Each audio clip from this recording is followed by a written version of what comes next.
Greetings and salutations, Dota fans. It is I, Badger, back for the League of Lads Plus Grand Finals.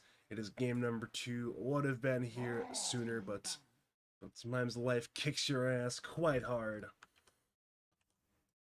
Luckily, we have some fantastic Dota ahead of us. It's best of 5 between Buff Buddies on the Dire side, taking on Royal Star on the Radiant side. We all know who the headliners are. Of course, DNM on the Dire side, Rojo Fire Fool on the Radiant side. Actually, we'll be joined by somebody quite soon, which is the way I'm sounding probably quite important, but hopefully the voice will hold up nice and well.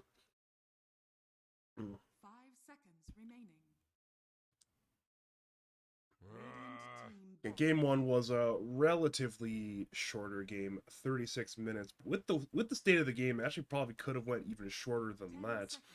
That game probably could have been over in about 25, so even going to 36 is somewhat helpful. Sorry for the cough. I may or may not be dying.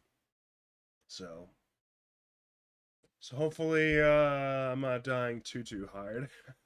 It seems like Royal Star are swiftly correcting one of their game 1 mistakes there, banning out the Marcy.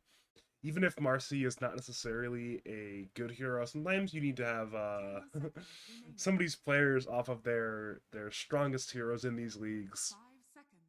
Marcy is the CD classic. We saw it in Standard Lads last season. We've seen it in Lads Plus this season. I think it's simply a smart ban to make against him. In addition, we're banning out the Muerta, so another one of the heroes that Buff Buddies used last game will not be in this action. No siree. No siree, not at all.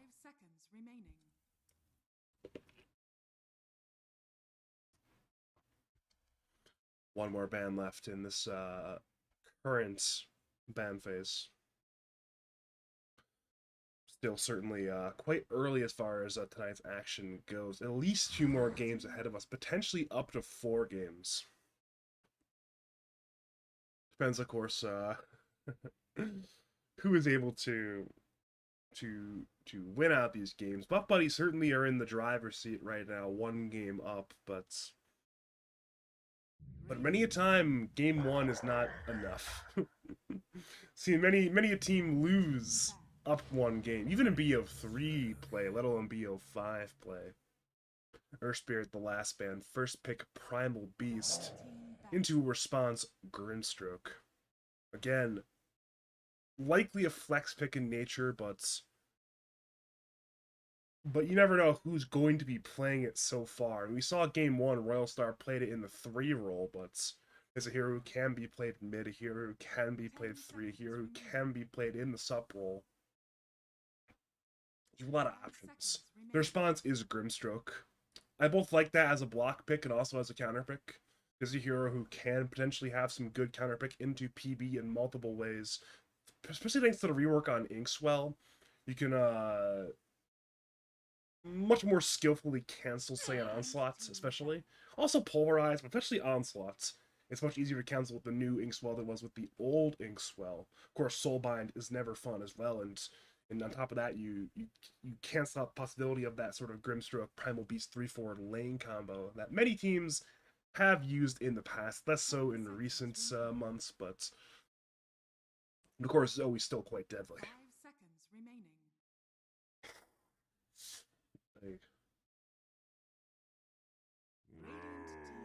Buffle spams out the Chaos Knights and the Dark Willow. Again, both perfectly good bans. I think the Willow ban in particular makes a lot of sense given who you're playing into. You're playing into Royal Star. I mentioned the importance of banning out some of these, as the vernacular would say, Siggy heroes.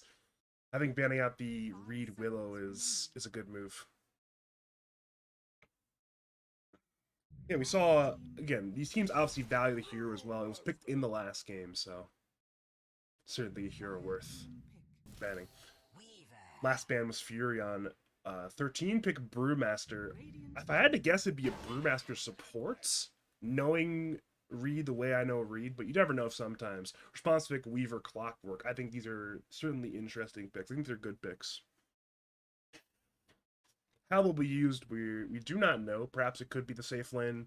Perhaps it could be Weaver laning with a different sup and then Clock laning with the PB potentially. 5 seconds remaining. Again, Clock Battery Assault plus Trample is certainly quite the powerful combination. Not quite sure it will be our lane combo, but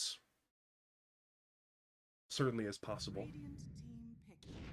Response is Faceless Void.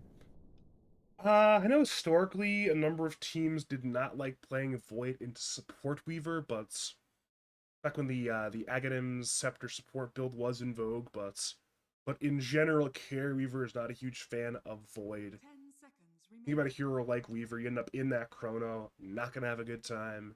You end up time dilated, not gonna have a good time. Question is, would buff buddies be able and willing to flex the Weaver to supports, or even like to a 3 offlane role, or are they going to commit to this Weaver carry as part of their strategy? World Star double down on this chrono combo. This is Invoker, perhaps the best mid laner, if not the best, one of the best mid laners to pair with the Faceless Void. Even without the Aghanim Scepter, there's still a lot of damage you can throw into that chrono, but once you get the Invoker Ags, of course, you throw in Cataclysm, it's a lot of damage, and it doesn't require all that much skill to execute, and with a player like Rojo, he's got more than enough skill to execute Cataclysm in Chronosphere. Oh, boy, sorry. I will say, DNM will have counterpick, though. I'm sure, knowing Rojo the way he should know Rojo, that this was a possibility. How he will counterpick, we shall see. Not quite sure if Primal Beast into Invoker is a possibility. I would guess it's not. But I wouldn't put it as an unplayable matchup. Unfortunately, mid lane matchup's not my forte. If you if you watched last season, the lads, you probably knew that one already. But I digress. Dire team ban. Get a puck pick. So that'll be the counter pick of choice here. Not the not the counter pick that I had expected, but okay. Well, it'll be stuck here until the next pick comes through. I'm sure it'll be fine. I was trying to check on something. Ended up being the wrong move, 5 but seconds remaining. these things happen in Dota sometimes. We seem to have a problem with our tickets. We were unable to get the Lads Plus tickets. Ended up putting it on Lads Little, which is certainly not what we wanted. I'm not sure if it's a problem on Valve's end or on our end, but regardless, there is a problem, and in the primary ticket we had been using for the tournaments is inaccessible. If I had to guess, it would be on our end, but I did not apply for this particular tickets, therefore I am not privy 10 to the seconds remaining. details. 5 seconds remaining.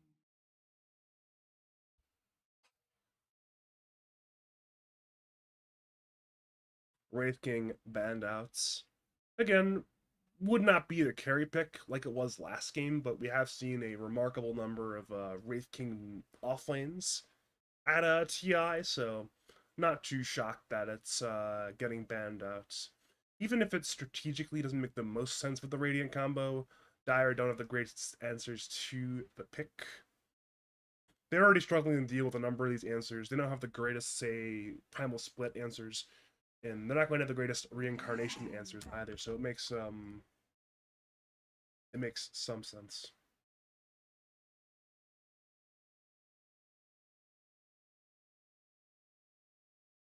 And we are now being joined by Mr. Andy Bendy. How are you in this fine evening?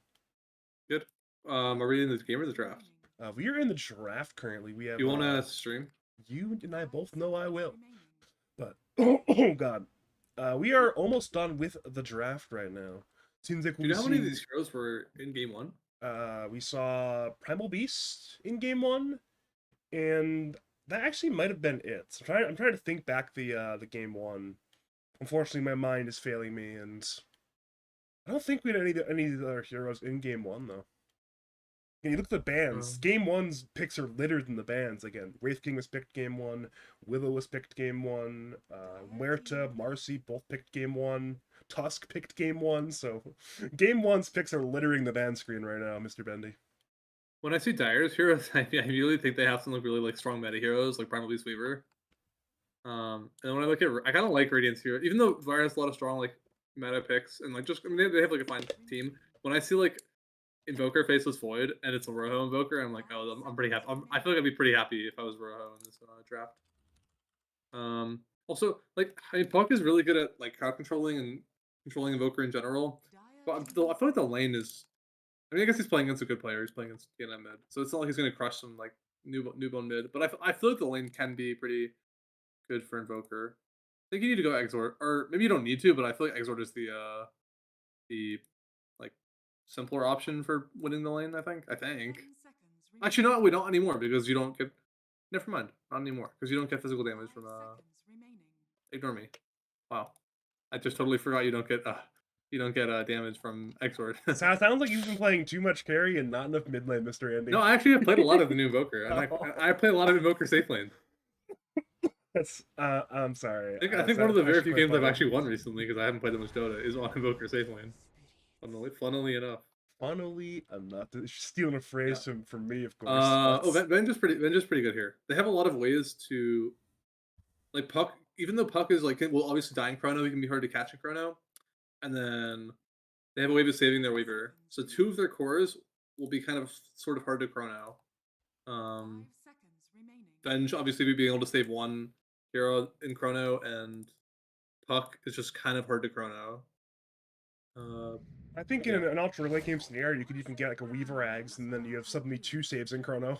You could. I really like this. You could like swap the Weaver out of the Chrono, and Weaver can time lapse the Venge out of the Chrono. Oh, that would be pretty. Yeah. Good. Oh, that's true. That's true. Yeah. That works that way, right? I don't know, but I'm gonna guess yes. But I don't know.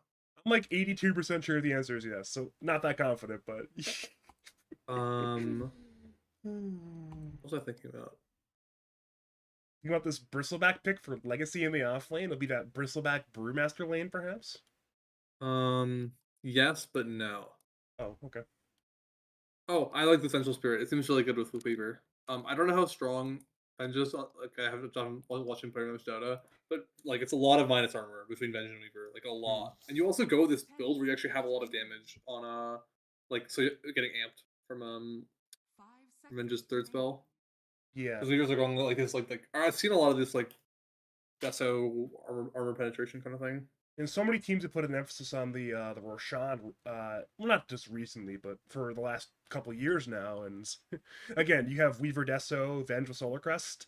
You are going to absolutely shred Roshan, which is important because Radiant also, of course, want the Roshan. That is a key cog in the Bristleback game plan. I mean, I could be missing something, but I feel like they're going to get absolutely railed in Rojo's offlane. Because, okay, Bristleback is actually a really low armor starting hero, I think. Let me check. I'm not sure it'll end up being Weaver Venge lane, though. I think it might be Weaver Clock in the lane. Oh, it's just based off their players? Yeah, maybe I'm just wrong on my intel. There's a very good chance I'm wrong. I think both these players can flex us. Maybe it can be Weaver Venge. I think you're right. I think it should be Weaver Venge. I mean, they could like. So Bristleback is just, and he actually almost has 4 armor. So Bristleback's actually not that low armor as I thought, but it's still kind of low armor because usually rush Vanguard, so you don't like. You're not gonna be buying armor until after your Vanguard. So like, because you're gonna go negative armor, unless you buy armor on Bristle, you're gonna go negative armor to Venge Weaver. Yeah, I don't know. I'm just take a page out of Jackie Mao's playbook. Just buy like raw 2 rings of protection early on. Yeah, and honestly, what I think if he's laning against that, it would not be that bad at all. Yeah, I think if Legacy does well before like in the first, I don't know, like 5-4 levels, I'm assuming he just kind of continues to win the lane. I'm assuming that if they gets owned in the first like 4 or 5 levels, that is going to keep getting owned. Like Weaver's going to push ahead. Yeah. It seems like what you want is what we're going to get. It is that Weaver Venge lane. So So luckily Legacy has that single ring right now, or else he'd be... I think that was a good ring to buy. Mhm. I'm curious. Making mistakes is the path to wisdom. What are you I curious think it'll about? definitely be really snowball either way. I think if Legacy's doing well in the first, I don't know, 3-4 levels, like he's not going to stop. Like they're not going to be able to stop him with their heroes, or at least not without mid rotations or something. Like he'll naturally be fine. And then if they're getting owned the first couple levels, I think they'll keep getting owned. We saw a pretty snowbally game number 1. It ended up being a 36-minute game, but the game felt relatively over around like even minute 20, so... It took some big outplays from Royal Star to even turn the slaughter into only a moderate loss. Like they had to outplay DNM's team to even get the moderate loss. And of course, eventually the Bucks stopped with a Buff Buddies game 1 win. We're seeing a fight in the river right now, perhaps. Legacy walks forward towards CD. CD's on the run, an onslaught away. Meanwhile, it's Grimstroke stunned in the river. Jamie grabs the bounty rune off piece, shooting 3 different heroes. Jamie is low, Reed is somewhat low. Buffles will perhaps be the primary Radiant target for now. Legacy is piling up those quails. Buffles certainly will go down. First blood goes to Legacy. He wants one more kill on Jamie. One more quill to drop a toe strike. Oh, perfect from Rojo Fireflu. From long range, adds that. I was just say I'm really curious if he started Exort for the kill or if he was taking for his own lane. I mean, I think it's pretty good on mid, even after they changed it so it doesn't give damage. Because Force Spirits are pretty good against Puck. You split them from your main hero, and then you just do minus armor to a hero that doesn't have has like no armor. Pretty good. Again, Cold Snap, always fun against a hero like Puck as well, who does not enjoy being instantly mini-stuns. Over to top lane, we are seeing action against Legacy. He's got some quills. I think he's accepting his death at this point, trying to get the range creep blasted. And he does. He gets the range creep blasted. That's better than nothing, I suppose. And they'll have to return to the lane with, what is that now? Is that more rings in the courier? What's in his courier right now? Never mind, a stick, but no rings. Oh, he didn't lose. Oh. I'm kind of yeah. I think I'm kind of worried now. The thing I said was gonna happen is gonna happen, where he's gonna get snowballed on really hard. Yeah. Oh, wait, did Venge start at the top there for first blood or something? Yeah, Venge started for first blood and then the left. Seems like that was the play for now, just to get the first blood. And well, I guess not really first blood, but first post river fight blood, we'll call it. Or the bottom lane, there is action, but. Yeah, we're fine. I feel like Reed should be dragging later or something. Doesn't he's like it's 2 ranged or 2 melee heroes into maybe he shouldn't be. I don't know. Go ahead. And Reed, of course, knows the power of creep drag. Apparently, he's saying, you know what, maybe we want to brawl a little bit here, or at the very least, not drag against the clockwork. Perhaps I'm not entirely sure what he's thinking. Reed's cooking. I gotta let Reed cook. You played with Reed for a season. Was he a big like call for creep drag sort of support player? Or I feel like he for the wacky heroes. Well, he didn't play that many melee heroes with us. I think. I'm trying to think. I don't think with us he didn't play that many melee heroes. I think we played a lot of like Willow and stuff. Yeah. Again, Willow banned for a reason, so. Maybe team should have banned Willow a lot earlier in Standard Lads, but I digress. You know, one thing Radiant doesn't have is really a good carrier for Grimstroke stun. They don't have like a Spiritbreaker or a Primal, some hero that like gets like. I don't really consider the carry to be a good like what is it called? A good vessel. I don't consider the carry to be a good carrier for the stun because. Oh my god, wow. Rojo Fireflu! I'm happy I caught that. I'm so happy I caught that. Over the bottom lane, we were fighting once again. Mattior will now be the carrier of the Ink Spell. He'll go in and do some damage, stunning onto. He'll time log towards CD. CD will onslaught towards Mattior. Mattior's got nothing left but the ability to run away from Buffles. CD is low. Mattior is low. Seems like nobody will die unless patience will stick and eventually stroke of fate, but. That was, yeah. Oh wait, is he gonna kill Mattior? If he gets to kill on Mattior, that's a huge outplay by Buffles. Patience gets a counter kill. That's so worth it for Buffles. Yeah. Can you change the left to eye so we can see it in not an order of team? My bad. I didn't know it was like that. My apologies. Okay. Over to top lane, meanwhile, it's Jamie and Legacy perhaps both dying. Jamie is dead. Sunstrike again! Not even needed this time around. Off's just dead anyways. Okay, I think Legacy's lane is good. This is a good now. This is really good. I feel like Bristleback with early levels and items scales way better than Weaver because he gets tankier and Weaver doesn't like actually do that much more damage with items relatively, unless you get like an early javelin or something. Yeah, I don't know. I think the lanes are going really well for Radiant. So I think top will continue to snowball.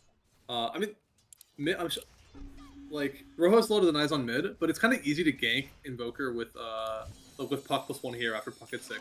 No matter how well you're doing on the lane in the first 6 levels, you need to like make sure you don't die to Coil plus supports or like even just Primal Beast.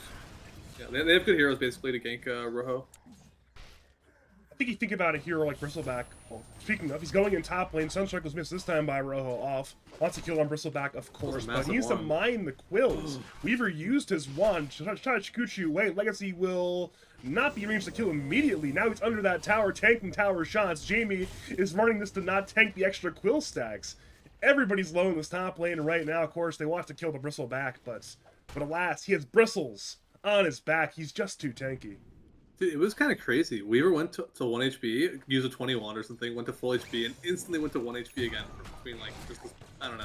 That was crazy to me. It's a lot of damage, and again, we're seeing a little more right now. They're going to simply run down the clockwork. Legacy is just fine. It's one of those things where even if the start of the lane on paper is bad for Bristleback, Bristle's a hero who is notoriously good at snowballing, and if you give him an inch, he'll take a mile, and again, this is really good by Venge. We're deep right now. To come in for the 6-minute rune. They have a lot of kill potential on Rojo. Yeah.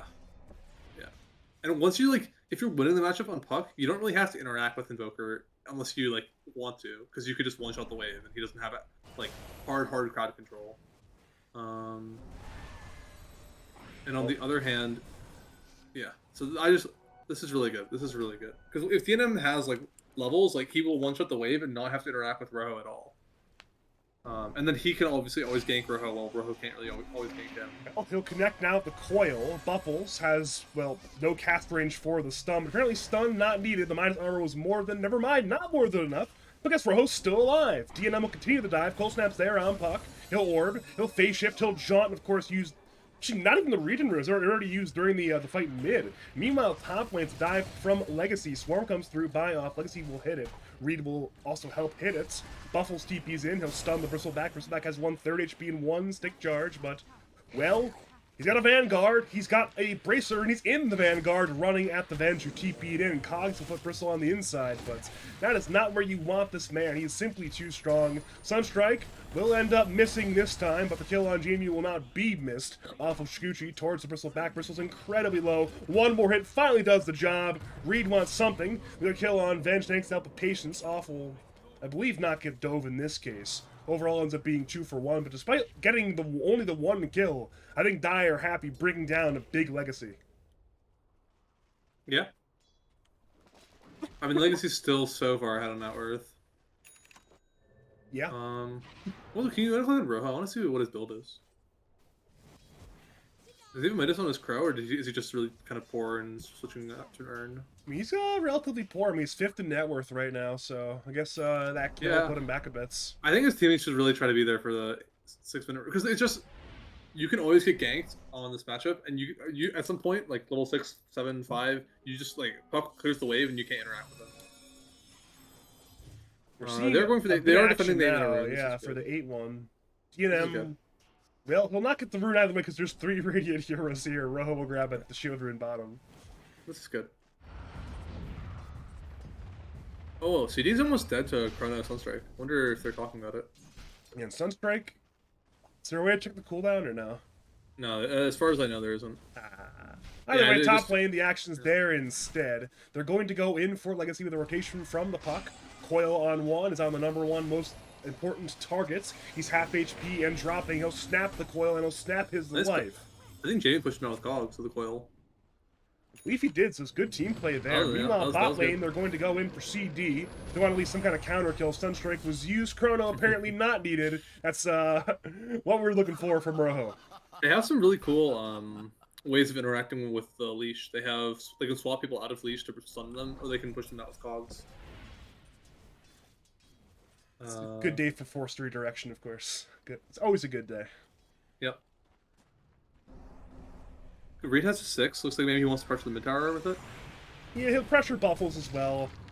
He will not need to press the ulti button this time for this kill. Eventually, the last hit will go to Reed because Roho just walked away casually. Wait, does Reed have a urn? Oh, I think Rojo realized he had an urn and stopped building it. Yeah. Based. And luckily, there's enough communication to figure that one out before the before disaster struck. You know what Jim would say, right? Both players can have the urn, just swap it out.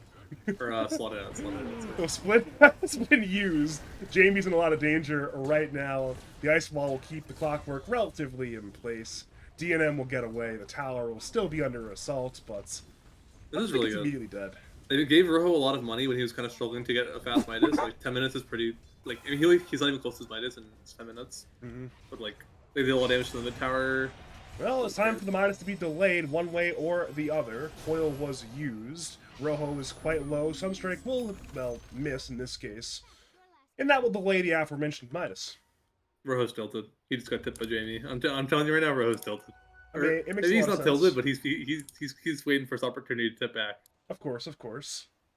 But again, think about it, if you're Jamie, you've taken a slight bit of Rojo's brain on the retip right there.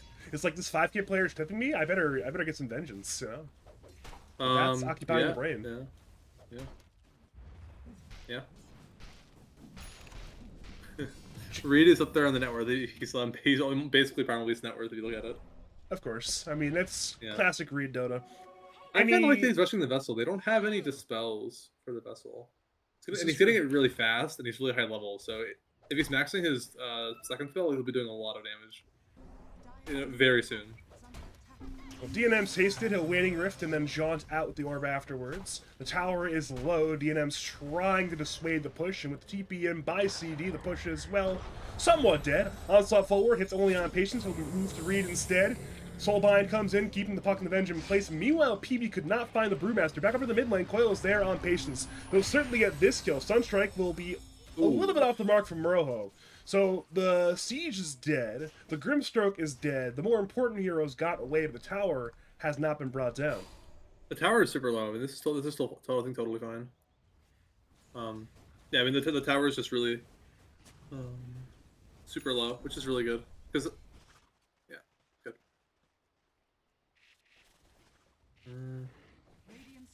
So we were I wonder concerned if about Alpha is Midas. farming well, Bristleback's not farming well. If this is just kind of normal. It's like if your lane is going well on Bristleback, you should probably be like Alpha net worth like a fair bit. But that's I mean I don't know. I haven't really been paying attention to them. I have no clue what's going on top. Yeah, I mean, I'm a little more worried about how interesting things farmed the started Weaver happening, is. so I stopped looking it up. Yeah.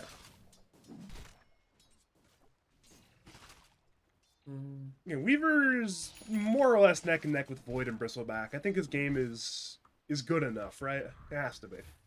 Yeah, I would assume if you're even net worth Weaver versus Bristleback, you're probably in the lead as Weaver. I'm assuming. That's just an assumption. I haven't really. I know Weaver was really popular at TI, but I didn't watch that much TI, so I could be like wrong. Maybe like Weaver should not be. Maybe Weaver can be like. Yeah, I don't know. We'll see. Is he? What is he building on his crow? Oh, he's a Deso. full Deso. Oh my god. And that's the big Minus Armor item we were talking about.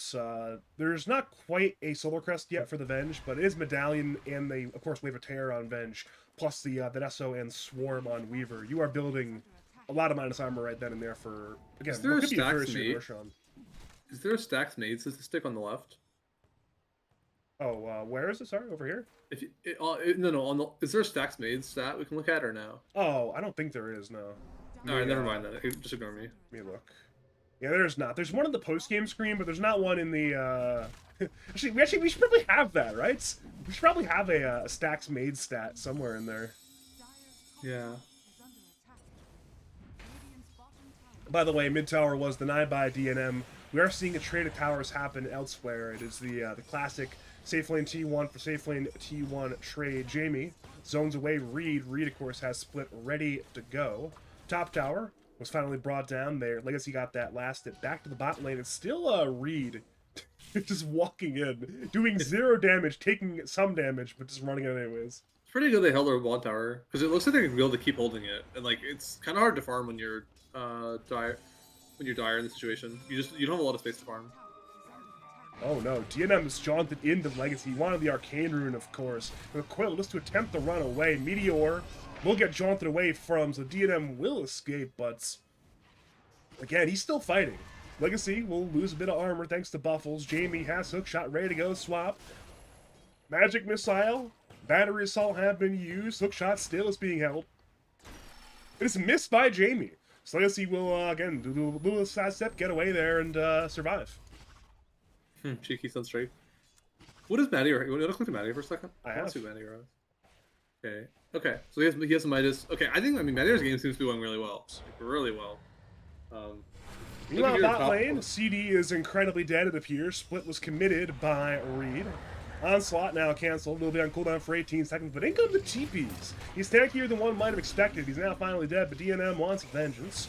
He's headed for the Grimstroke. Jamie has cogs on Reed. Reed's dropping Patience, dropping Legacy is trying to stick to whoever he can. Soulbind has been used. Now lacks to the clockwork. Patience and Reed are both dead. Legacy wants vengeance. DNM so low, and he's dead. Sunstrike will be off the mark.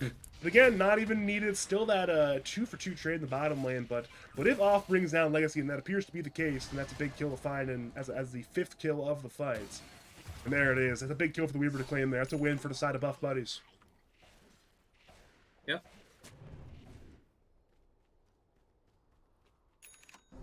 Okay. I wonder if Rojo's gonna get him Ags or not. Expensive Void is doing really well. I mean Ags Rush specifically. I'm sure he'll get an Ags eventually in the game. Probably, but whether or not he rushes is a different story. I feel like the game's going really well for Radiant. Yeah. Even though they have answers like swap to Chrono, it can be either really hard to swap people, or like if 2 targets are swapped, one of them are in Chrono, one of them will die. Yeah, I think this is some pretty good setup. It's hard for them to farm still in Radiant or Dire. They still haven't been able to take this tier Buff 1 ball. might just be dead. Sunstrike will be on the mark. Meanwhile, Matty or dies top lane, so it's both carries in the grave. Legacy is low bot lane. Vange wants to counter kill. Meanwhile, top lane, Brewmaster still running in for the Clockwork kill. Clockwork is incredibly low. Clockwork still alive. Meanwhile, bot lane swap has been used by Buff, trying to bring down the Bristleback. Bristleback does not die. Back to top lane again. Reed's trying desperately for whatever kill he can, but he will not find it. So across the map, that is a 2-for-2. I did not see that, Jamie. I was watching the bot lane team fight. Overall across the map, though, it is that 2-for-2. Yeah. I mean, who does this favor? Probably Okay, apparently Radiant. fight recap's broken, but I think it probably favors Radiant. I mean, Face of Void was worth the most gold, but I feel like Bristleback's a hero that you would want. Like, a Bristleback, since it's like a secondary carry, like, getting gold on him is good. Although DNM's kind of just killing everybody right now. yeah, nice little soul kill there from the puck. Legacy, the more important target, will get away. Now it's Reed stepping on in, doing his job. Like, hey guys, go on me, not the very low Bristleback. You know he's there at this ward, of course. That's the problem, actually. Hookshot forward into the Cogs. Buffles and DNM are both on the way, and they'll bring down the Bristleback. Clockwork died for his play, but that's absolutely worth the Sunstrike. Whoa, perfect from Rojo, the prediction on Buffles. At this point, Coil will start the counter He has kill ult. onto the He gets it all. Brewmaster. Oh my god. But he actually just got the split off in time with only 40 HP remaining. And now he'll turn over to CD. Problem is, backup's not quite there yet. Patience has TP'd him, but so has off. And while it's apparently time for the Brewlings to die, one Brewling has gotten away, the more important Brewling, the Earth Brewling. The problem is DNM's still hunting. He'll blink and orb, however he'll predict the wrong direction, and the Brewmaster will get away. Overall, though, that still has to be good for the Dire side. Yeah, definitely. I'm guessing Matty or TP top the farm, so I was kind of surprised he didn't TP there to fight. But I'm sure he must have. He died and TP's top the farm and he has some cooldown. Yeah. Yeah, TP's still on cooldown. Perhaps he could have went towards the Twin Gate, but it's easy to say in hindsight, and even then, that could have easily backfired for him. I think once TP top, it's fine. Just stay farming there. Maybe it would have been a really like 5-head move for him to hold his TP because he has Chrono. Like I think holding your TP as when you have Chrono is like it can be really good. Obviously, you're losing farming efficiency, but yeah. Depends what his team's evaluation of the game state is. I mean, if they think they need him to fight, they should have him hold the TP, but if not, then I'm sure that's fine. Meanwhile, in the river, it's a 3-on-3 fight. Coil is there. Chronosphere keeps puck on the inside. The follow-up is not there. He's out by Buffles. Buffles goes down. Meteor will end up missing. DNM draws into the Meteor, nearly subjects off the mark. Rojo mispredicts in that case. Jamie's fighting with Mattior. Mattior's low. Jamie's low. Hook shot will lock down Mattior to bring him down. Reed, of course, wants some vengeance. DNM still looking for one more angle in the team fight. He's low on HP, but still has spells ready to go. It's a 2-for-1 so far. One faces Void for 2 supports. Again, Does I'm Rojo have sure Orchid? he does have Orchid ready to go, yeah. It's probably really scary for Puck. Like I'm sure like Puck would love to rejoin that fight and pick people off, but like he knows Rojo's like yeah. It seems like a really good Orchid game. Good against Weaver, good against Puck. Fine against like I don't know. It's fine against Venge because you until she gets like cast range items, like you can probably always Orchid her before she casts her spells. Yeah, I mean it seems like a good Orchid game. It's pretty good against Primal too. We're seeing it right now. I mean, at this point, it wouldn't have mattered because Onslaught was canceled by the Cold Snap, but yeah, certainly good. Yeah. I don't think. I mean, it just seems like a good item. Yeah.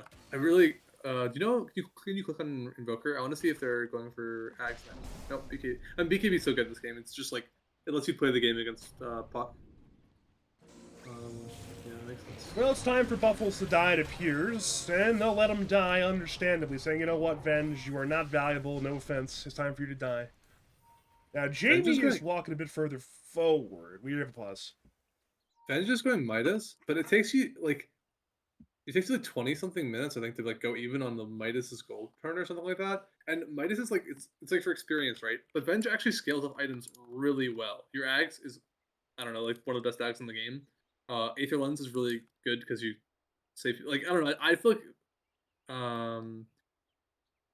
this is not the support you go Midas on. Just because your items are so good on that. He's not a support that like I mean your spells are good, but like you don't usually don't your third spell getting it like I don't know, I don't like this. You know, in a vacuum, Venge Ags might actually be the best Ags in the game. Like I'm sure there's many individual games where certain Ags are better than Venge Ags, but just in like an average Dota game, it's literally like 2 lives. Yeah. It's 2 lives, and there is such your cooldowns, so you can like die intentionally and have literally all your spells back. Like you can just cast your spells like literally twice. It's like having a refresher orb. It's so good. It's refresher orb and it's reincarnate. You have 4 lives with buyback, and 4 sets of your spells. It's such a good. And she's universal now, so her stat gain on her is good too. I mean, you don't care about that as much on support, but still. Like, you know, you're a universal soldier. You do right clicks. You got an aura for right clicking. You know. I feel bad for Bastion. The last thing I'll say is I think if you're going Medallion, you should finish Solar Crest. Solar Crest is really good at putting on your like. Let's say you're like playing back to save people with your ult right on Venge. Like you can still Solar Crest your teammate, and Solar Crest on your teammates is really strong. It gives a lot of stats to your teammates. Or you could I don't know. I think if you're going Medallion on any hero, you should get Solar Crest unless someone else in your team already has Solar Crest. Wait a minute. Time. More time? Well, Trollheim. Oh, Valheim. Oh, Valheim. Yes. Feels bad. What is Trollheim? Not Trollheim. Mordheim. Actually, I'm probably thinking of the wrong game. My brain's honestly not online. I think you're thinking of Mordhaus. I'm thinking of Mordhau, man. My brain's honestly not online. Yeah, that was not your strongest moment. Like, I'm gonna be honest with you, my brain has not been online since I got sick, and I'm still sick, so... Oops. Nice, veteran. Nice. What do you have for the casting for the next game? I believe Logical should be here in time for the next game. So that'll be fun. Haven't casted Logical since Grand Finals of Lads, which was probably 3 weeks ago now, so... Either way, though, we're back to Jamie dying. Wait a minute, he's actually not dead. That's a great play from Jamie. Yeah, that was good. He had plenty of time to reconsider his decisions, and in reconsidering them, he did not die. Meanwhile, top lane, we see DNM go in for Reed, but... I like how Reed is buying a Dispel. I think Lotus Orb is a pretty good item. If he camps his green or his purple form, and it should be pretty doable for him to just get his ult off. One of the problems on support Brewmaster, I feel like, is that it might be hard for you to get your ult off. You're like very squishy and stuff. But he's getting a Dispel, and it also like kind of blocks Primal Beast from ulting him if he Lotus Orbs early. So yeah, I think it's good. Well, here we go again. DNM was patient enough to allow Buffles to arrive. Coil has been snapped, split has been used, and well, with the split used, DNM blinks away, disengages. And And he's just making space up there. Farming in front of 2 heroes on Dire. I don't think he feels that bad for using his ult. yeah, I think everyone's probably fine with that. Even though they probably knew they weren't going to kill Reed, they kind of had to force that out of him. You can't just let him do that illegally like that, you know? Yeah. Dude, I think Jamie almost died. Yeah, but if he died for a good cause. That's an Aghanim Did shard he with though? jetpack. That's like, I don't know if I agree with that. Sometimes, you play support, you just die, This is how it goes. I feel like Tormentor deaths are one of the more avoidable ones, but sure. You say this, but if the best players in the role of the TI are dying to Tormentor, then we too are allowed to die to Tormentor. Okay. I don't know really, but okay. Like, I'm pretty sure Spirit sure had some when they're deaths done- at Tormentor. I know Tundra definitely did, Deathboom definitely did. Yeah, but I'm sure like that's not like they wouldn't say yeah, or I don't know how to describe it. Yeah, that's like saying like, well, yeah, you're true, Badger, true. It's a possible side effect of doing the big thing that can kill you. I think they would just say it was a mistake. They're probably looking at somewhere else on the map because you do die really fast. Yeah, mistakes happen in Dota, Yeah, but like it's Sometimes you think you're gonna live, you try walking away from the Tormentor, and then it zaps you again. It's like, oh, I guess I'm just dead. Okay, I think we've all been there. I mean, I'm sure we've all been there. Yes, but I agree. Let's look at him when Invoker's building. I want to see if he's getting closer to an axe, or if he's still to make his way to this BKB. Yeah, he's not even He'll at the get there. BKB quite yet, but again, at the rate this game is going, this is going to be a long one. Royal Star, it's part of the reason why the Venge went for the Midas, where even if it's in a vacuum suboptimal, if you know the game's going to go like 50 plus minutes, then hey, buy Midas. I mean, you see tons of people buying Midas on nearly every hero in Dota right now for a reason, so it's going to be A-okay. We do see Roshan potentially out of the way of buff buddies. Problem is, with the cheapies into the outpost, seems like that plan will be temporarily stopped. Legacy with the Vanguard will be in the Vanguard. Double entendre very intended there. Inks fall on Mattior. CD will onslaught forward. He needs to be very, very deep right here, right now. Coil on 2 from DNM. Hook shot in by Jamie. They want Mattior, but they cannot finish him quite yet. He's still alive. They finally kill him, but DNM is dead. Onslaught on Legacy, but he's just so tanky right now. Tornado from Rojo hits on 3. Invoker has to run. CD is dead. In comes a split from Reed. They want off. He's just dead. It's a 3 for 2. Absolute chaos outside the Roshan pit. Cold snap onto Jamie. Jamie goes down. It's now a 4 for 2. In favor of the side of Royal Star, they'll move to Venge, the Lone Survivor. And Lone Survivor no longer. It's a full 5-man wipe in favor of Royal Star. Roshan is killable, but actually, yeah, it's killable. That's definitely a win there. Huge win for Royal Star. Yep. I mean, just a big one, like a very big one. I'm kind of worried they're not going to kill us sometimes. We'll find out. But kind of worried. Luckily, it is on this side of the map, so if Dire want to get there, it's to the tower, run on down over. It's going to be a hard contest there. DNM's going to try for it, but it's going to be hard. Orchid. We might feed the Orchid, actually. Yeah. We'll see. It comes down to how confident is DNM to simply outclick and outperform. Wait a minute, Roshan's going through the twin gates. Rojo scouting for DNM. Rojo scouting for DNM. Oh. First I'm going to die here. Orchid on DNM. Good scouting from Rojo Fireflu. Roshan is left, but so has DNM. Back over to the top lane. Roshan's at 100 HP. Surely he'll die. Reed tried to save the last hit for Mattior, could not do so thanks to Cinderbrew. Regardless, that's 2 lives for Mattior and a very good string of events there for Royal Star. You want to focus on Primal? I want to see anybody else. Radiant's middle tower is under attack. Okay, yeah, he's getting his BKB. He's honestly kind of weak, really weak until he has his BKB. There's just so many cancels on Dire. So many ways of controlling him. Like Invoker is such a good hero at like if Primal with like Blink BKB is like so good against Invoker because you like pretty much one shot him in your crowd control. But the reverse is like if you don't have like Blink BKB, like you're getting crowd controlled really hard by Invoker. Poor Buffles. Poor Buffles.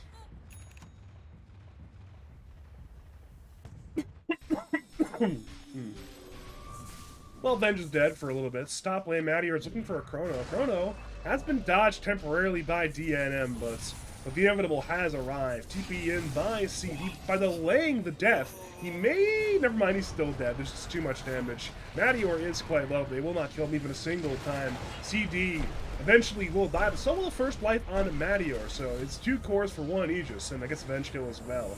Soulbind from Patience is there on off. There's somebody latch it too. Orca from Rojo. Purge off at the big KBO. Time lapse away after killing Legacy. It's a 3 for 2 so far. Mattior tried to time lock in, but Weaver is playing Weaver. So he gets away, and as that happens, Buffalo's respawns and TP's in. It's a 3v3 fight in the top lane right now. Mattior's got no Chrono, but Off's got no BKB. The tower is low. Jamie has a shot of 15, swap in, and finds Reed under that T2 tower. Lotus in time, but Off will right-click him to death. Now, the tower's been brought down by Rojo. Mattior's looking for a bash. Off so low on mana. The Orchid, he's got no BKB. Double kill for Rojo once again. They'll turn to Buffalo. Sunstrike is off the mark, but they'll still easily kill the Venge, surely. Tornado is in that bag of tricks for the Invoker. Down goes Venge. One team fight for Royal Star, and Buff Buddies and myself thought this game would go late, but the more and more time goes on, it seems like Royal Star might take this one relatively fast. Yeah, they don't have the like. I think it might end up being a longer game, even though they're winning really hard. Like, I hope I'm wrong, but I do think like Faceless Void is not that tanky. It can be kind of hard to hit high ground with Faceless Void, and Bristleback is not the best high ground hitter unless you have supports that are like killing him and or stuff like that. So I'm kind of worried they're not like they're gonna have to wait and keep farming them across the map for a while. We'll see though. They have like if they land 1 into Chrono in their base, the game will end. And if they waste Chronos or if they like just like try to siege normally, it might take a while. Yeah, I mean, I should rephrase. Even if the game's not over relatively soon, Royal Star are about one team fight away from being in a commanding position that it's their game to lose. Yeah, yeah. Jamie, I'm not sure if that's worth it, but it is the play you've committed to. You've stolen the double damage rune. You will certainly die. Whoa, you don't know that. Okay, if he survives here, I will... Wait, there's no way. There's actually no way he survives this. He got away temporarily. There's too many spells in the way, though. Yeah, Tornado into right clicks. Not even needed, actually. He survived there. I was about to say something very, very stupid. Something like, I'll pay you $1,000 or something. I got scared. I got real scared for a second. I'm wondering if I can afford to lose $1,000 right now. Either way, Jamie is dead. You shouldn't be a gambling man, Badger. That's why I don't. It's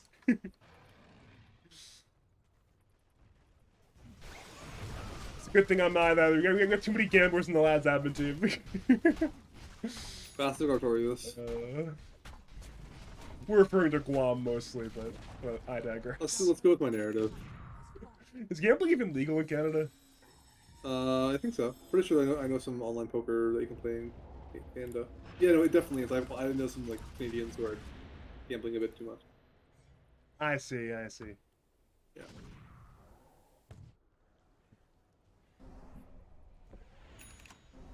Classic Canada. Saying Canada, top lane. Jungle, I should say. Inks fall on Mattior. He goes in, he's stunned by Jamie, but Buffalo's is still dead. Soulbind was used only on a solo Clockwork at this point. Clockwork will, well, he'll perish. Okay. So both dire subs are dead. It's still Chrono. I imagine it's time to go high ground for them. I mean, in theory he's got Chrono, but in practice he lacks the mana. I don't think they're going to get more than a fort, but we will see. They might dive from. And there is a Bristleback. He's quite powerful. Void is just regaining mana right now. He's chilling. There is no cut wave. There's like a full wave here, and there's nobody cutting the next wave either. So Radiant have at least 2 waves to work with. Glyph comes through now. EMP will drain some of the mana onto Primal Beast. Puck will orb. If he's shielding Ballsy, he can of course jaunt. Legacy is once again in the front, taking down that tier 3 tower. DNM blinks, orbs, looks to jaunt. To hold it for now instead. Winning, drifting away, I believe. Sunstrike will be off the mark from Rojo. The racks are being focused as Legacy runs at Buffles. Buffles goes down. The racks will get glyphed. It was refresh for the tier 3 tower going down. Yeah, I of wonder- course. Chronosphere will be there on DNM and Jamie. No, DNM blinks away from it. Demon's on the inside. Now you're moves over to CD instead. CD will go down. Buffles buys back into the fight, but fight's still an absolute disaster. Off. Has his BKB and Timelapse ready to go. Coil will be there on the Brewlings and 2 heroes. They want Madior. They want Legacy. He tried to snap the Coil, but failed to do so, but he's dead anyways. Madior goes down. The trade is Buffalo in for Jamie. Full subs are in the grave. Legacy's incredibly low. Off. Had a time lapse, however. They'll move with another chaotic team fight situation. Off gets absolutely blasted by a Legacy. DNM is fine, but the game state is not. The game state's an absolute disaster right now. I would be really sad to Yeah. lose Rax here because you don't really. I feel like Weaver's not one of the carries you want to be playing down Rax. So like I feel like you don't clear the creeps that fast without using your spells. And he's got the shard. He's got.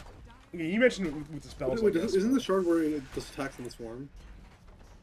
not anymore. the It's change not. No, actually, is it? Oh my It's, god! it's attacks with Shikuchi now. Oh no, this So is maybe a you lot better, Shikuchi actually. through the wave and then you just hit it. Oh in this no, game? he's probably doesn't care as much anymore. Yeah, never mind. Never mind. Oh my god, this damage. Yeah, Bristleback's just doing. I'm actually very curious to see what the post game damage stats are. If I had to guess, Bristleback will be both most damage dealt and most damage taken. I imagine they're just gonna wait for Roche. I think their early spawn is like now, and the late spawn is I think The early spawn like is in soon. 24 seconds, if we're being precise. Jamie is once again on the run. He's got hook shot ready to go. This time, he won't be able to use it in time. CD onslaughts forward, but I don't think he wants to be here any longer. He'll BKB and then get swapped away, and then he'll walk into the Soulbind anyways. He'll go for the Pulverize onto Bristleback. He's broken, but, well, actually, I was into a Brewmaster even. Jesus. Nobody's dying at this point. Oh, finally gets one kind of counter kill on Patience with Madior. Has Chrono in 5 more seconds. DNM looks at the back lines. He's silencing Rojo. But at this point, with BKB on cooldown, Weaver's in a lot of danger. Madior is Chrono. He'll use it on Weaver. A lot of the damage inside the Chrono is also inside the Chrono at this point, but Off still dies. That's Weaver dead. He's got buyback, but I'm not sure if we can fight with his BKB right now. Cyclone on Puck. Puck's in a bit of danger right now, and the racks are simply crumbling. Mid racks are already dead. Bot racks are now dead. DNM's on the run. He'll orb. But thanks to the actually, never mind, he's good. That was his own Yules. My bad. But the Buff Buddy's base, it's crumbling. Second Roshan not even needed. Seems like this game 2 is going to end very soon, barring a miracle hold. It will be 4v4, but it's an incredibly hard game state. Coil on 2 from DNM. It's Rojo and Madior in the Coil. Madior time walks away. Pulverize once again onto the Brewmaster. Legacy brings down the Vengeful Spirit. Brewmaster is low. Puck is trying to break some ankles on the left side of the fight, once again blinking away from the Invoker. But now there's the Orchid. He'll Yules to Purge. But he's got spells on cool other than the Phase Shift. The Phase Shift. CD dies, Legacy meanwhile as all that happens. Again, the Bristleback is just too unstoppable. Despite all the theatrics, there's no stopping the man with bristles on his back, and the GG is called. Game 2 goes to Royal Star. We've evened up the score at 1-1. Making mistakes. Yeah. I think both teams played pretty well. I feel like it was really a shame they didn't break the bottom tower earlier on Dire. They were kind of getting outfarmed pretty well. Even when they're winning fights, they're still down net worth. No, I mean it's obviously easier said than done, but also Reed was an absolute menace this game. Reed was like defending that bottom tower for a long time. He was like pushing, like farming top, like he was basically farmed his primal. Yeah, he was a menace. Absolute menace. I'm gonna dip because Logical's coming. I'm checking with Logical right now. Regardless, I am going to cut us to a break. If this is your last time speaking to us, you got any final words for the people, Andy? Rojo fighting. Rojo fighting. My name's Badger. Thanks to Andy for coming on for game number 2. We'll see you for game number 3 of the Lance Plus Grand Finals quite soon.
seconds Greetings and salutations, Dota fans! It is I, Badger, back for game number 3 of the Lads Plus Grand Finals. It's Buff Buddies on the Dire side, Royal Star on the Radiant side. Buff Buddies won game 1, Royal Star won game 2. Both teams looked pretty dominant in their wins. And now for game 3, I'm joined by the returning Prodigal Son. It is Logical Dota 2. How are you doing this fine evening? Radiant Good, team good. Doing great. Just need to go mess with the audio levels a little bit, but I'm just gonna turn you up a little bit. Everything's gonna be a-okay. Okay. Maybe on my end also. You may need to turn you up because I can't turn you up anymore. So I need you to turn you up here, Logical. remaining. Either way, though, Okay, as I you can adjust that, we do have. Oh, sorry. Talk again. Nah, I said I'll see what I can do. All right, because as that happens, we do have some bans and picks on our screen. Again, bans: Marcy, Muerta, Spiritbreaker, Grimstroke, Phoenix, Brewmaster, Dazzle, Bristleback, Kunko, Willow, 8-pick Earth Spirit, 9-pick CK, 13-pick Primal Beast.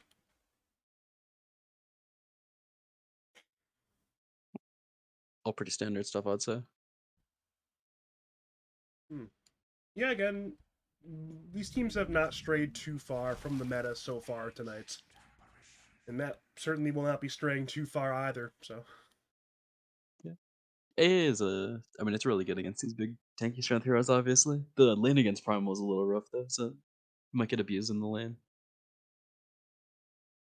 Is it one of those things where perhaps they'll try to dodge the PB-AA matchup? They'll say, you know, if we expect PB to be one of the side lanes, we'll put AA in the other side lane, or what? I mean, yeah, that is one thing you could do. I feel like teams have kind of stopped. Like, I haven't really seen that much AA in the off lane. It's probably fine, but it's just something that I haven't seen that many teams do. I mean, it might be better, honestly, especially if you don't end up picking a carry that is like has a stun. CK's already picked, for example, but like Sven is not very good, but that's like one example of a hero that you can pick against Primal to like kind of help your 5 out. But if they go for like a different angle against the Primal Beast, like a Weaver lane maybe, and where you just Shikuchi away from him when he tramples, then what's it called? Maybe they do want to send the AA with Earth Spirit, which I mean I assume it is Earth Spirit, like 3 or 2. I guess it's probably 2 actually. I think it might, yeah, I'm pretty sure it's going to end up being 2 in this game. 10 seconds remaining. But this is feel like I've definitely a seen very Morgus interesting play. tiny pick. 5 seconds Yeah. remaining. It stuns the CK illusions and it has high armor, which is kind of nice against that hero. But it's not something that we see that often. I guess it's probably a mix of a couple things. I think it's a comfort pick Dire team because every 4-player loves playing tiny. It's pretty good with AA, and also it serves as like a flex between Earth Spirit. It's like either of these heroes can go 2 or 4.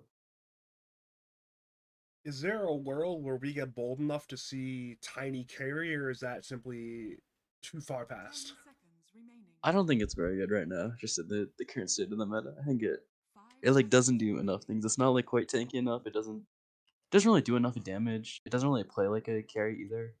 It's like missing something. I would not say it's a good carry hero. I think Well, it's like a pretty underrated support though. Sorry to cut you off. I mean, I think there's a decent chance we see it in the 4 role, and I think that's kind of where it's best.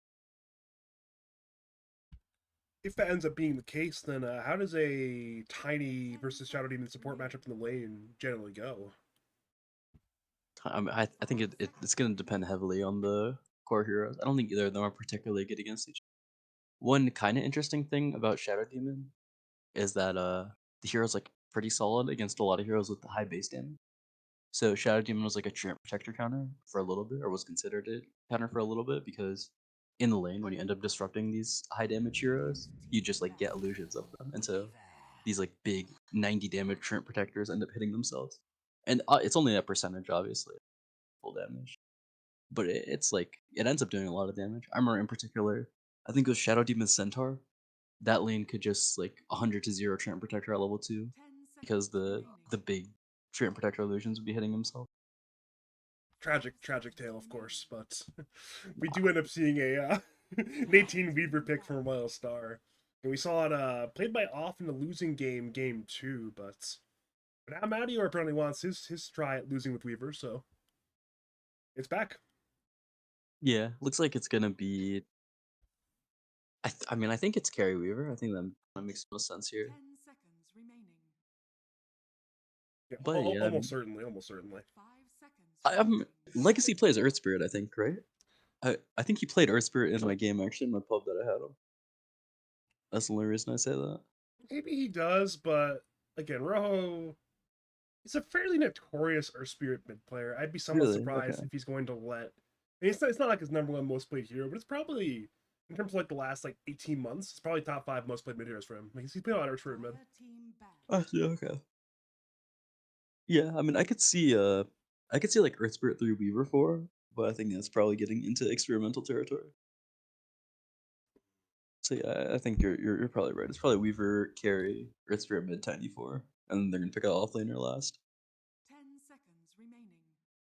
Only problem is they will not have 24 pick, but at this point they have a pretty good idea what the lane's going to be.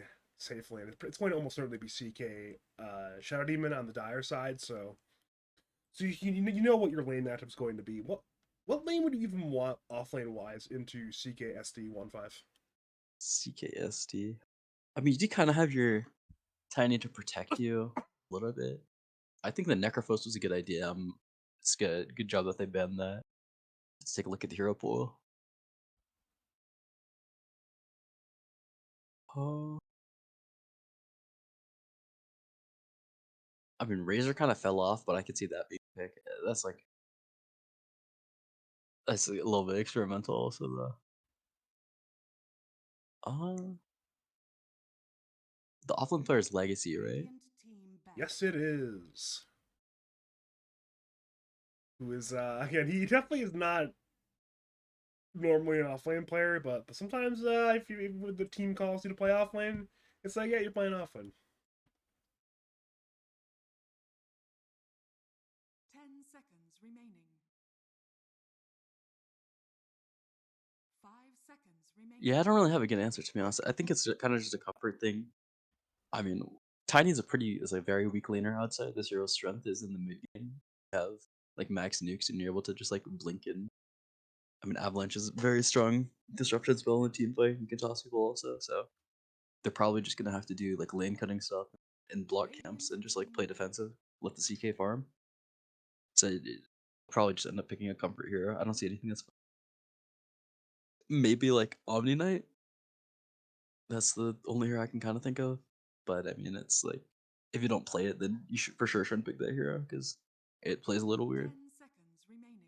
I do think what's it called? If DNM is willing to play Primal Beast, I know it's like a CD specialty. I see that Dawnbreaker is in the pool. That Dawnbreaker Tusk is a very stupid lane. Again, Dawnbreaker also is a bit of a CD specialty, so it should be in the cards if it's not.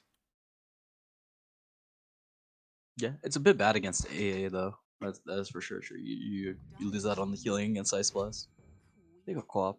Okay, so it's Earth Spirit offlane then. Or yeah, I'm not sure. Oh, actually, I guess it's. We'll see. I guess Weaver has to go carry for them. I don't think it's gonna be Tiny carry. So then it's like Earth Spirit Tiny offlane, which they're just gonna pray, I guess. 5 seconds remaining. The lane probably shouldn't go that bad. Though. Earth Spirit pushes the wave out really hard. These heroes are like pretty tanky. Yeah. Again, as it currently stands, it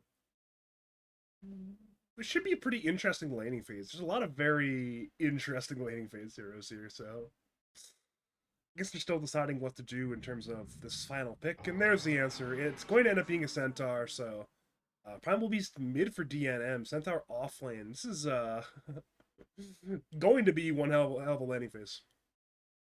I'm surprised they did this honestly, because the Primal Beast Quap lane is kind of the Quap will get like 3 or 4 points of dagger, and we'll just spam dagger on you. So I kind of assume that DNM with last pick would try to get himself a better matchup, especially because because Primal's like CD's best hero, or it's like up there. I guess Marcy. It's offlaner Spirit. Marcy definitely number one. We saw it in game number one. The Marcy having a great, it's an absolute great time. But looking at the overall drafts here, where would you lean towards? I think Dyer's draft's easier to play. I think Gradient, there's a good chance they run out of damage. I've never seen Madura play Weaver also. And yeah, I mean they got Earth Spirit. That's their only guy who's like really good at like at like playing the meta pretty much, I'd say. Where you have like sustained damage in a team fight and you end up being really tanky with a heart, potentially a blade mill. I think Dyer has like 3 of these type of heroes. And the Quap can certainly run out of damage. They have plenty of catch for the Weaver. Should be easier for buff buddies, I think. I will say, looking at the Radiant offlane, this is like the most creep drag lane I have ever seen in my entire life. You're gonna see like Tiny drag the wave. You might see Earth Spirit drag the next wave. So you know what? I'm not interacting with these heroes because if CKSD are interacting with Earth Spirit Tiny, surely Earth Spirit Tiny are losing those interactions. I mean, yeah, we'll have to see. Shadow Demon really sucks in lane. I think that's one thing I didn't realize for a while. But Shadow Demon really does nothing. I think. Except for like a couple specific matchups. This hero kind of is just you just like disrupt. You only kind of play for kills, I think. Well, we shall see. If you are just joining us, welcome to game number 3 of the Legal Ads Plus Grand Finals. Buff Buddies won game 1, Royal Star won game 2, and we're now into a pivotal game number 3 in this this best of 5 series, because that's how it goes sometimes. We have something like $600 in the line right now, so on top of course bragging rights. So my name's Badger. I'm joined by Logical, and hopefully game 3 proves to be competitive. It's best of 5, right? Yes, it is. Yes, it is.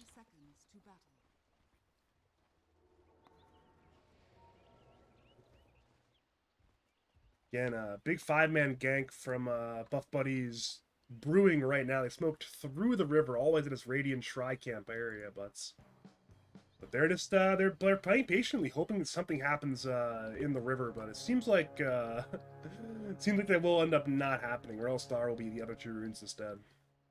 The battle begins. Yeah. Now that they do have this this Shadow Demon Centaur lane though, I would be like would not be against the SD laning with the Centaur, but they're not gonna. That might actually Crazy end up being build. an interesting lane, but alas, not the play we see today. Crazy item build on Earth Spirit. I cannot get behind this. This looks so ugly. Yeah, I mean, it doesn't just look ugly. It is ugly, but it is what it is. We saw it game number 2, Buffles and Jamie combining for a bit of first blood attempts in the safe lane, but this time Legacy and Reed, they're just ready for this. They're ready to not die this time.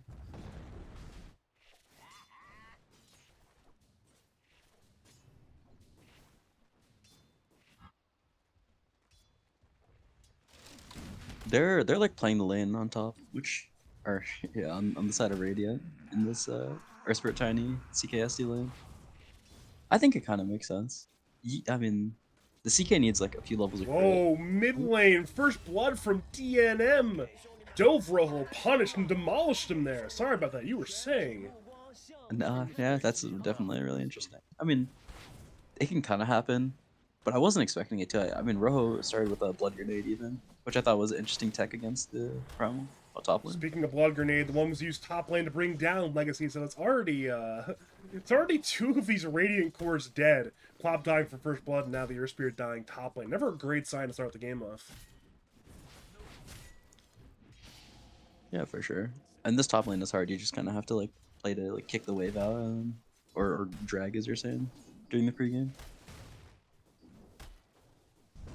Well, they're going to go once again, this time for Reed's Tiny. Disruption was used on Legacy. Jamie and Reed are both quite low. Jamie will go down, but off certainly will find Vengeance in 1 more hits. And that's CK claiming solo XP on that Vengeance skill, so if you're off, you're feeling pretty good right now, I'm pretty sure. Yeah, for sure. That feels really good, to be honest. I think you got the solo XP on that kill. You're gonna be really rich. he also like they don't really have kill threat. They have to do some goofy stuff. They have to like toss back into a kick under tower if they wanna contest the CK at all. I think he's gonna be too tanky. It's like yeah, it's kind of a problem CK against the like tankier strength heroes in lane. The CK will just like hit you and then he'll lifesteal off the crit. So it's like very hard to deal with his what's the word? Sustain. Yeah, just a very difficult nut to crack. Part reason why he's such a popular hero at the last TI, and well, seems like so far that Royal Star are struggling to crack said nuts.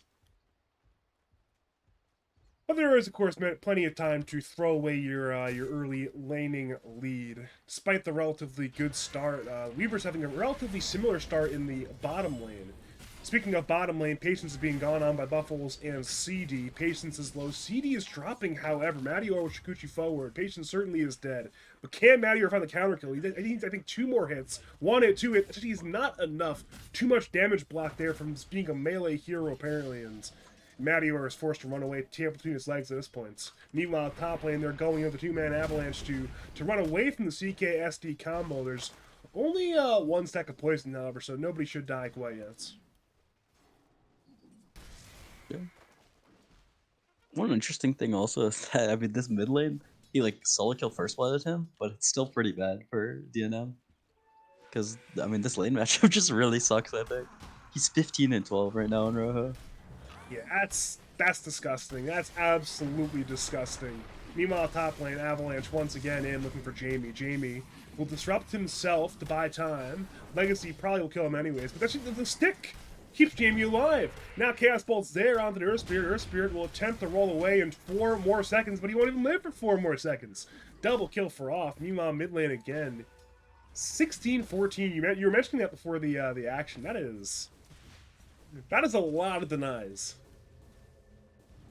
Yeah. Yeah, pretty tough. Ooh, I mean this matchup does get a lot better. He tried to bottle fill mid, but he gave the bottle too late. Now DNM's looking to punish. He's going in for Rojo, recognizing there's no bottle charges on the Queen of Pain. Problem is DNM's too deep. Oh no! DNM may have baited himself off of Rojo's misplay. That's a dead Primal Beast. Yeah, I think he just messed up on DNM. I don't see him play Primal that much, or mid in general. So that's, I mean, sometimes it can be easy to mess up some of these lanes if you like don't play a lot. I think that kind of happened there. He didn't trample on the Q, which kind of makes sense because he like blinked away from the what's the spell called? Onslaught. Yeah, just ended up being way too deep though, and with Tiny around, he couldn't TP.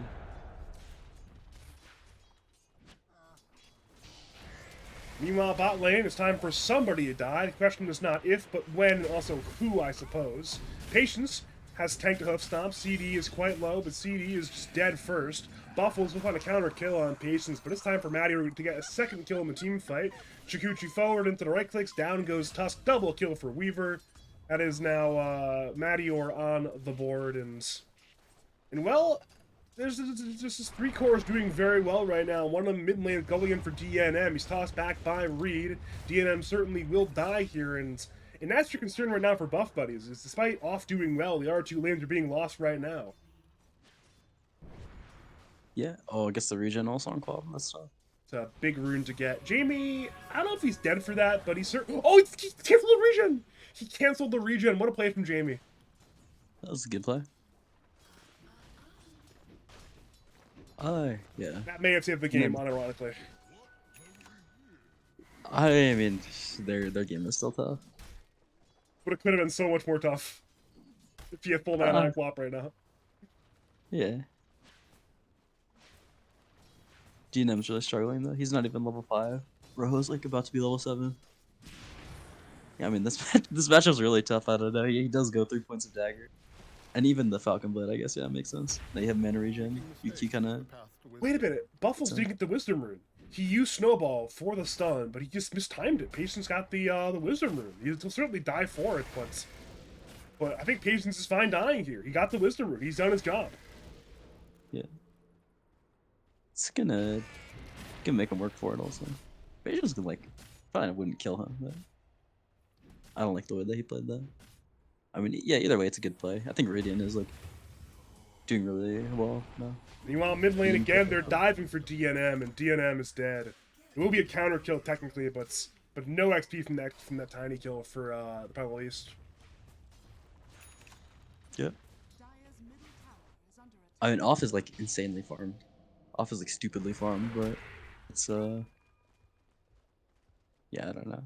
I'm just like concerned anyways because DNM's so poor. And luckily, he is playing Primal Beast as a hero who can have some impact with low farm, but it's certainly concerning. Rojo blinks in. Sonic Wave was pump fake, but cancelled by the onslaught. DNM's now frozen the cold feet into a two-man avalanche from Reed. Snowball forward by Buffles. Jamie disrupts the Primal Beast as well, but now in comes the Legacy. This could be an absolute disaster. One more blink in by Rojo. DNM's dead. Jamie is dead. Buffles is certainly not safe. He'll try to do whatever he can as Off arrives to the team fight with Phantasm. He'll get a counter kill on Rojo at the very least, but now Off is fighting a 1v3. He's frozen. He's magnetized. He's going to end up dying, barring a miracle. Stampede is not enough to get him away. It's a 4-for-1 in favor of the side of Royal Star. Sure, you do kill Rojo, but that's an absolute lost fight. Yeah. I don't love Rojo's build also. He's or not sorry, not Rojo's build. Rojo's owning, he's playing very well. Actually, I don't like his build either, but I'll talk about that later. Whose build do you not like? I read both of theirs, honestly. I think this like Midas Rush is kinda doesn't make that much sense because like when you have as good early games as you do for like both of these players, or as both of these players do have, I think you can like try to build items to be strong. So I mean, well, there's a fight going on. Yeah, DNM's just doped mid lane by Reed and Rojo. Surprise, surprise, he's dead again.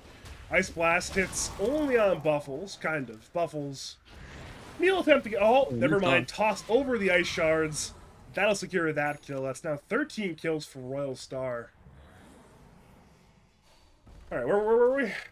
Reed's playing really well, actually. What up, Mars? I mean, technically, I think he's like 6,200, but we all know it's a fake number for Reed. Mm-hmm. Yeah, he's been playing well. When he decides to pick a real hero, I mean, Tiny is like a debatable real hero, but he's it's 9 minutes and 50 seconds. He has a blink. He's higher net than DNM by a substantial amount. Minutes in. Not what you expected going into this game. Not what you expected going into this series. Oh yeah, but I was gonna say I don't like Rojo or offside on build, but I mean it's a little bit better now. I like that Rojo finish tries because I think when you have a good start like this, you should just try to build to actually like use your advantage. Then you can go back for a Midas later, even if like on Quap I think that's reasonable. There are a couple of heroes, like especially the like big tanky heroes, where you can just go back for a Midas later to try to go for your late game timing. But like on CK, I think on that one engagement where he just ran in and died here, if he had an armlet, he would have been way tankier. I understand that he doesn't want it because it's against AA or whatever. I think it makes your hero so strong so early. And that it's you should do it anyways. On CK at least, not on every hero. Well, speaking of, he's been found by the Blink Tiny, Avalanche, Toss, Ice Blast, Queen of Pain damage. That'll certainly be enough. Legacy there for good measure. He wasn't really needed, to be honest, but you might as well get the kill there on the CK. They'll probably parlay that one into a siege on the top T1 tower. A siege unit literally has 13 HP, but 13 HP should be enough to get the tower kill. Meanwhile, mid lane, there is a Queen of Pain potentially fighting 1v3, but I don't think Rojo cares about he's in a 1v3 right now. Yeah, I mean he's very hard to kill. He's got a lot of HP with Falcon Blade. He can go strength trip. And the max Q also just like ends up healing you a lot. I like that he's going for Kaya now. I think this is a better way to play this game. Better than the old Midas build. Yeah, because they have like they're so strong right now. They can continue to just run. With Midas is I think it like really slows your game down. But I mean yeah, they got Blink on Tiny. Earth Spirit is like has levels and he's pretty strong even though he has Midas. Your Weaver is also this is like the fastest hero in the meta probably like as far as carries go. Speaking of, Weaver is backed up by Tiny, bottom lane, Avalanche, Toss, roll in, Ice Blast. Ice Blast this time not even needed, but again, overkill is better than underkill, and now CD is dead. Yeah. Well played. It's an interesting way to do that rotation, but it ends up working. I think someone should farm top. Like one thing, I mean, I guess it doesn't really matter, but one thing that like Dyrachyo did a lot was because of the way they game and played, they would take the like offlane tower pretty often, and then he would just like play in this area on Weaver. So I think that that could be something that they do. I don't know what Radiant wants their map setup to look like, but I think it's very hard for them to kill Weaver on Dire, and so he could just play top and he could push that area and then like connect to mid lane. It seems like Royal Star want to smoke as 5, but I should say smoke as 4, but they'll instead just walk into the mid lane, claim the free team on tower last hit. Perhaps they'll smoke afterwards. But for now, they're just they're running the train. They're feeling pretty good right now. Yeah. They don't really have anything to be concerned about. Correction, they have exactly one thing to be concerned about, and it's Chaos Knight. As long as they can answer Chaos Knight one way or the other, then they're good. Yeah, that is true. But I do think that I don't know if CK can like 1v9 this game, kinda. Because it's not that good. I mean, his first pick CK, right? He's got to deal with Tiny with an Avalanche and Ice Blast. This is true. I mean, it was literally first face pick CK, yeah. But I mean, if it's not going to be CK this game, then it's not going to be anybody. So Yeah, agreed. And we'll just have to see. He's just got to like keep farming and then like a yeah. I mean, okay, he caught him farming Ancients on Centaur. Surely they can avenge him in this case. Blade Mail from her Spirit. He'll magnetize. They're not killing him, are they? He's going to kill all of them somehow. Oh no. He's got stones. He's stunned by Off, however. Maybe Off will be able to turn this team fight around. And that's actually, it's important that the CK arrived to that fight. If CK wasn't there, that Earth Spirit is not dying. yeah, for sure. Seagate does a lot of damage though.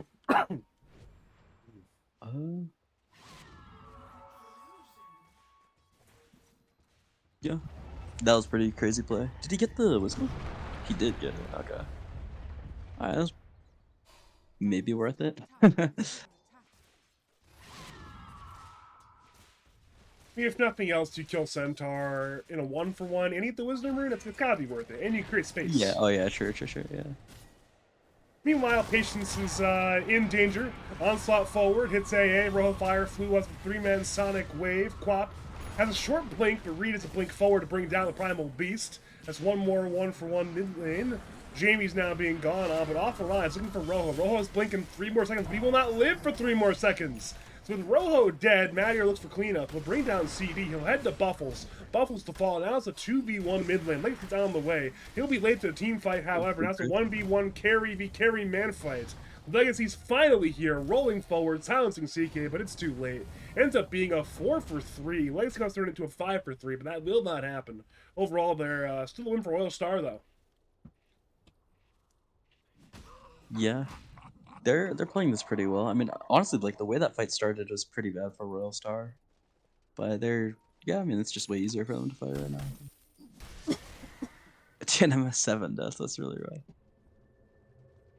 He was owning game 1, and despite the losing effort, he's playing pretty well game 2. But this game is it's a what can you do? Speaking of, he'll onslaught forward, but it's canceled by the avalanche of a Reed. Pulverize on Weaver. If they kill the Weaver here, no, they can't kill the Weaver. He's just too tanky. He time-lapsed in time, and it's cleanup time. The Dire Heroes will crumble. Buffles to fall. Jamie is dead. DNM is dead. CD falls on the west side of the river. That's another 4-for-0. And again, if they killed the Weaver, it could have been beautiful, but instead it's an absolute disaster. Yeah, that was kind of funny. He tossed the Primal onto the Weaver in range, but was able to live. This hero, yeah, I mean, you just end up being like relatively tanky. Spark of Courage gave some extra armor. You got strength from the lance and like these little stat items. Yeah, Weaver.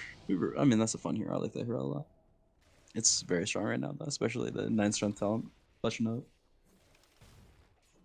Normally, you wouldn't think about a 9 strength talent as being make or break, but a hero like Weaver, who is just so stat starved that little burst of HP is all you need sometimes. I mean, that's like a lot of HP too. That's what, 180? 180 it. Yeah, it's like a 200 health talent pretty much. That's it's pretty good.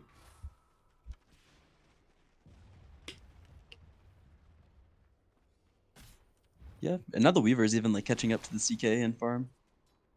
I'm not sure how this matchup goes, to be honest, but I can't imagine it's that bad for Weaver. He's gonna like need a few items. Like once he gets his BKB though, he can just clear all the CK illusions pretty easily, I think. Yeah, with BKB and Shard, surely should be Yeah, not too he already bad. has the shard coming out. It's already in the courier. Oh dear. Well, again, maybe it's, any mid lane Avalanche. Oh, they're gonna bring down Buffles again. Roll forward by Legacy. He's just dead on Tusk. I'm sure any of these individual matchups can be overcome as CK, but there's so many like negative matchups here that it's going to be hard. And you were mentioning it earlier, the Ice Blast, the Avalanche, all these tiny spells. Quap's going a relatively high AoE damage build. Weaver's gonna have Shard and all this other damage. It's going to be hard. I mean, Earth Spirit even, there's just too much damage. Yeah, I mean it can be done. You just have to be very selective with like how you enter fights and what fights you take. It's yeah, I don't know, it's a tall task though. I mean yeah, it's him and then 5 Radiant Heroes net worth wise, and then 4 Dire Heroes. That's never a great sign. I mean, this is unbelievable. You rarely see this. Especially this early in the game, you never see this. DNM is in danger. I'm not sure if he realizes how much danger he's in quite yet, but he'll end up getting away, but he's now under a Radiant Observer, so they're going to hunt him. They simply know they're stronger. Blink, Avalanche, Toss, not needed, though probably should have been used apparently. Onslaught hits on too, both rise on Queen of Pain, into a Snowball stun, into a punch, but Rojo, it's just too tanky. Bit of a short blink though, but it's a 3-man Sonic Wave. He's bottling on up, he can blink in just 5 more seconds. He won't even try to do that, the he'll TP away instead. So it's DNM dead, and now Meteor's gonna rise to the fight, but as he arrives, the fight's probably just over already.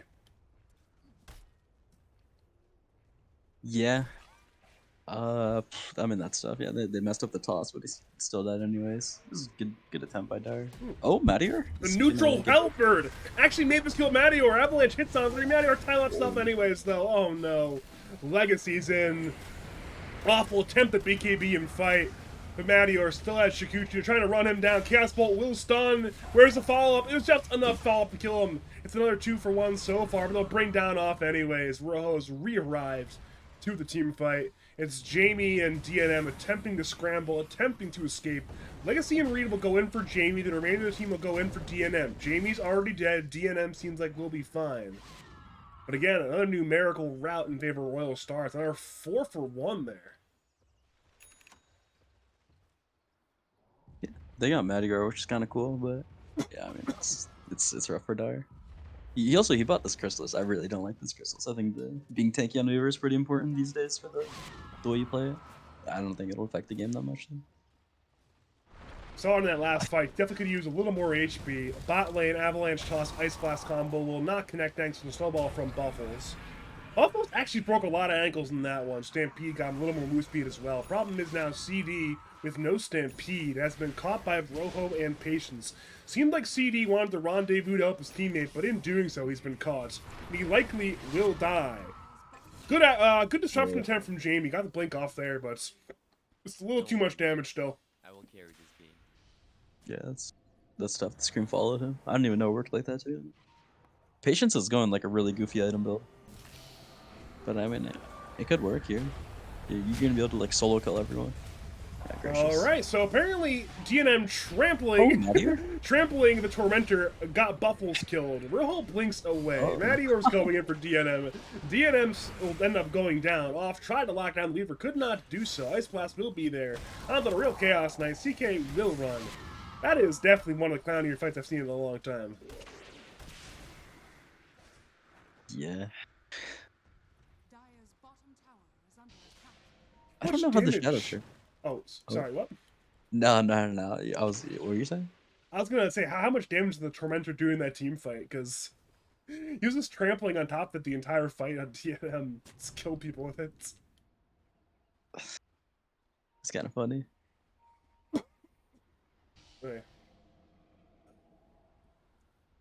Well, seems like game number 3 will be over relatively soon. It's Roshan time. Deso Weaver, free Roshan, Dire can't fight. Go game 4. I mean, these ones are throwable. But if Radiant's playing as well as they have been, then they should. certainly losable though. I would not say this game's unlosable, despite the crazy numbers, like DNM being 2-10. Yeah, again, it's one of those things where, again, you lose a game, sometimes you have a rough game. There's still, again, at least one more game to play with 4 buff buddies. They'll, of course, want to bring it to the alt side in game number 5, but we have to get there first. There's still some more dotes. No matter what happens with this game number 3, whether it's the Royal Star completing their dominant win or America comeback from buff buddies, there still is a game number 4. Lincoln by Reed, Legacy falls up, they found the Tusk is dead. Jamie will attempt to run, he cannot hide, he has been slain. 35 kills for Royal Star, and well, we are running it down the bottom lane. There's a tier 2 and a Tormentor to be claimed, they're both being pinged right now. Yeah.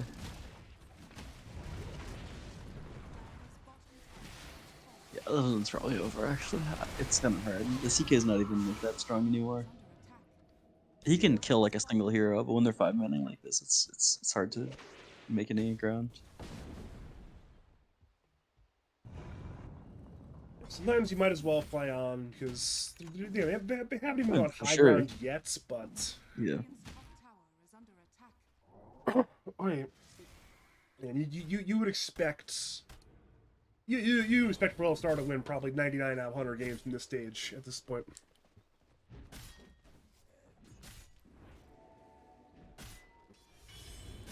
Dota Yeah, Plus well, I mean- is apparently less optimistic, only 96%, but you were saying? Yeah, I mean, we'll have to see how they break the base still. I don't know. I don't even know if it's that. I don't even know if it's 96-4 bad. I'd give it like 90-10. 90-10 logical. The comeback optimist giving a whole 10% to buff buddies. Yeah, I mean, these are throwable, I think. Especially with like, when it's kind of quite a whiles away, but you lose like one fight and then all of a sudden you have to worry about like Tusk Kick. And like your CK gets a heart. It's, can be hard to play. This is true. No one's really farming though on Dire. That's the main problem, is that Radiant's gold lead is just going up. Well, they have found the big Chaos Knight. Ice Blast will hit CD. CD's now in a lot of danger. Megatized from Legacy. Stampede will be used to disengage on everybody but the Centaur, so Centaur will give his life for the cause. One problem is the cause is just buying a little more time for CK to farm. Tier 2 mid is under attack, it certainly will die. Meanwhile, Reed finds the Shadow Demon, roll in by Legacy to follow up, and that'll be one more kill. 37 kills now for Royal Star. Look. Yeah. Hard to play. He's got an Orchid on CK now. I guess you can try to catch co-op, throwing co-op, but it's still pretty tough. Dire Glyph, Radiant's Counter Glyph. And now we are back to our regularly scheduled base breaking. There's one more glyph if buff buddies want to use it, but I guess we are fighting 5v5. What? Also cool. Actually, wait a minute. Eloise doesn't have TP right now, so DNM cannot be here for a solid 10 more seconds. The Rax will not live for 10 more seconds at this point. Rax will go down to full set, taken middle lane. Phantasm was used by Off, trying to find whatever kill he can get, but again, everybody has disengaged. It's a clean retreat for Royal Star. We still have that Aegis for another minute longer, so yeah, this is a very methodical game right now. Yeah, I mean, that fight probably wasn't going to be good, so I can kind of understand. DNM just like TP top once to get his heart. That is honestly like the biggest, I think, turning point for this game. But I don't think it'll ever come just on the way that Dire's itemizing. I think if they were able to get to like a triple heart timing, maybe then they could have a fight that lasts like a minute where Radiant runs out of damage. I don't really think that's gonna be the case though. Like Off doesn't want to buy a heart, which I can understand, and CD's not gonna get to one. If you want the comeback, here's step one, find a key pickoff. They find Legacy, he's half HP, dropping, and dead. Madior TP's in. Not the first TP you'd want, though. It'd probably be the Tiny instead, but Tiny actually has no TP. Rojo's there, Madior's there, but But as a result, the entirety of Buff Buddies will get away. That's nearly a 2,000 gold swing, bringing it down to only 25,000 net worth lead. Yeah, it's good. Good kill. That's kind of kills I need to find. Off top net again. Well, bad news. DNM's dead again. That is going to be his 11th death of the game. What can you do? No, that's tough. He's gonna evil like the AA build is pretty bad though. I think that's one saving grace. You should at least buy a blink if you're gonna do this. Yeah, I mean, it's not going to matter, but yeah. Yeah. I mean, these things can kind of add up. It can keyword. Yeah, can is definitely the keyword in this case. Like a Glimmer would go crazy this game on Radiant, but they don't really have them. Also they're like, I guess they went mid the one time where they got the pick off and then DNM TP top. Well, they found Patience, who was warding. Seems like everyone's gonna be okay though. Yeah. There wasn't really anyone around to follow up. Also, they don't really have good like long range centaur follow up. If they want to go on the A, they have to like fully commit on it. They don't have like a ranged hero or like a spirit to just like kill the AA real fast and then reset.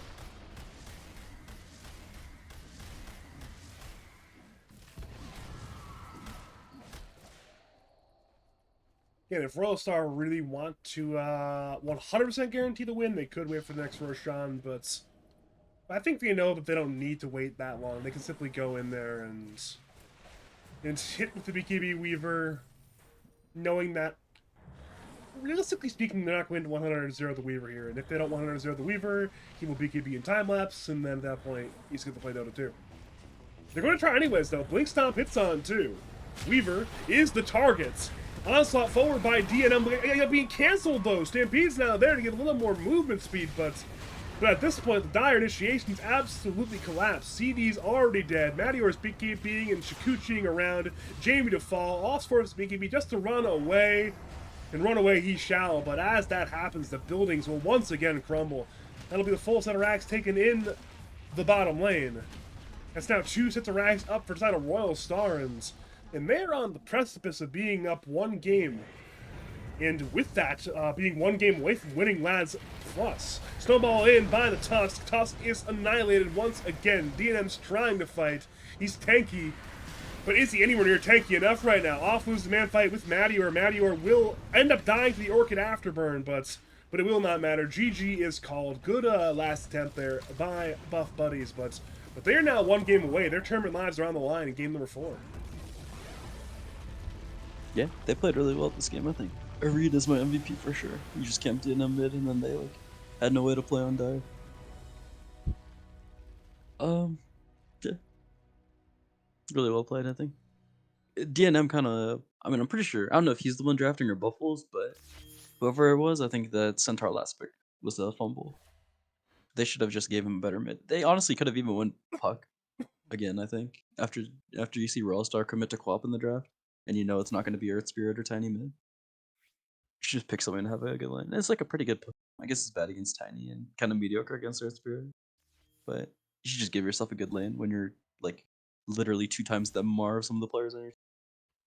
Yeah, again, it was Buffalo's drafting, but again, I'm sure it's a team effort regardless. I'm going to cut us to a break before game number 4. My name is Badger. I'm joined by Logical, and we'll see you soon for potentially the last game of Lads Plus.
Greetings and salutations, Dota fans. It is I, Badger, back for game number 4 of the Lions Plus Grand Finals. Once again, I'm joined by a man of many titles, but to keep it short and sweet, the great Logical Dota Chew. How you doing, Logical? Doing good. Watched pretty big beatdown last game though. Yeah, it's kind of how the series has gone, you know? It's been 3 beatdowns. Buff Buddies won game 1 of the beatdown. It's been 2 beatdowns the other way since. Kind of hoping we get a little more of a competitive game number 4, but if we don't, we don't, you know? Mm-hmm. It's how Yeah, Dota for 2 sure. goes sometimes. Band's already changed up. Earth Spirit is banned now.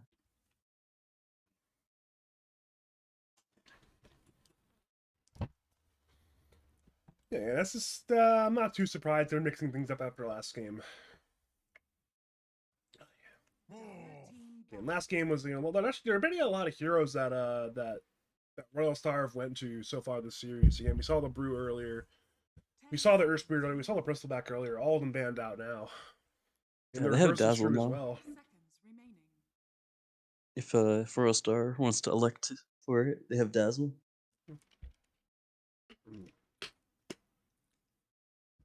I don't think we have seen Dazzle at all this series, so would be certainly a new look to the a new look to the grand finals. That is what happens sometimes in these BO5s is you start putting out the more respect bands. Sometimes the more broken heroes like Spirit Breaker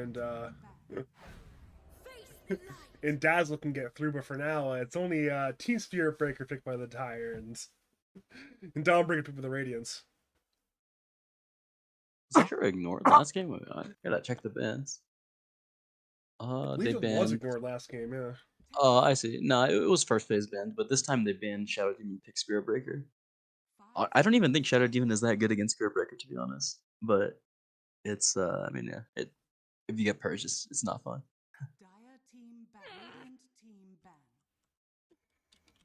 This makes sense. That's yeah, and they get the next pick on Buff Buddies. I would really want to play Dazzle. I feel like if I'm DNM, they're not caring about it though. At least not yet. I mean, we have seen these other heroes get banned out, like Phoenix. So now it's available. Maybe it's like, all right, we need to grab it now, so it's not contested, I guess. But yeah, I mean, this Dazzle going to Slate surprises me as well. I've also never seen DNM play that hero. That's why. This is true. I mean, you don't need what's it called? You don't really need that much experience, but maybe you need like a couple games. Oh, they take Dazzle now on Royal Star. Yeah, I think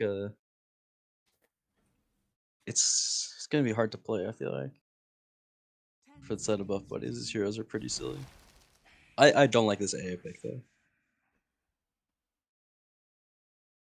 They did win the last one though, and he was playing well, so I can understand it. It works with the Spirit Breaker also. Yeah, it's also again, you've got multiple forms of heal, both the Dawnbreaker and the Phoenix. So this makes a lot of Yeah, sense that's to true. double down on it again.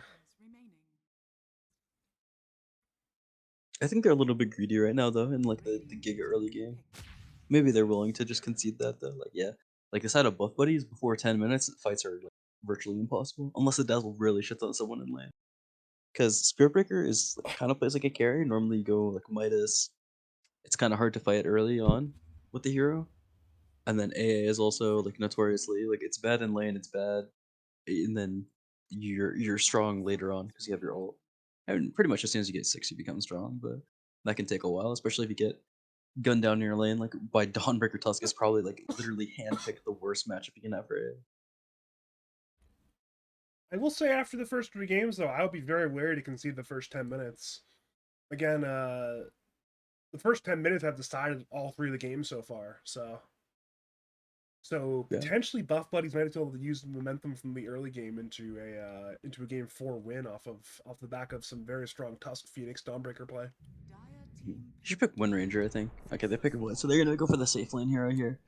It's I think this hero is actually kind of bad against Spirit Breaker. Maybe that's my own opinion. I don't know if that's something other people agree with.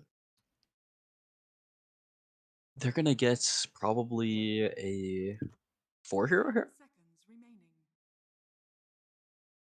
Yeah, almost certainly the case. Assuming it is a Dazzle mid Spearbreaker 3, correct? That's a good point. Maybe it is Dazzle 3.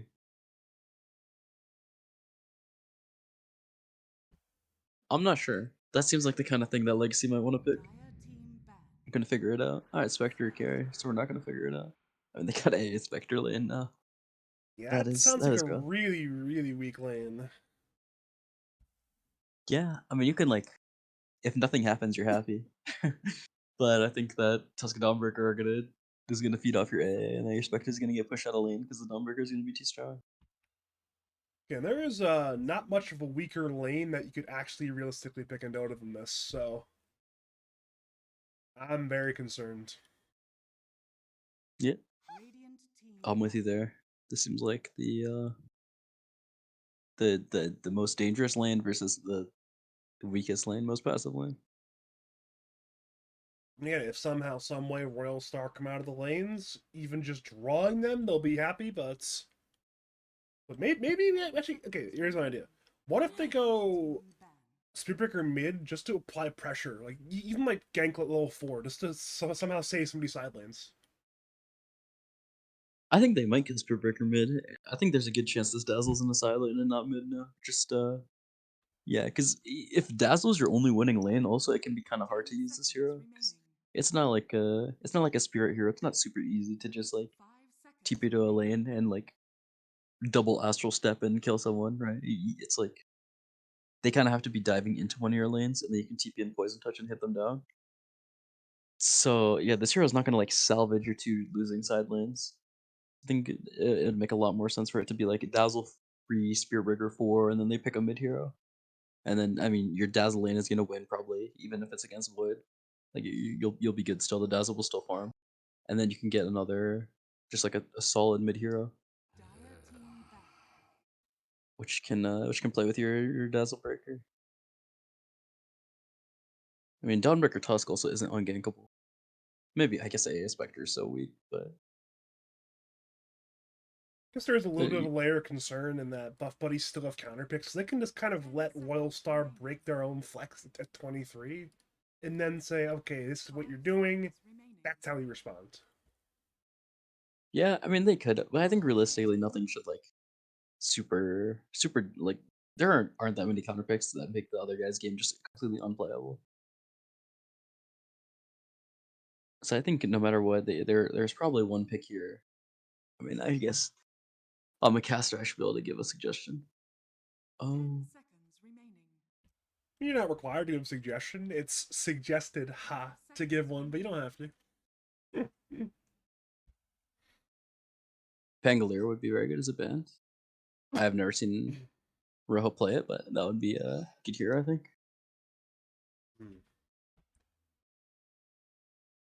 I'm not even sure if I've seen Rojo play it either, actually. I mean, I'm sure he can play it. It's Pangolier. Anybody can play it, but it would be interesting either way. Earthshaker, that hero is still very broken, I think. Although this is one of the worst Shaker games I think I've seen. Just it feels very difficult to play into the Radiant heroes against like Tusk and stuff. That genre hero I think is pretty fine. Or I mean, I don't know. You can say maybe they're gonna pick a 4 hero here, and they're just gonna concede that they might lose a lot of lanes. I also don't like Royal Stars bans, and this makes me think that either their Dazzle mid player doesn't play that much Dazzle, or it's gonna be a Dazzle off hero. Again, there's still 30 seconds of reserve time left. I mean, maybe they're deliberating for that exact reason, or maybe they're trying to juxtapose where is Dazzle quote unquote ideal versus who in our team actually plays the hero here.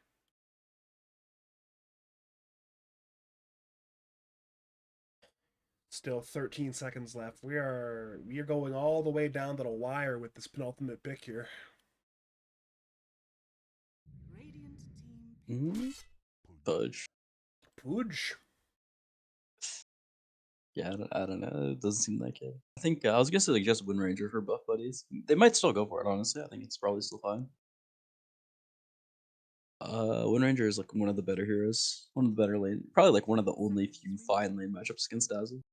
There's like OD also, but that hero is kind of I don't know. You kind of need to play OD. Maybe DNM will do that though. That's a hero that he actually plays. I've seen him play it. Yeah, they've got 40 seconds left to think it out. And if DNM's comfortable in that situation, surely it sounds good to all of us. So Yeah, actually, but to be honest, what I think is gonna happen, I think it's gonna be Dazzle 3, Pudge 4, Breaker mid, Coddle. Um, let's see, it is Pudge 4. Oh, it's Dazzle mid. Okay, they should have Spear Breaker Pudge lane. I see. so DNM's gonna pull one out of his brother's toolkits and bring the Coddle mid into the game here. Dazzle Coddle mid. That's not something I thought I'd ever say in my life, but hey, it's what we're gonna get. Yeah, we'll have to see. I mean, I don't super love this Coddle pick. He's really gonna get run down by this Breaker Spectre. Yeah. Yeah, that is true. And also, I think what's it called? Very sad series, Gaming Gladiators versus Nouns at TI. There was this matchup. It was Gunner Coddle versus Quinn Dazzle, and I don't really think there's that big of a skill gap. I mean, sure, Quinn's probably a better player, but that matchup was very bad for the lane. Like Gunner probably misplayed it also, but the Dazzle had like way too many guys, and yeah, he was not very rich, and they got extremely gunned down that game. And potentially we could see some more mid camping as well between the AA and the Pudge. And again, I'm pretty sure if you're DNM, you are sick and tired of being camped by these subs.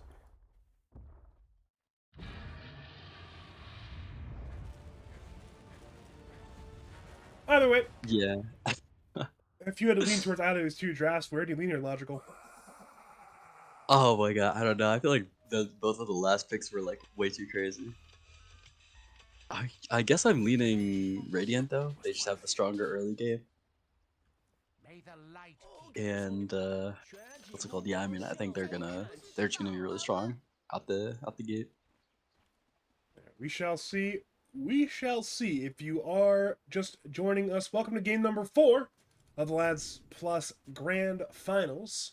Royal Star are one game away from winning like $500. Some big money on the line for North American Dota 2. Sure. My name is Badger. I'm joined by Longical. More money than the DPC this season. Too soon. But hopefully we should have a competitive game number 4 and 3 pretty uncompetitive games. 3 pretty dominant wins, 1 going to Buff Buddies game number 1, 2 going to Royal Star games 2 and 3. Hopefully game 4 proves less one-sided. Reed has already skilled Hook. Looking at Dire Vision, they see little. Looking at Radiant Vision, they see little either. So both teams are barely right outside of each other's vision range. Mattior is now in Radiant Vision. They see Jamie. Reed looks for the angle. Could go for a blind Hook if he's really feeling it. Still hasn't ready to go. Off walks forward. He's taking a little bit of damage. Hook's still available. Reed will hit. DNM channels the Illuminate. It'll hit only on 2. There's so much radiant damage right now. Jamie's up. Look at Reed as well. Reed's dropping. First one goes to Rojo. It's a 1-for-1 so far. Move to Mattior. Mattior's half HP. He's got 4 stick charges. He'll still walk away. Interesting early fights. Dire took more damage. However, they still got the first blood on the Dazzle. Yeah, first one on Dazzle is a little bit rough. He took heal though at level 1. Honestly, I mean, you know Rojo pretty well. You guys are good friends. Does he play Dazzle? I've never seen him play Dazzle in my entire life. Because I would say just like his item build and like the fact that he instantly sent out a bottle and that he got heal level in, I feel like I'm not a big fan of all this. Yeah, it's what it is. Yeah. We'll have to see how it ends up going. I mean, this is definitely not. I mean, he's silver tier. He's got some games clearly, but I feel like silver tier for a game spammer is pretty low. And Rolo's he's definitely a game spammer. I mean, you can do some interesting stuff. Like, he's kind of just 50-50ing the lane right now, which is, it is what it is. But I mean, he's doing good now. Yeah, okay. DNM kind of messed up and let him get a couple poison touches. So Starling now. I mean, also if you're first split, it's kind of hard to mess up the lane that hard. Ooh, top lane. Mattior's in a lot of danger. He is simply dead. Yeah. He didn't even need the Celestial Dagger there or Celestial Hammer. Yeah, I mean, yeah, it's just like it's a 100-0 matchup literally. And it's something that we were mentioning earlier in the draft. Like, hey, this lane seems pretty fucking hard. And, well, that seems to be what we've got right now. Yeah, it's really tough. At least I mean the AA hasn't died yet, but you're not happier about your Spectre. Gonna say, if you have to die there in A, if you expect her not to die, it's time to die. Patience, go in there, tank the damage, keep Mattior alive a little bit longer.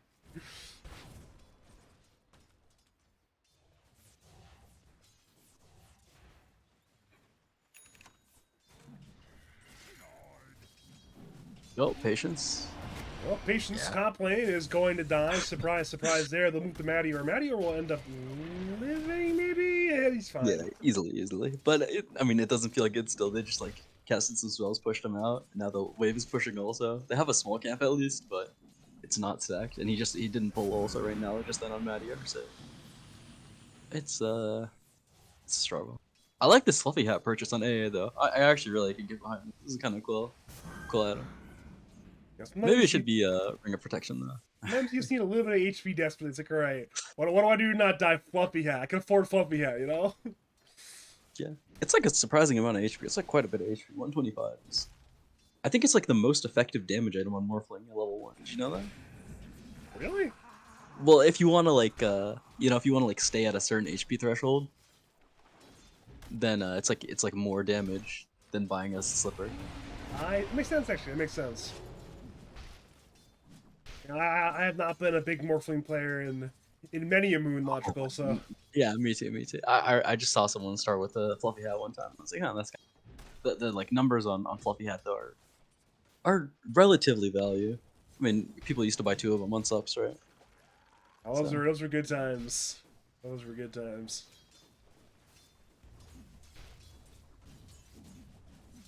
DNM's jungling it up. Keeper of the late. That's what he does. Sometimes you stack, sometimes you clear the stack. Sometimes Pudge runs at you, but he runs at you too late, so he's just wasting his time. I think he's just gonna try to get a hook right now on the 4-minute rune.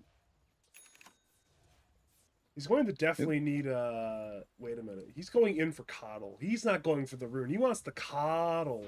Poison Touch, Blood Grenade, Hook and Rot, DNM. You've once again been camped. And you've once again been slain.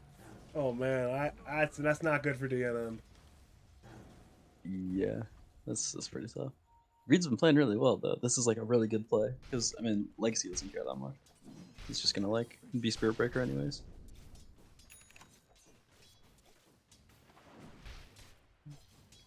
And that will mean that both the water runes will go to Rojo if he wants them. Here to grab the wand, he can grab that one anytime. Or he could just not. He can do whatever.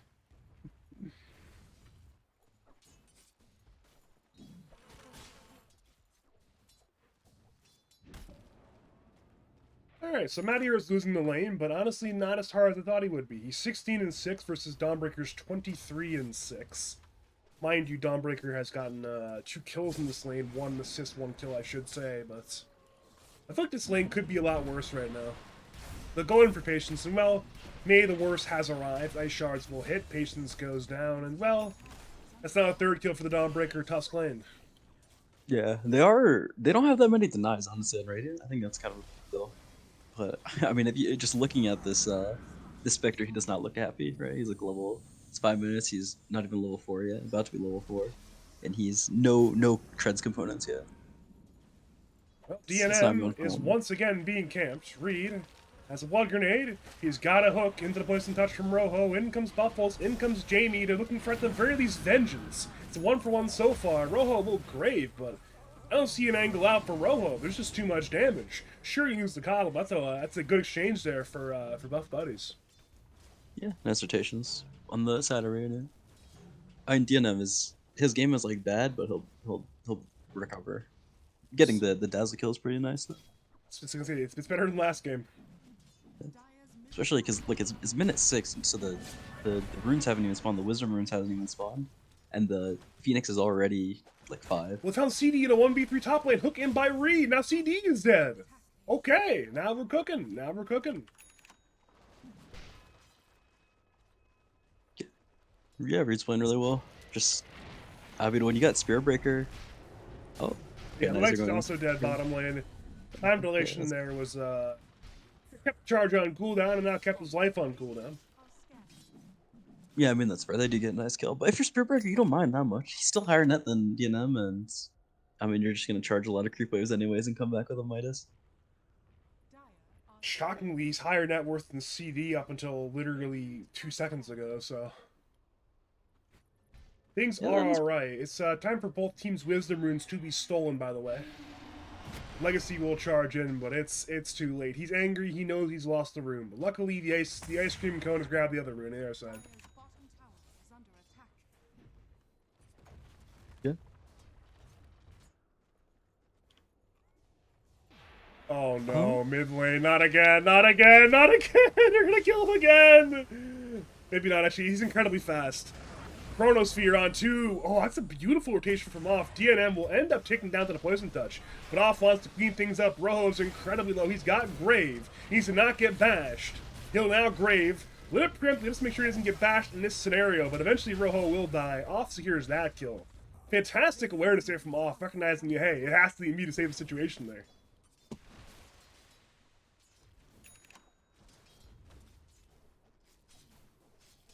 Yeah. That's pretty rough of your call, I guess. Like he's now he's hey, he's like not even that poor actually. What happened? Did he get a last? Oh, he got a last in push. Okay. Alright, yeah. He survived. This is not really how you want to play Coddle. Like when you're playing Coddle, if you're like the same net, then you're kind of behind. Your hero's not really gonna do that much. You kind of like need to hit your timings, and you need to like be rich at the start of the game. That's what this hero's whole it's predicated around it.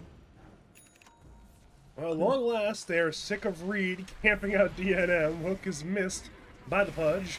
Poison Touch on Buffles. He's forced to dive away. I believe he'll survive this. Yeah, he definitely will survive this. However, now Rojo's diving for DNM, but luckily DNM has a billion move speed, so DNM's Madior? fine. Meanwhile, Madior, as you mentioned, yeah, he's just... Wait, he's just dead top lane. Yeah, CD and Jamie went in, and they just brought him down there. It's max tag team. He's level 7. He's higher level than his Coddle. That's hilarious. He's insanely like rich, insanely just strong. I mean that is kind of what happened in the top lane, right? Absolutely.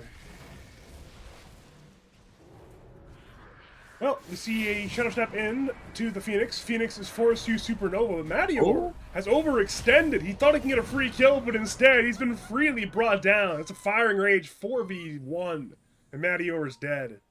That's a bit of beautiful bait in, and they're, if nothing else, that's huge morale damage against the Spectre. Yep. We're not done bottom. Charge charge. away by Legacy. They're still going to run at Patience. They'll need something, and well, Ice Shards certainly are something. Into Tag Team, into Walrus Punch, into the right clicks. One more kill for Jamie. He's 3-1-9. He's been involved in all 12 kills so far. Yeah, he's been high impact. He's honestly kind of poor, I want to say, for like being like Reed last game. He just like camped DNM, got a bunch of kills, and then he had like a 9-minute blink. He's not quite doing that because he's like buying real like he upgraded his boots and stuff, but I would have expected him to be a little bit richer still. This blink is gonna be nice, though. And I mean, I guess the mana boots are okay. Nice big smoke out. Yeah, they have Chrono once again on off. They'll head mid for whoever they can find. They don't want this AA kill. They want a more viable kill, so they'll scan the tri-camp. They don't know it's Rojo. They know somebody's there. And they will find Rojo. Chrono is Oh. barely on the mark. I think Rojo might have walked into it there, and as a result, he's certainly dead on Dazzle. And, well, what can you do? Dazzle dead. They'll move to AA. That guy certainly will die as well. Ice Shards kind of redirect the movement. DNM secures that kill. That's 2 good kills there for both buddies. Yeah, now he's back on DNM. That's kind of all it takes. Like feeding cores, like as a sub, feed a core like 1 or 2 kills. It ends up being pretty bad, I'd say. in like more competitive games.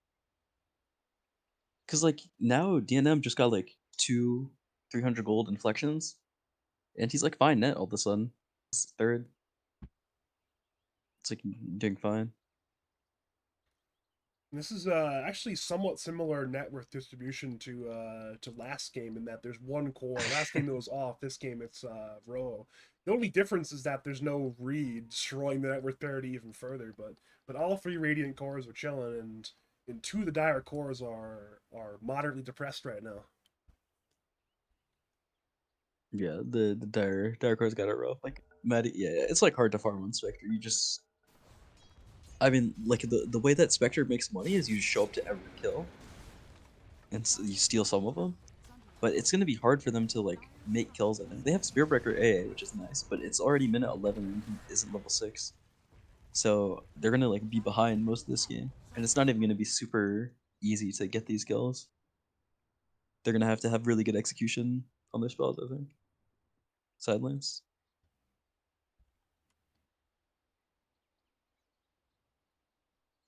Apparently being said, there's packet loss. You were saying? Unlucky.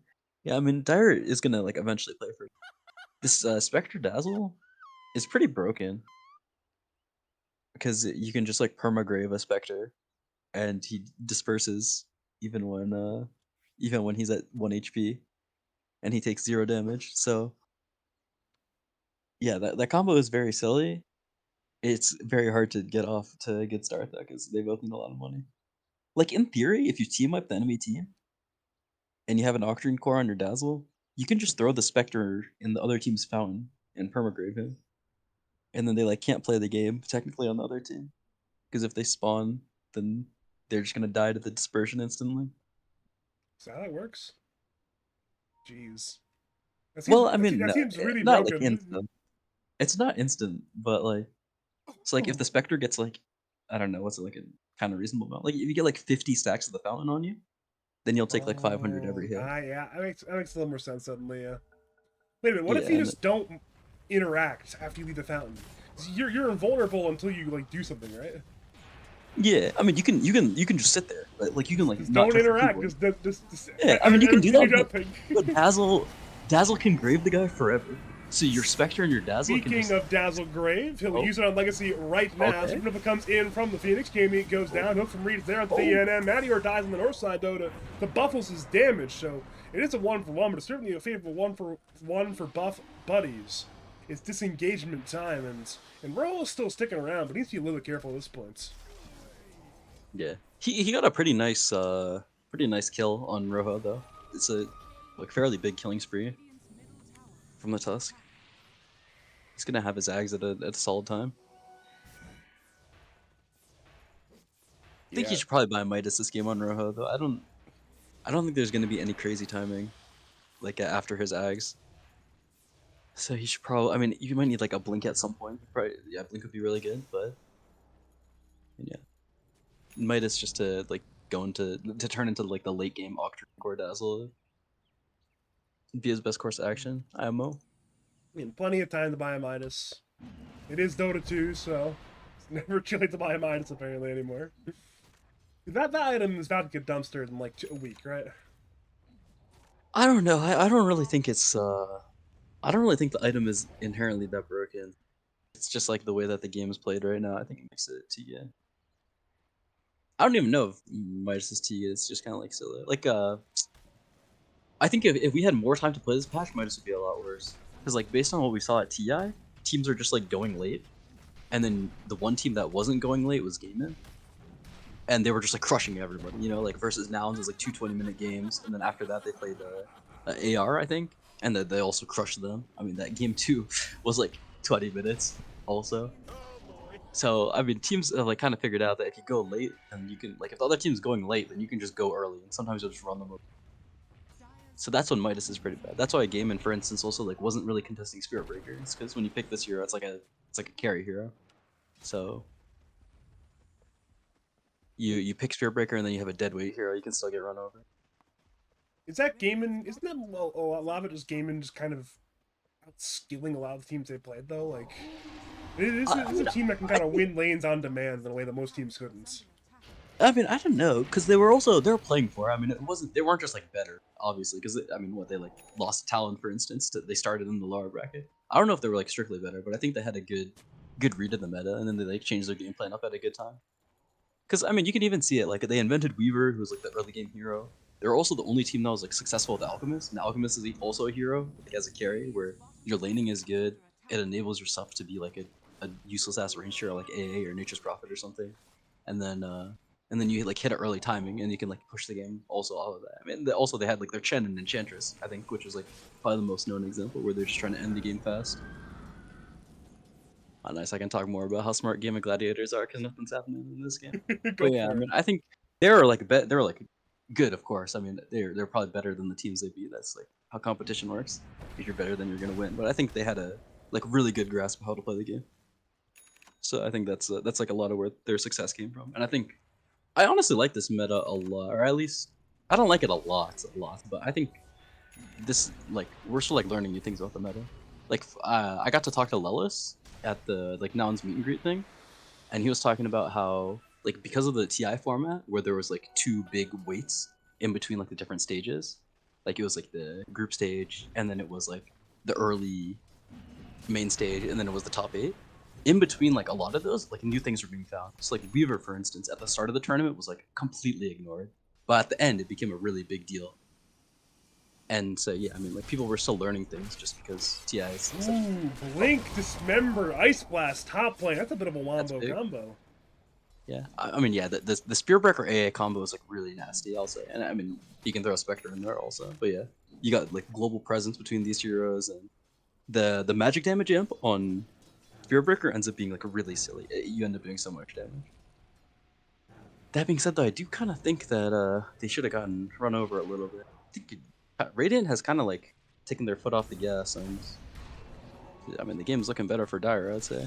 Rose. Blink, Dismember again. Oh. Slore Guardian, the counterplay to keep DNM unstunned. And well, now Reed's dead. Yeah, I mean, it's still kind of hard to take fights like that. You need Ice Blast also for a lot of your plays, because otherwise you're gonna have to deal with Sunray and the Coddle Heal and Dawnbreaker. Oh, They just Maddie. find Mattior. I think they have. Will attempt the dagger run away, but well, he's got no HP to run away with. So at first it's like, all right, they killed Reed. What? It doesn't really matter. But what's the Mattior kill? Suddenly a lot bigger of a loss. Seeing a lot of drawing on the map, but draw as you might, you have already lost your heroes. Yeah, I mean, Meteor is sad also, because I mean, you need kills on Spectre, and he's currently sitting at a fat old goose egg 0 kills. They're scaling though on Dire. Like these two Another hook from Reed. This dude is out of control. cores- He's so out of control. Yeah. Oh yeah. He's dead unless it's some Giga Blink. Yeah. I was gonna say Rot is. What? Oh no. He tried to last hit that one. Maybe he just wanted to get out of base. Honestly, that's kind of based. You don't want to use your TP. You just ult out of base. And that is true, yeah. It says People again, used to do that. Or sorry, go first. it's a very short cooldown, so it's not a huge deal to use it anyways. Yeah, for sure. I mean, they're probably not even getting a kill in the next 60 seconds. I'd say where it would be useful. Yeah, I remember even with the old Haunt Spectre, one thing like yeah, when you like just hit level 6 or like if it's like 10 minutes or something, and then you're like kind of low on the old Spectre, we weren't by earning anything. People would just TP home and then they'd haunt, and then they'd just go to one of the haunts, and then they'd just like walk away from the enemy that they haunted to and start farming gear. It's like way better now. Another hook. That was. There's no way. He's just so good, actually. Dismember, Ice Blast is a little bit off the mark. That's so a big the, deal. the initiation has been blown. Legacy's in a lot of danger. Reed's already dead. So despite a good hook, I'm not even sure how he landed that hook, to be honest. It ended up not being the hook he wanted to go in on, and he not only baited himself to his death, but he baited his teammate as well. Yeah. I mean, you're talking about how broken Midas is, but like, what this game, what it looks like to me is that Rito's like making some good plays early, but now he's like bored. So now he's just like going and hooking people and dying, and like that's just life. Because Dire can't do anything. They have to like see. Oh yeah, okay. To finish the Gim and Gladiator story, eventually they lost to Spirit, and that's because Spirit was the one team that was like so solid because they could go late, and you just like couldn't break them, you just like couldn't beat them down that early. Because like, yeah, because their team just like works really well, and your Toro's really good at like waiting for a perfect fight and coming into the fight like at the right time and in the right way.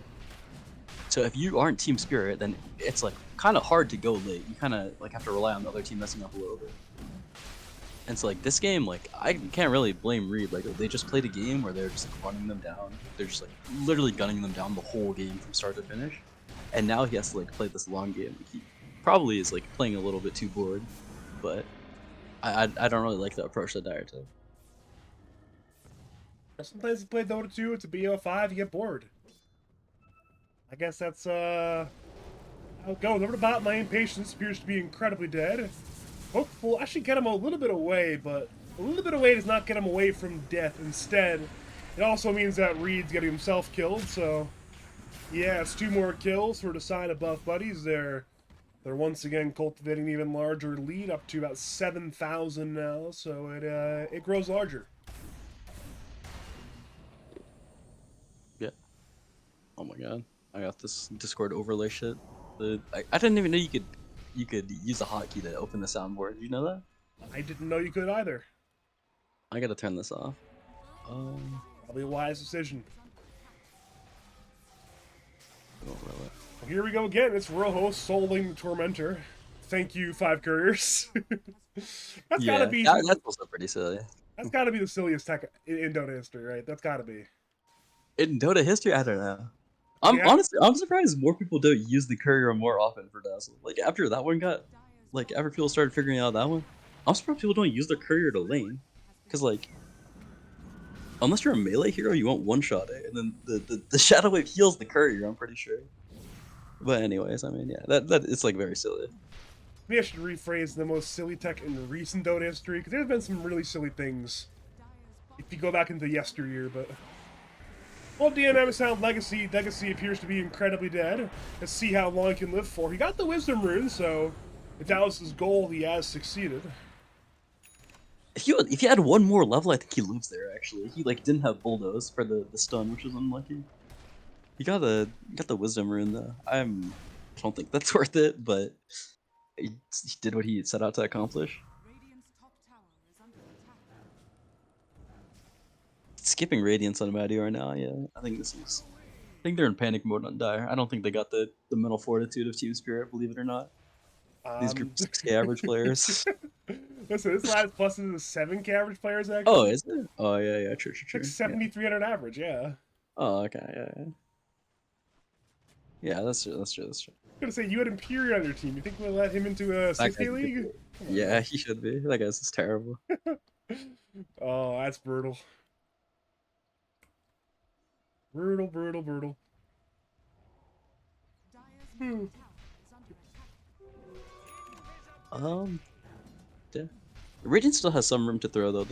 It's still not like super obvious how they hit buildings also. They kind of need to just scale on all their heroes, which they're doing a fine job of right now, but they need to keep it up. Like, oh, this is kind of deep without a shard. Maybe he's just gonna 2-tap him. Like, missed! Ooh. Come on, Platinum Dawnbreaker for You what? don't expect that from Mr. Dawnbreaker player, but at that point, it's more about sending a message to patients like, hey, I can kill you anytime. I chose to let you live by making, 2-man Chrono mid lane. They've caught Rojo, Fire Flew, and he's dead. They'll kill Reed as well, why not? He thought about dismembering, but he knew that it wouldn't have worked. Yeah, they're playing well. Also, one thing I'd like to highlight is I think DNM's item build is pretty interesting.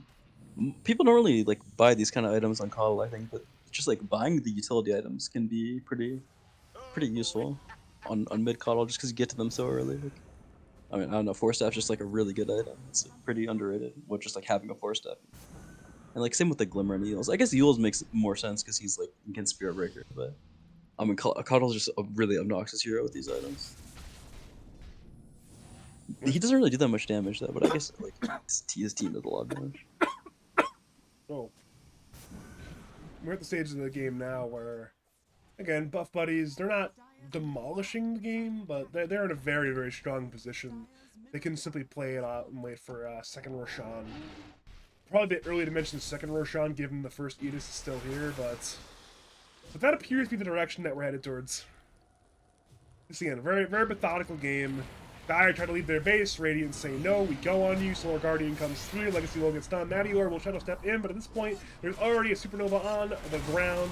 They want to kill CD at the very least. No Chrono. They cannot kill him.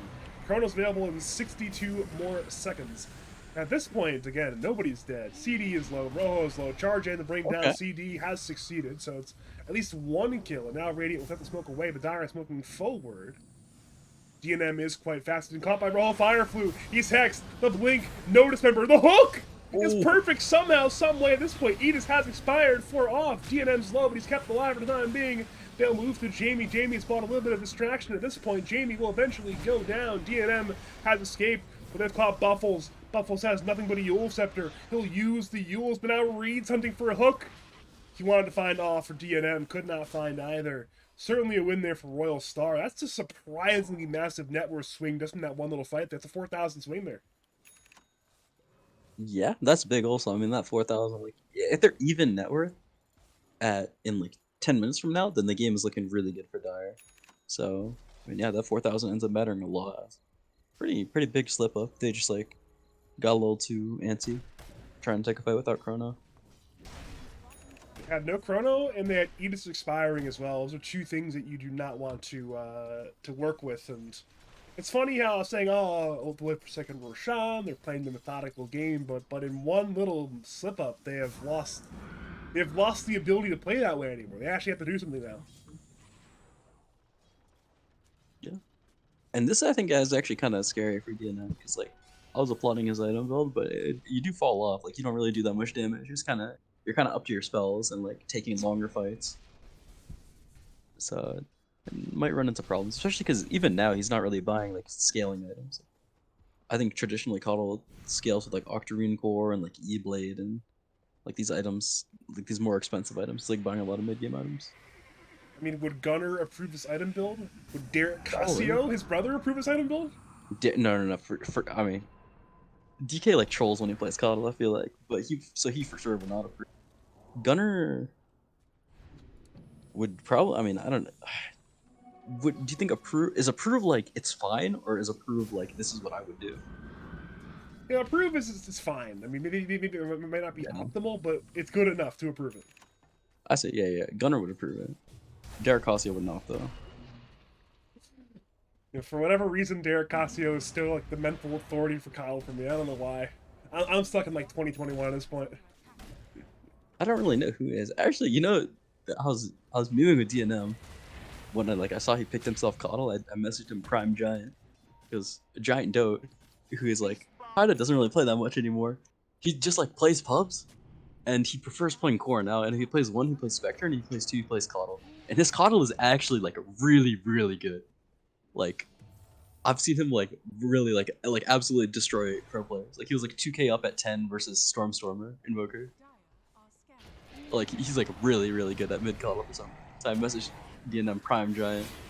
Bottom lane, No. by the way, Jamie is under attack. CD, Solar Guardian did the blink over towards Legacy. Hook will be off the mark for once. Legacy will attempt to charge and then BKB. Ice Blast hits living. on 3. Thanks to the shards, stun. Okay, that's Dota 2 for you right there. He's out. Oh, Coddle. Oh no, Dazzle. Yeah, Dazzle has blink in 4. Children running out in a But- second. Well, that's a very early grave. And he'll probably just be dead because of that. Yeah, I think they both kind of panicked there. But I mean, it was kind of tough to live.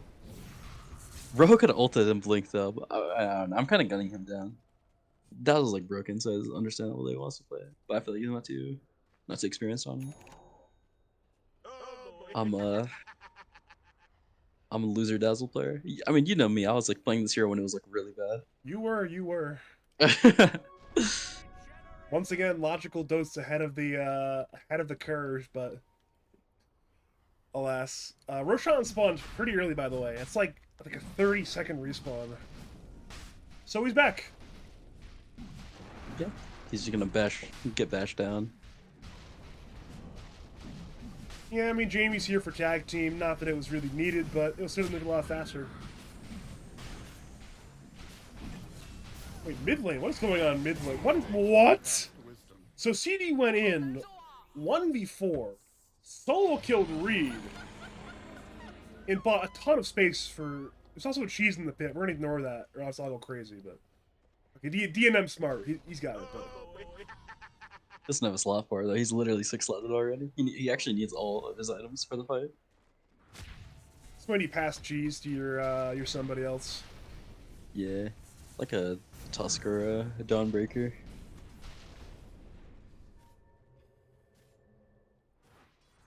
I like Rojo's items now though. I think the Manta Octarine core. Yeah, you use Manta to like help you farm, push out Malaise, and take off time dilation. Oh my god, time dilation is so annoying for this hero.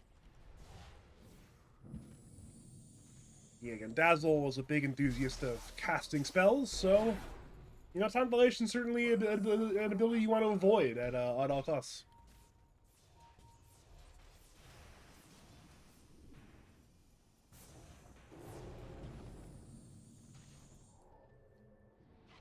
So, I guess Radiant's probably thinking about what their next move is. I mean, they're probably eyeing up high ground. They only have 4 minutes to Aegis. However, I mean, I think they can probably parlay this one into tier 3 tower at some. Probably looking for a kill first though. Yeah, maybe buff buddies are a little more cautious after the last lost team fight, not wanting to super overdo it. At least that appears to be the case.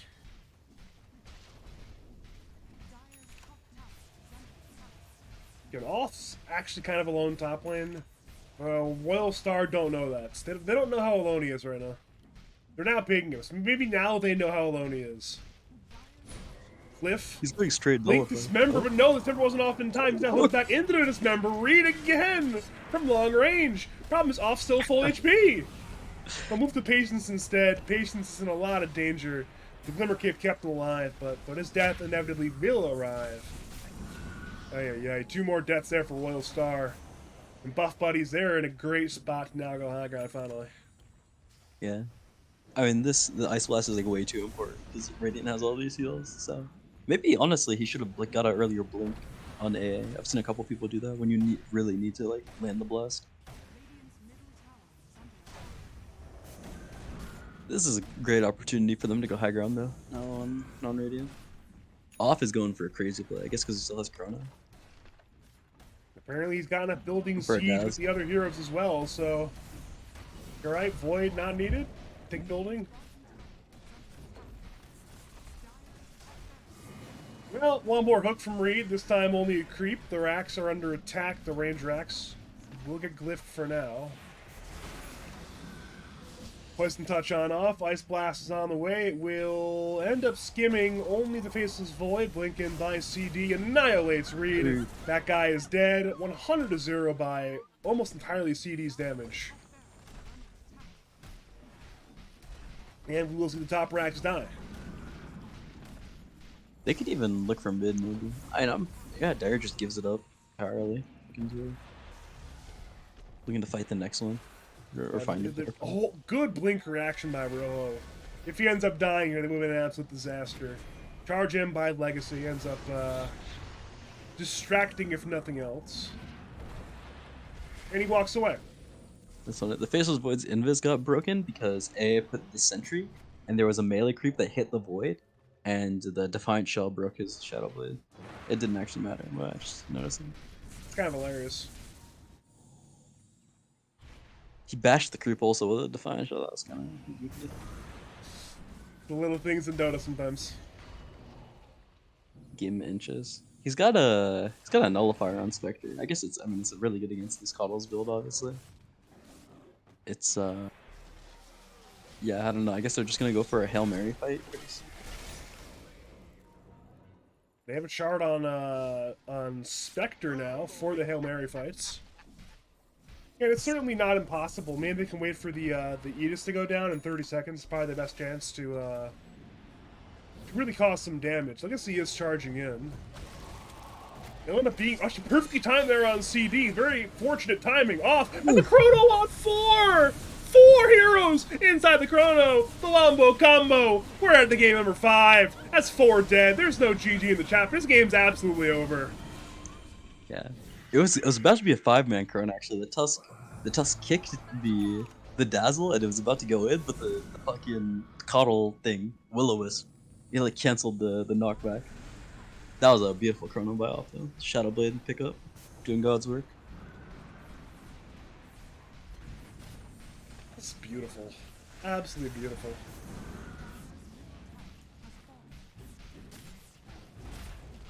You know the wildest part? This is the most competitive game in the series. And it's gonna be over in minute 35. Really? Yeah.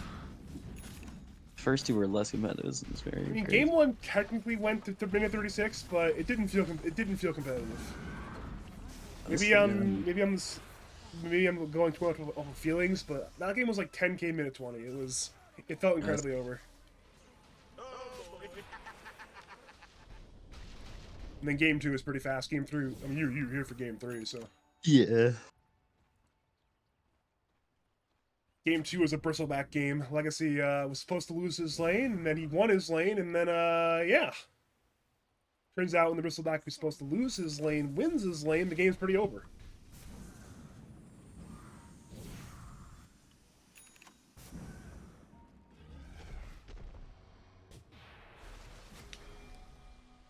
Yeah, respect.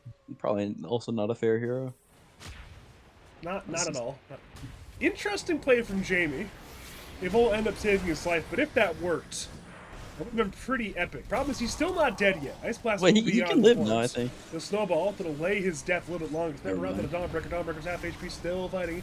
Jamie finally goes down. Now CD is still looking for the graved Pudge. Pudge is force stabbed away and kept alive. CD will go in on incredibly low HP. He'll cheat up the fight patience. Supernova is used by Buffles. And at this point, it's time to scatter. Everybody's running away in different directions, but Rolo's kiting around the Dawnbreaker. Dawnbreaker has fallen. There's 2 Radiant heroes dead. DNM's been stunned by Legacy's ulti. Nadigar, meanwhile, dies to Faceless Void. Faceless Void did not have to use a Chrono to get that kill. Now he's walking back to the fight. Chrono's still available. Yules on Spirit Breaker off. As Time Lock Chrono, if he wants it, charge in by Spirit Breaker off the backlines. Chrono, it's on Dazzle and AA. Goodbye, backline heroes. Reed TP's away. It will not work. He is dead.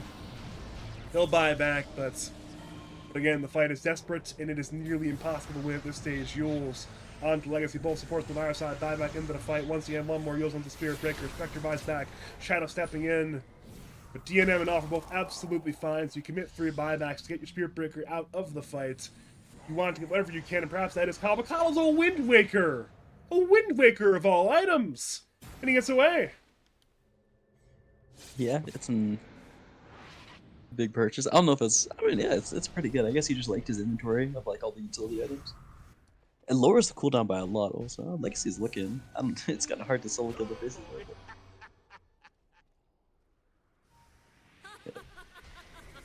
Yeah. And Yule Scepter is.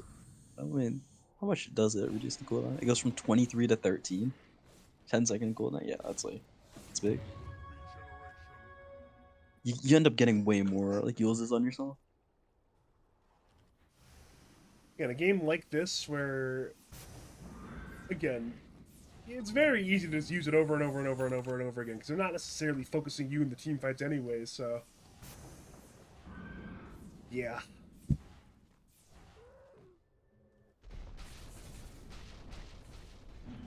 Radiant Tormentor went down, by the way. Free shard for Jamie for the Tusk. That sure feels nice to have, especially with the 20th on it. Yeah, sure, certainly. It's actually pretty decent uptime on that sort of like ice shard pit. Keep someone in place a little bit, kind of. Yeah, it technically one-shots waves, but it's a little bit hard to do like that.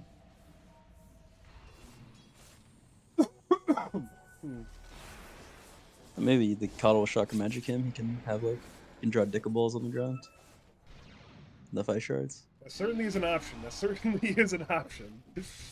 Not sure if that's immediately on the mind of Jamie and DNM, but if it's their course of action, it's a viable option.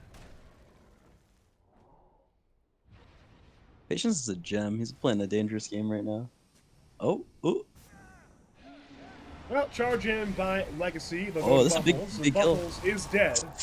Ooh, that was close.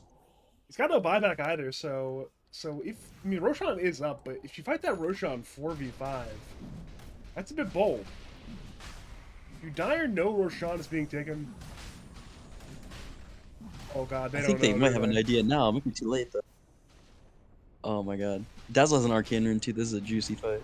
Well, we're gonna need big play. Blink, Ult- hook, immediately there on a point blank Tusk. Pudge will die, but he's buying a little bit of time. Problem is, off still grabs Roshan. Edis, Cheese, and Refresher all claimed. The forward two in the inventory, all faceless Void. And well, Void with 2 Chronos ready to go is ready to play Dota 2, surprise, surprise, but Dire not giving opportunity right now. I mean, if they go in front of the Dazzle, he can just like solo the fight right now. Even when the arcane runs out, he has permagrave now for the Chronosphere. So unless he's the one who gets like Chroned at the start of the fight, these like Chronospheres won't really be a big deal. Dude, it's literally a 15-second Manta right now. That's wild. Yeah, I mean, yeah, not even. He just presses ult 2 times and it's like a 3-second Manta. Yeah, this Dazzle stuff, it's pretty wild.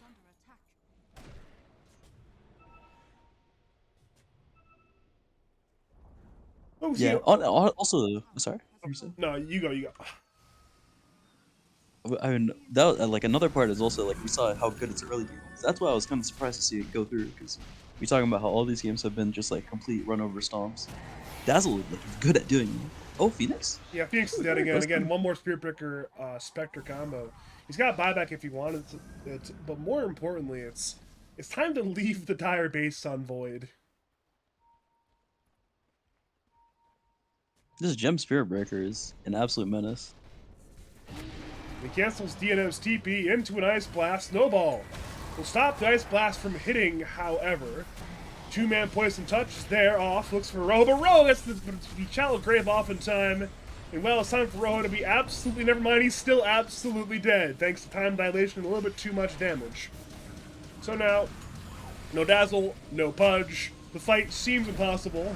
Chronosphere, it's on 3. Down goes Mario, he's got no buyback. Down goes Legacy, he does have buyback, but the GG is called. We are headed to a winner-take-all game number 5. Yeah. Just pretty well played by Radiant. I think they held it together. Also, their draft was they drafted for late, and Radiant went early.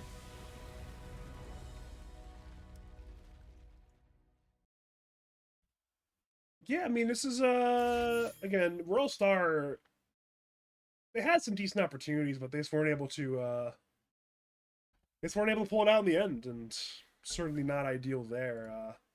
I'm going to cut us to a quick break and into the bathroom, grab some more water. My name's Badger. I'm joined by Logical, and we'll see you soon for game number 5, the winner take all game in Lance Plus.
team ban. Greetings and salutations for the winner. Take all. Game number 5 in the Lads Plus Grand Finals. Buff Buddies won Game 1. Royal Star won Games 2 and 3. Buff Buddies won Game 4. All 4 games. Pretty dominant showings. But it now comes down to this. Game number 5. My name is Badger. I'm joined by the one, the only, logical Dotes. Hopefully this game proves to be quite the barn burner. Hopefully. We're at the point now where it is prize pool on the line. Massive, massive money. And by massive money, I mean like $450. But that's massive money. Pretty good. Oh, yes. Bands all look pretty normal. Oh, sorry. you're saying? It's first place $400, so there is some serious money on the line here for the teams involved. All right, get the lion's share of that prize pool. And second place still gets $150, but $150, it is not the same. For sure. Grimstroke first pictures. There's a Dazzle in the pool. Dazzle in the pool. That's the big one. Spirit Breaker's banned again. 10 seconds. Dire team ban. You Gets do you get Dawnbreaker Dawnbreaker. again, though, yeah. Another, likely CD game, but it's still flexible in nature.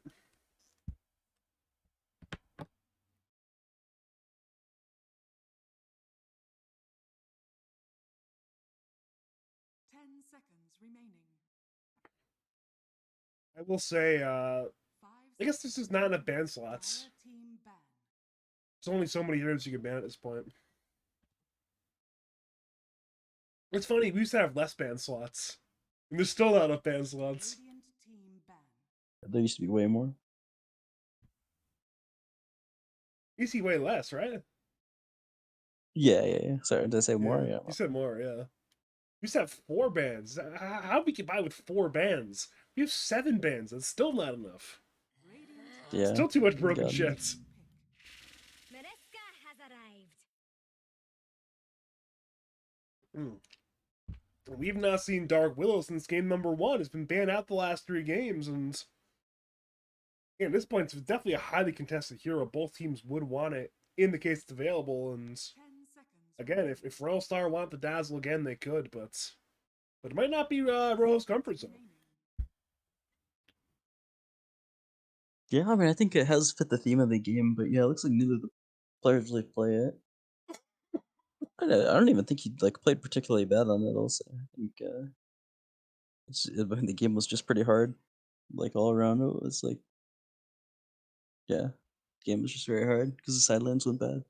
I mean, I guess that is a different angle though. Is that you're trying to now prioritize your side lanes, get strong heroes early on that won't lose the side lanes. So I mean, yeah, they first picked the Dawnbreaker and then Tusk got second phase ban so that they didn't get it. Makes more sense. Although Grimstroke is not the strongest laner. I guess they've been picking AA a lot, and in this game they don't go AA. That Grimstroke's point, certainly a better laner than AA. it's a step up in laning phase prowess. Like, wow, we've got Grimstroke now? You're so much better at laning. Primal Beast is available as well if they want to go Void PB this phase, potentially. Primal is kind of hard to play into Dark Willow. Maybe that's kind of fake. I mean, later on, it's really good against Dark Willow, but it forces you to go BKB, and it's kind of hard to play until you hit the 15 talent. Also, I think the offlaner, it's Legacy. Has he played Primal? Okay, they do. Good call. And we saw it earlier in the series, and it's back once again. Again, Legacy certainly has played it earlier in the series, but I know Rojo he's played it before. I think he even played it in DPC, so they have some flexibility in nature, though. If I had to expect, it would be the PB offlane thing again. I know Reed has played it a lot. That too, actually, yeah. Because, I mean, a lot of times what ends up happening is, Reed plays some weirdo hero to lane with the PB. Like I think it was like PB Brewmaster earlier or something like that. Something weird like that. It's been a while, so it's not completely fresh, but Hmm. or sorry, it was PB Centaur. I was replaying a 4 Centaur with the Primal Beast. 5 seconds remaining. Which Yeah, I'm again, gonna that's classic Reed. for sure.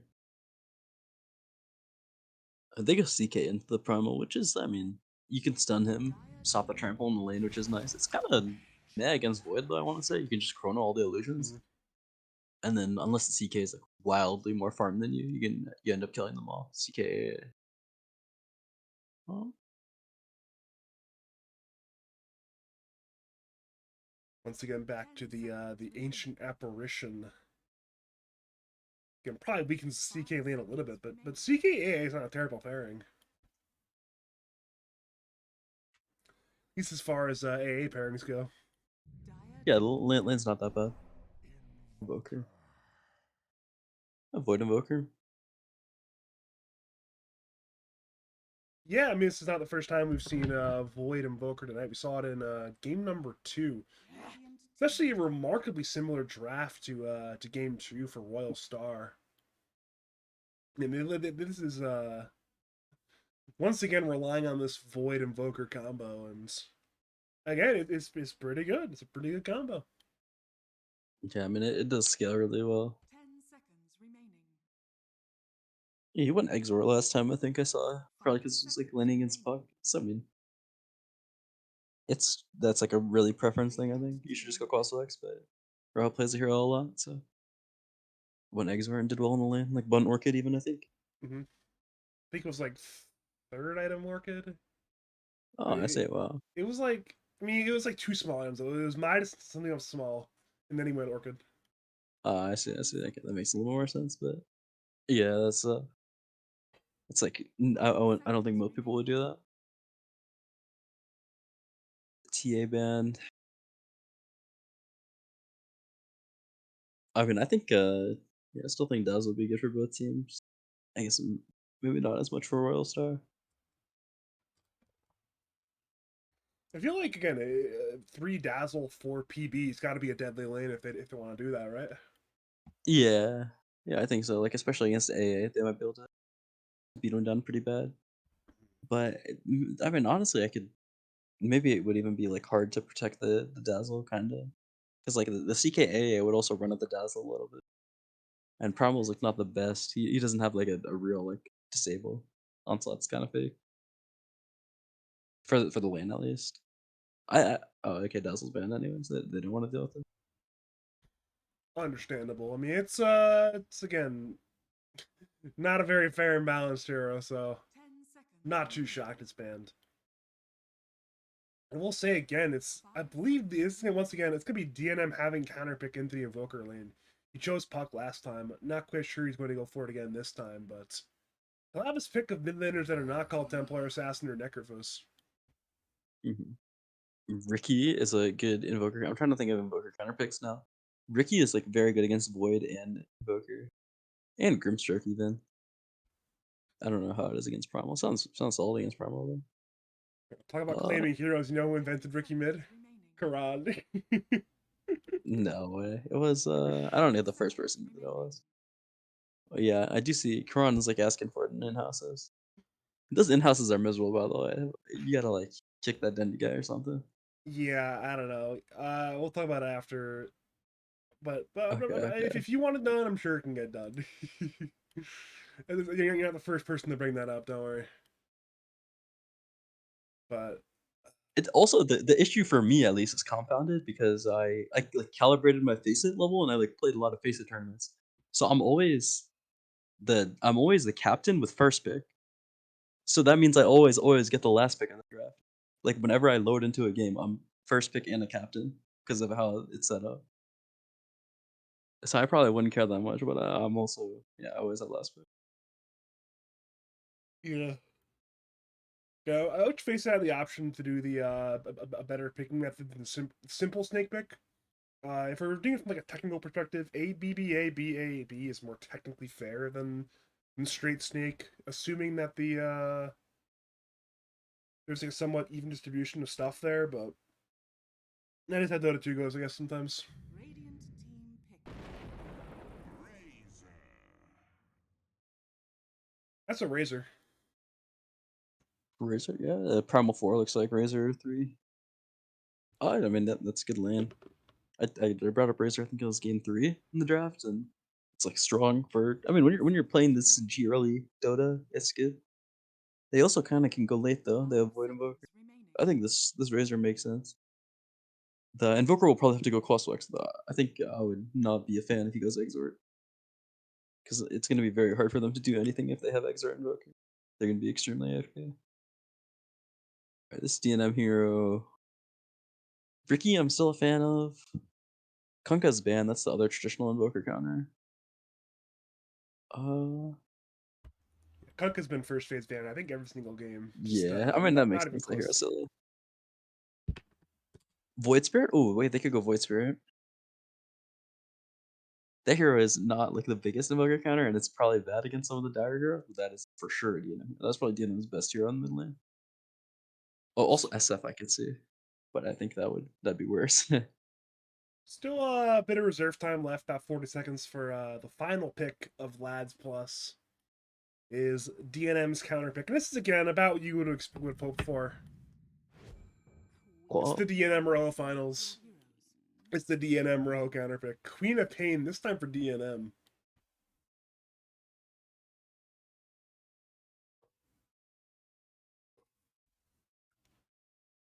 I don't love this pick to be honest.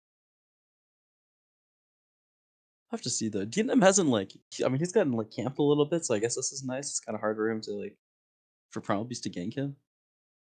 It's what's it called? What draft do you like more, Badger? I think I actually like this Radiant draft better. Assuming that DNM can get off to a relatively good start to the game, I mean, this is a game where being that mobile is just so it's just so powerful. 10 seconds remaining. Okay, I'm gonna have to say I like Dire's draft more. I think Seconds remaining.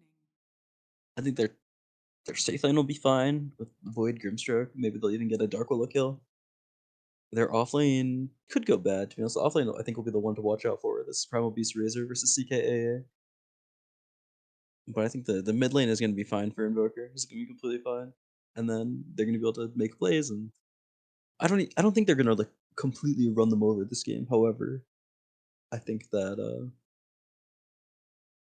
like as the game goes later and later, it'll just be really hard for them to play.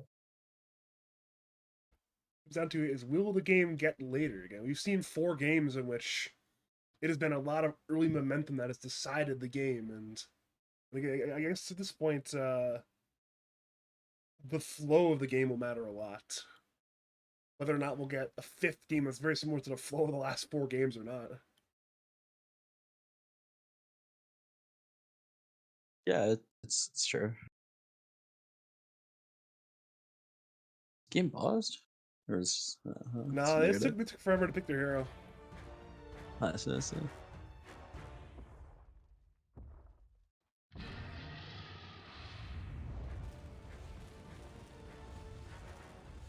Well, here we go. If you are just joining us, take a seat because we're here for the final game of Lads Plus. It is $600 worth of prize pool on the line.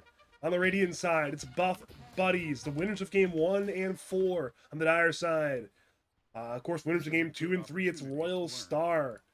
This is what the people have come to see. Rojo v DNM in the winner take all game number 5. My name's Badger. I'm once again joined by the legendary logical Dota 2, and again, hopefully it should be a fantastic Dota 2 game ahead of us for this 5th and final game.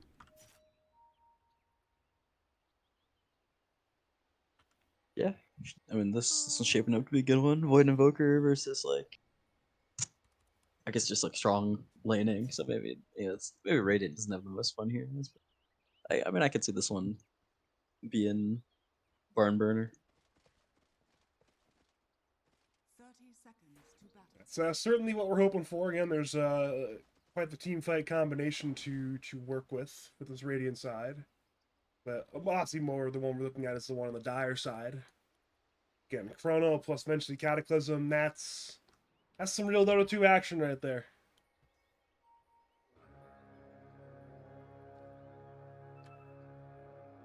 Seems like we will not see any pre-horn action this time around. Just 2 bounties, both sides.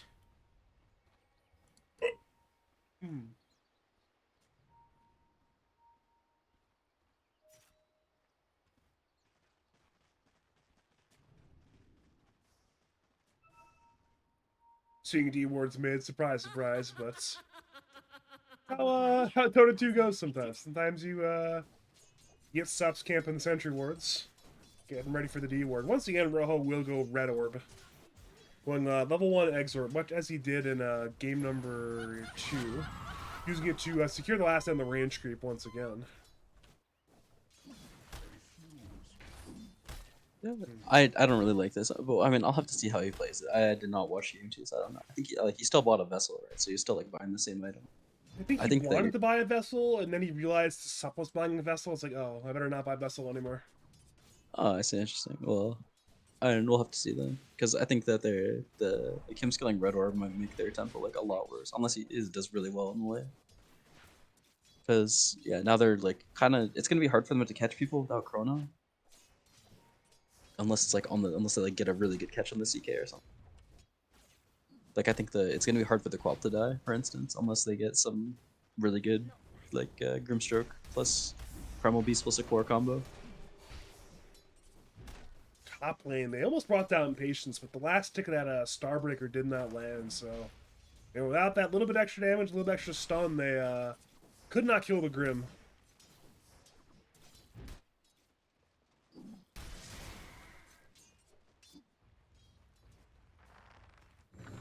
Top lane is definitely the lane to be at right now. A lot of action top, a lot of action against Meteor and Patience. They're not having that great of a time trading-wise. The CS indicates it's relatively even, but I don't think these are sustainable trades that the Void and the Grimstroke are able to take right now.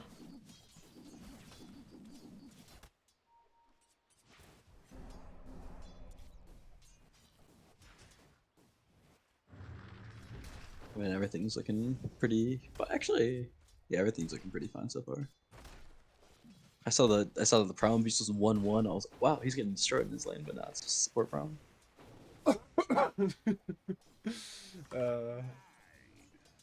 That would be quite the beatdown.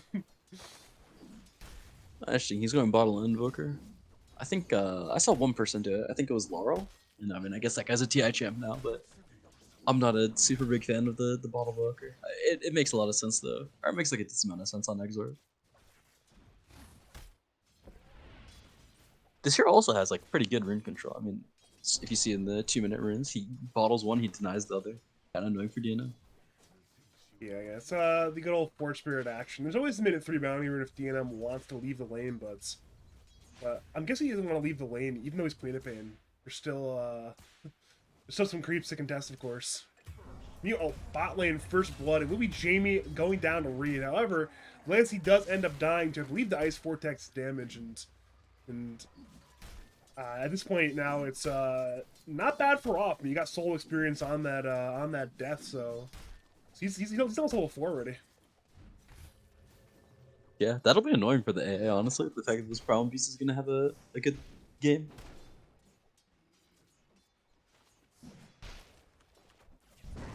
So, Well, here we go again. Onslaught forward. Link onto off. At this point, it's in a lot of danger. Sunstrike is on point from Rojo Fireflu. 2 points in the red orb, and that's enough to nuke down that Chaos Knight. And, well, Metchnell is somewhat happy. Now he's somewhat unhappy. My Dodo Plus just ran out. How much damage did the Sunstrike do? I'm curious. God, Death Summary? Okay, I got up in time. Nice. 265.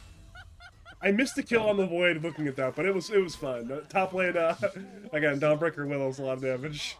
Oh wow, so that means the fact that it did 265 means that like the buff to Invoker, where the red orbs give you spell amp, like mattered for that kill. He wouldn't have got the kill before like with the older Sunstrike. Because it only does 250 with level 2 Sunstrike. I see. It's interesting. Didn't they rescale the damage as well though with the rework? They made it lower? Yeah, I mean, I wouldn't be surprised if it was different. I don't think it did much. I don't think it did 260 at level 2. Maybe I'm wrong. I think it's less than that. I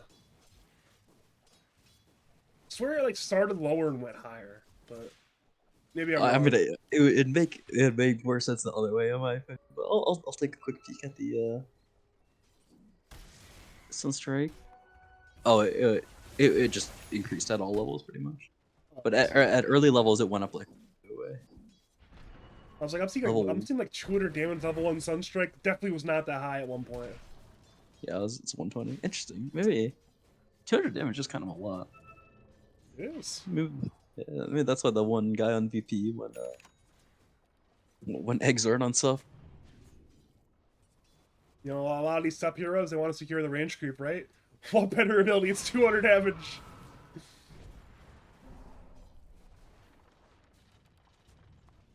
Mid lane's going really well for DNM though, I will say. Yeah, and then again, this minute 6 rune could be very huge for DNM. He has support camping the bottom rune. He'll go top rune. Best case scenario, Rojo gets it on gets denied, but they're gonna get a kill on CD.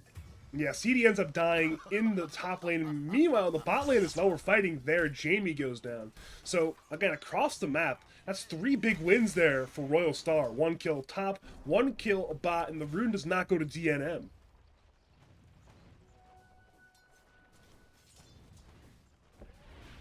Pop up in the net worth chart, but and yeah, Radiant is still doing pretty well.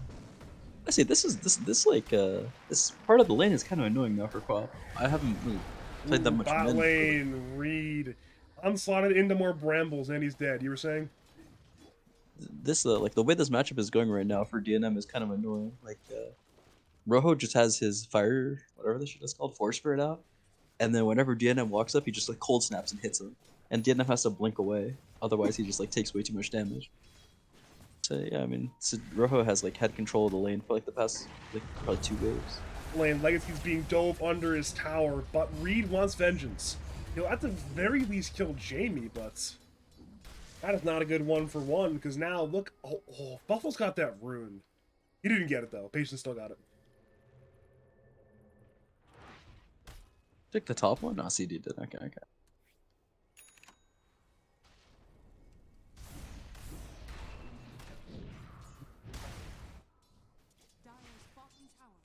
We watched Mattior Void in PDC, right? I don't remember the outcome of that game, though. I vaguely remember playing. I believe Mattior won PDC at some point. I don't know. I'm mixing my PDCs at this point. Legacy's in the top lane, though. I zoned out. I don't know how that one happened. Oh, yeah, oh, Buffalo's is still barely alive. Legacy just raw TP'd up there, looking to have some action, but well, that's not the death you want at all. Not at all. No, he has no points of Storm Surge. Gonna probably like smoke back to lane or something. That's really sad if you're Razor. I think your like game that was like okay turned into being a bad game now. I guess the one good thing is that Reed's pretty farm for support right now. He could be your third core and not a Razor. Yeah, that is pretty nice. The problem can make plays. I don't really know like who he's gonna make plays around though. Because like ideally, like if you had Quaswex Invoker right now, the Quap could die even, I think. Because you could like tornado, cold snap, EMP with the like onslaught after he falls down from the tornado. But now it's a little bit hard. So now I think he's just gonna like play lanes and he's just gonna like trample jungle camps. He is really dangerous though. He's a phase boots level 6. Well, we're going for Reed once again. Onslaught was on cooldown for 3 seconds and they went on him. But he's still onslaught away in time. It does mean the Lotus goes the way of the Radiant for what's that's worth, but yeah, Reed's now off the fountain. Phase booting his way there though. It's not too big of a deal. Chrono top lane, Sunstrike on top of that one.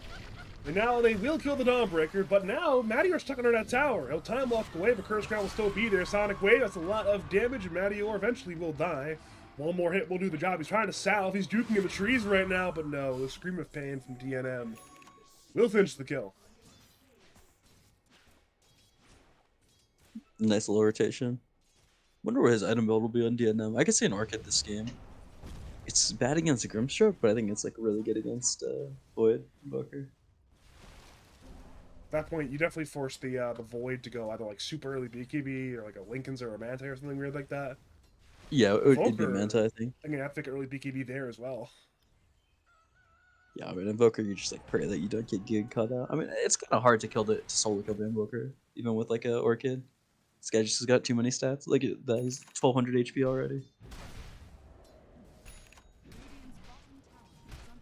Well, top lane, fight is certainly brewing. CK has gone through the Twin Gate. Patience is incredibly dead, but more importantly, Madior's been caught as well. Madior is dead. Patience is still alive. They say, you know what? We can get the Grimstroke kill later, and that later has now arrived. That's 2 kills for Buff Buddies. 1 on Void, 1 on Grimstroke, and they'll not only do that, but they'll parlay that one into a top tier 1 tower. And they're cheaping away to defend their other towers as well. DNM's already mid. The only problem is bottom, but the Siege unit has not arrived to the bottom tower quite yet.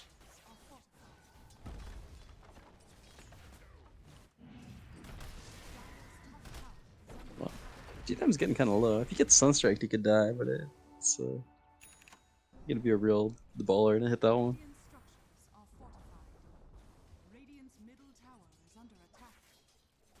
Top tower officially dead. Mid tower is not too long for life though, so technically there's a 1-for-1 tower trade. And getting that mid T1 on the Radiant side is pretty good by Rojo, and because now he can potentially rotate bottom to secure the bottom tier 1 as well.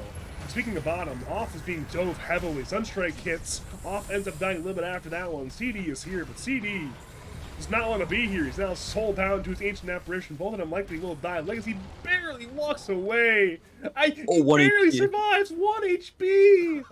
Oh, the blood grenade just wasn't enough. Onslaught forward by Reed. Ice Blast is not going to hit any heroes. They'll kill Reed, but that is an absolute disaster bottom lane for Buff Buddies. Yeah, I mean, it was pretty bad. Yeah, it was pretty bad for Buff Buddies. There's no matter how you slice it.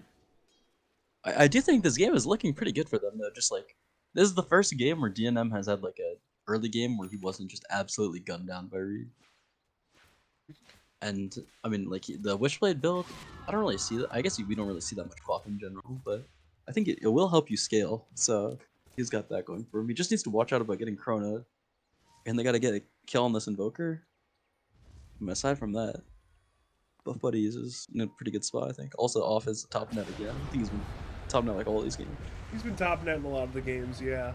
Saw both teams smoke up. Dire went in with the smoke. Radiant were sitting a low ground, or actually sitting a high ground and then retreated. That's kind of what Off does. Like, you watch like normal Lads, kind of what Off did. Go to Lads Plus, it's still what he's doing. It's just Off does for you.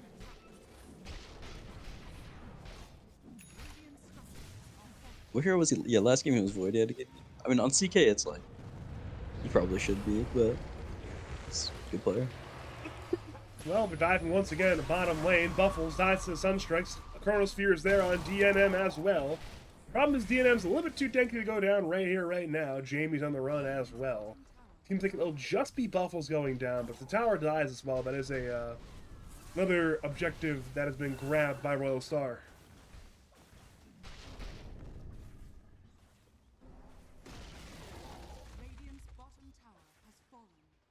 Nice little tower frag again.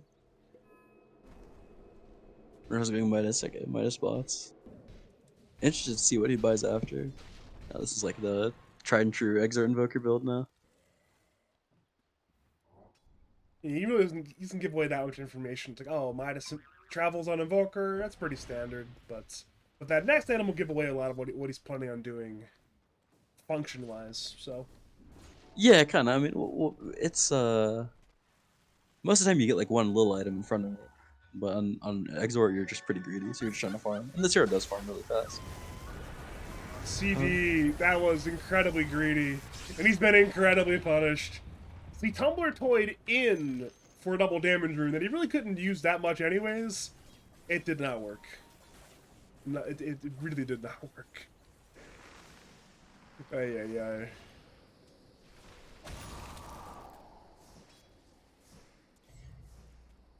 I was lamenting the fact that it's hard for Dire to make plays, but I mean, I was wrong on that front. I think it's a lot easier now. Just like looking at the game state for Dire to make plays in Radiant. They don't really have anyone to go in. Like the Klopp's not gonna like blink in. The Klopp has to be like really calculated blinks this game versus like Chronosphere and all the stuns of Dire. You got Dawnbreaker to back you up, but it's like only so good. And I mean, aside from that, you got double range sup, and the Dawnbreaker doesn't want to be going in first, so they don't really have anyone to like start a move. Maybe that'll eventually be big Chaos Knight, but Eventually, surely that might be a bit. He needs at least Yeah. Silver Edge, probably more than that. I mean, yeah, well, he'll just have to hit his timing probably. But just like, yeah, it looks like he's just going Silver Edge, so yeah, probably like at Shadowblade, he can start setting up kills. You don't really want that to be your carry's job though. I guess when your Like, carry is off, you can do all the jobs. Yeah, I mean, it's normally like a problem with the draft, I think, when like the role of stunning people is on your carry. Yeah, that's no Like issue for you. Buffles charge up Terrorize and you realize you click the wrong ult. I missed that. That would have been pretty hilarious if you just terrorize creeps for nothing. I would have looked over and like, huh, that's not supposed to be on cooldown. He was like halfway through terrorizing that medium or that small camp. Sorry, not medium camp. I mean, that would have been a very terrorized camp if that was the case. I mean, how are you supposed to respond to that as a creep camp? You've got no counter. I don't actually know how they respond. Where did they walk? I'm assuming away from the Dark Willow, but I'm spitballing. Why though? Why? Because terrorize, you walk towards your fountain, right? I guess, but neutrals don't have a fountain. I won't lie. Yeah, and maybe it's just their camp, honestly, like their spawn area. Not sure. Maybe terrorize doesn't affect neutral creeps. Do we know that it does? No, we don't. I just assumed it did. Terrorize is I don't know why I random. assumed I did. I don't play Dark I Willow. think they walk back. I think they just like walk back to their like where they spawned. Well, Buffles, keeping away from the Sunstrike. Let's scout him out, and as a result, he's there to set up the kill on Reed. Reed is dead. It's now the 21st kill of the game. It's less than 1,000 net worth lead for Buff Buddies. Again, it's a very competitive game state right now. Either team could win it. Both teams have some things going for them right now. Dota Plus gives a 55% chance for the Radiant to win, and Loft goes in for Legacy, but Legacy's just too tanky with the Blade Mail right now.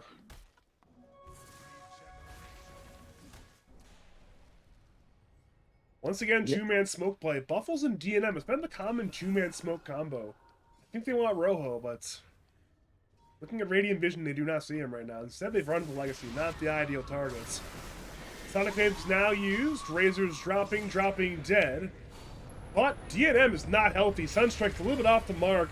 Terrorize has been used. At this point, DNM seems like he will escape. Reed wants to go in, but he lacks the spells required to do the job. Chronosphere hits too, but it does not hit DNM. He's still fighting Madior on the Queen of Pain. Rojo goes down to off. Meanwhile, on the east side of the team fight, CD's getting bashed by Madior. Void certainly will die not long afterwards. On top of that, I mean, everybody's dying at this point. It's currently a 4-for-2 in favor of Buff Buddies.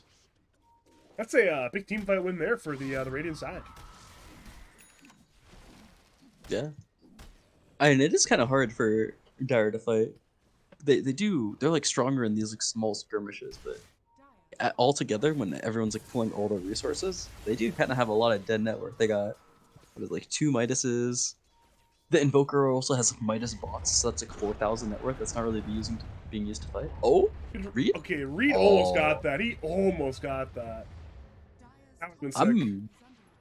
I'm not sure if he Sunstrike- would have Sunstrike- fully Sunstrike? died. Oh, not even close. I'm not sure if he would have died to the ult because I think it's only level 1. 125. You get 3 hits, and so then it would be plus 60. 125 times 3 plus 60. I think he would have died actually. It's close though. It's hard to tell. The Sange is what saved DNM anyways from from getting the pulverize off. Reduce the onslaught stun duration. Good old status resistance. Everyone's favorite mechanic. Remember that patch when everyone was just buying like multiple status res items on carries? Those are bad. SNY Satanic. It was like SNY Satanic, yeah. Those are bad times. Those are Yeah. really bad times. I didn't mind it actually. I bought a lot of Yule Scepter back then. I think it was a little bit cheaper. I would just like Yule. I remember actually at that time, that was when I was playing more, and I'd run into SMD a lot, and he'd be like SNY Satanic Troll Warlord, and then we'd win a game every once in a while because he'd be SNY Satanic no BKB Troll Warlord, and we would just have like 3 Yule Scepters, and then we would just like chain Yule Summon fights. It's pretty hilarious.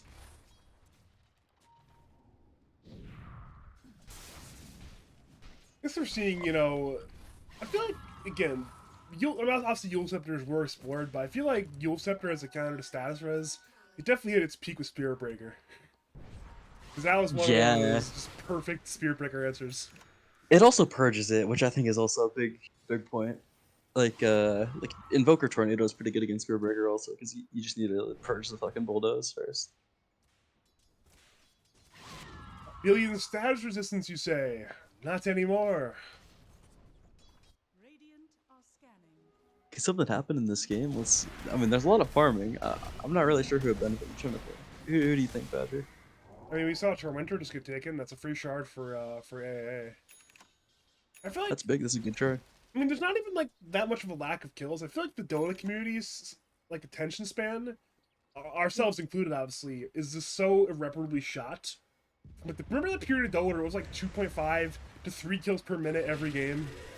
Yeah. I think our memories, our like, attention spans are permanently shot. Bottom lane, Ice Blast is there on Reed. Reed is actually stunned perfectly during his onslaught duration, thanks to the Aghanim shard on AA, and as a result, it's killer for Jamie.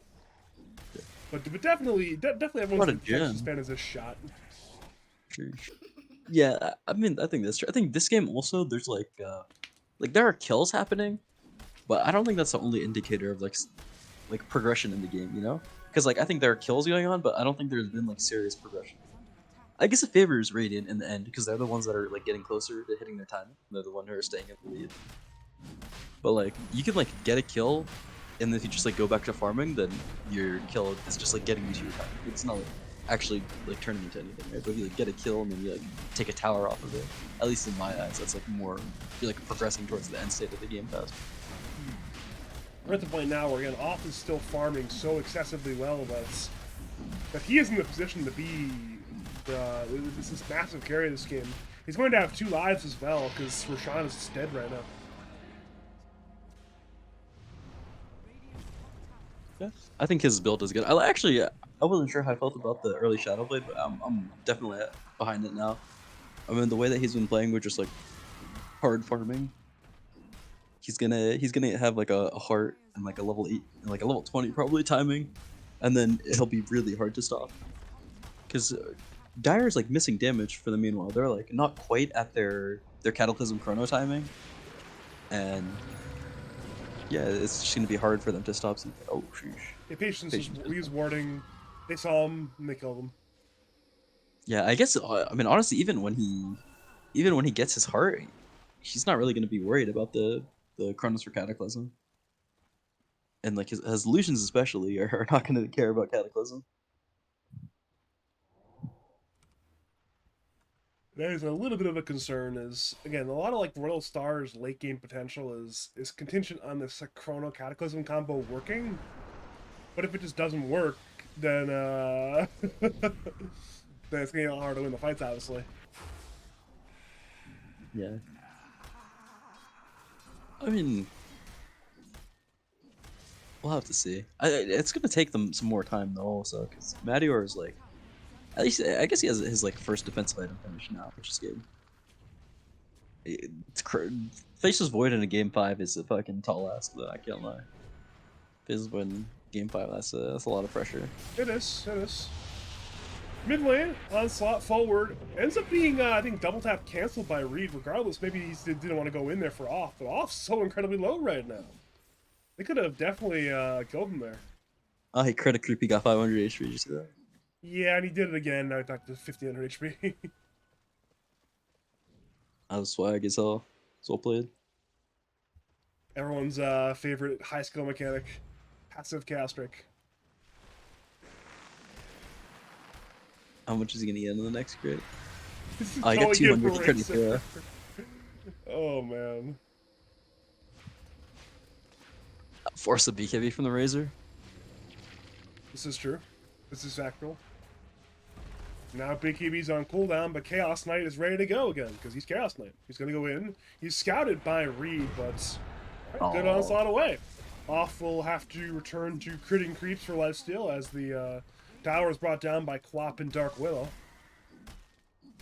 You know, lifesteal against creeps is reduced by 40%, but damage against creeps is increased by 1.9 times. So, you know, Yeah. you're still healing a lot. I don't know who I'm complaining to. You're just complaining I to don't- Avoid, you know? You're complaining to Ice Frog. He's not watching this cast, probably, but you never know. Maybe he's listening. TNM's not going BKB, but he is just like getting a lot tankier. He's got like a lot of items that give him tankiness. A little bit of armor, a lot of HP from all his items. Still got that fucking what's that thing called? Fairy Trinket. It gives you a little bit of HP also. Yeah, you know, it's usually you wouldn't have a tier 1 neutral mid at 26, but again, I didn't see his tier 2 options. I'm assuming the Fairy Trinket just made too much sense this game, though. I think he's just too tapped in, honestly. I mean, there's probably something that's better as a tier 2 item, but he's like too focused to do it. I mean, also at this point, it's like you might as well just get your tier 3 item. Tier 3, I think he will for sure switch. Get a quickening charm or like even Cloak of Flames for tankiness. We've got 1 minute left on the Aegis timer. Seems like we're going to see a trade of tier 2 towers, which, again, given the circumstances, has to be very good for Royal Star. We're getting that bot tier 2 tower, but of course, as that happens, their top tier 2 will crumble. Off still has the Aegis for 45 more seconds. If he's feeling it, he can force it all the way through top lane instead of put the Illus in there and then back off. Allowing the Illus to get cleared out, presumably by Reed. Yep, they're cleared out by Reed. And surprise, surprise, guess we're back to logical. Farmiondo. We are back to Farmeando. I got a Midas on the Dark Willow. I'm trying to see, is there anything interesting going on? He's going this E-Blade build also on AA. I guess in this game it's a little bit more interesting because you can E-Blade the Chronosphere target. I don't really understand it though. I think like Veil Blink just makes more sense for the price. That's what AB1 does. He was playing a lot of A for a little bit, and he would just like he'd go this like schizo meme build where he just tries to like solo kill people. He'd just like have a blood grenade like in his inventory until like minute 30, and he'd go Blink, Veil, Shard, take the cold feet damage and the Ice Vortex CD. I guess those are normal talents, and then yeah, you can just like try to set up kills with if you get like cold feet into like you shoot the Ice Blast and you cold feet them and then the Ice Blast hits, and then that stun like combos into the Ice Vortex stun, and you got or into cold feet stun. And you got Ice Vortex under the whole thing. You shoot a snowball at them. You shoot a blood grenade at them. Does a lot of damage. Sounds disgusting. Sounds very effective, actually. No wonder AB almost having that. Yeah, I think it was really good, especially against like some like lower HP heroes. And yeah, you like Veil it, you got all the amp and stuff. I think he did buy E-Blade eventually, but like this early E-Blade, I don't know how you're actually gonna get it. He has no win. Actually, he does have a win slot, but when he completes side, it's just gonna be like that's like one thing that like playing with Pan taught me is that like no matter how much damage you have, being in a good position is gonna net you a lot more damage than like. I mean, E-Blade's a lot of damage, so if he's in a good position, then he'll be able to actually solo kill someone. But Actual like, most action, people Nate. Never mind. He blinks away on CD. He's oh, still caught by Reed. Reed is incredibly fast. He'll pulverize him and bring him down. Ice Blast hits on onto the Primal Beast, allowing off to set up. Chaos Bolt is on point, but in comes the Soulbind. Linking CK to the Queen of Pain. Suddenly it brings down Reed. The Illusions are still here to play Dota 2. Chronosphere on off. Only has one life to play with, and now he's got no lives to play with. Big kills from Royal Star has 2 cores down, and suddenly this game state becomes a lot more painful for the dire side. No Chrono though. I mean, I guess they're missing 2 cores on the side of Radiant. Perhaps when the Seeker respawns, they'll try to do something though. Cop has Ags. DNM is really strong. Also has 0 deaths. We haven't talked about that. Pretty impressive. That's true. That's true. He does indeed have 0 deaths. That's very good. And there was the game. Was it? He has 2 games ago where he just had like 12 deaths. So you know he's got 12 deaths right now. Sure, sure. Last game he was playing something against Coddle. He's playing Coddle, that's right. Yeah. That Kawa game's kind of a blur. He bought these like super defensive items and didn't die very much, I'm sure. Only a couple times. I mean, he got like hooked a couple times, right? Safe peek. 3 times. I think we would call it an acceptable quantity of the deaths. Certainly.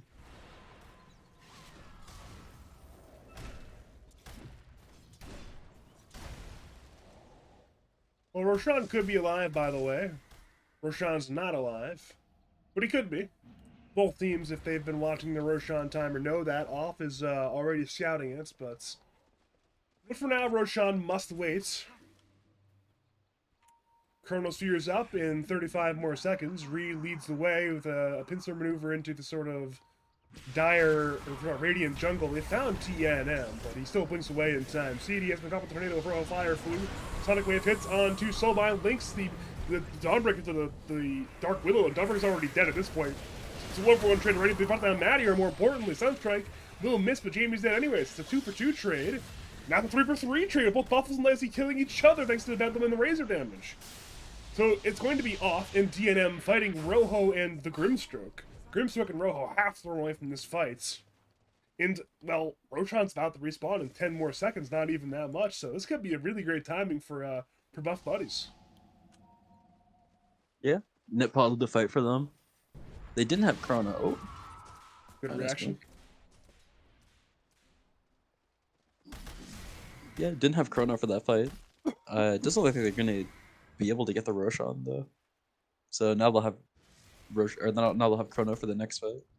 And like pretty much all their stuff too. They won't have BKB on Razor. Yeah, they will have BKB on Razor.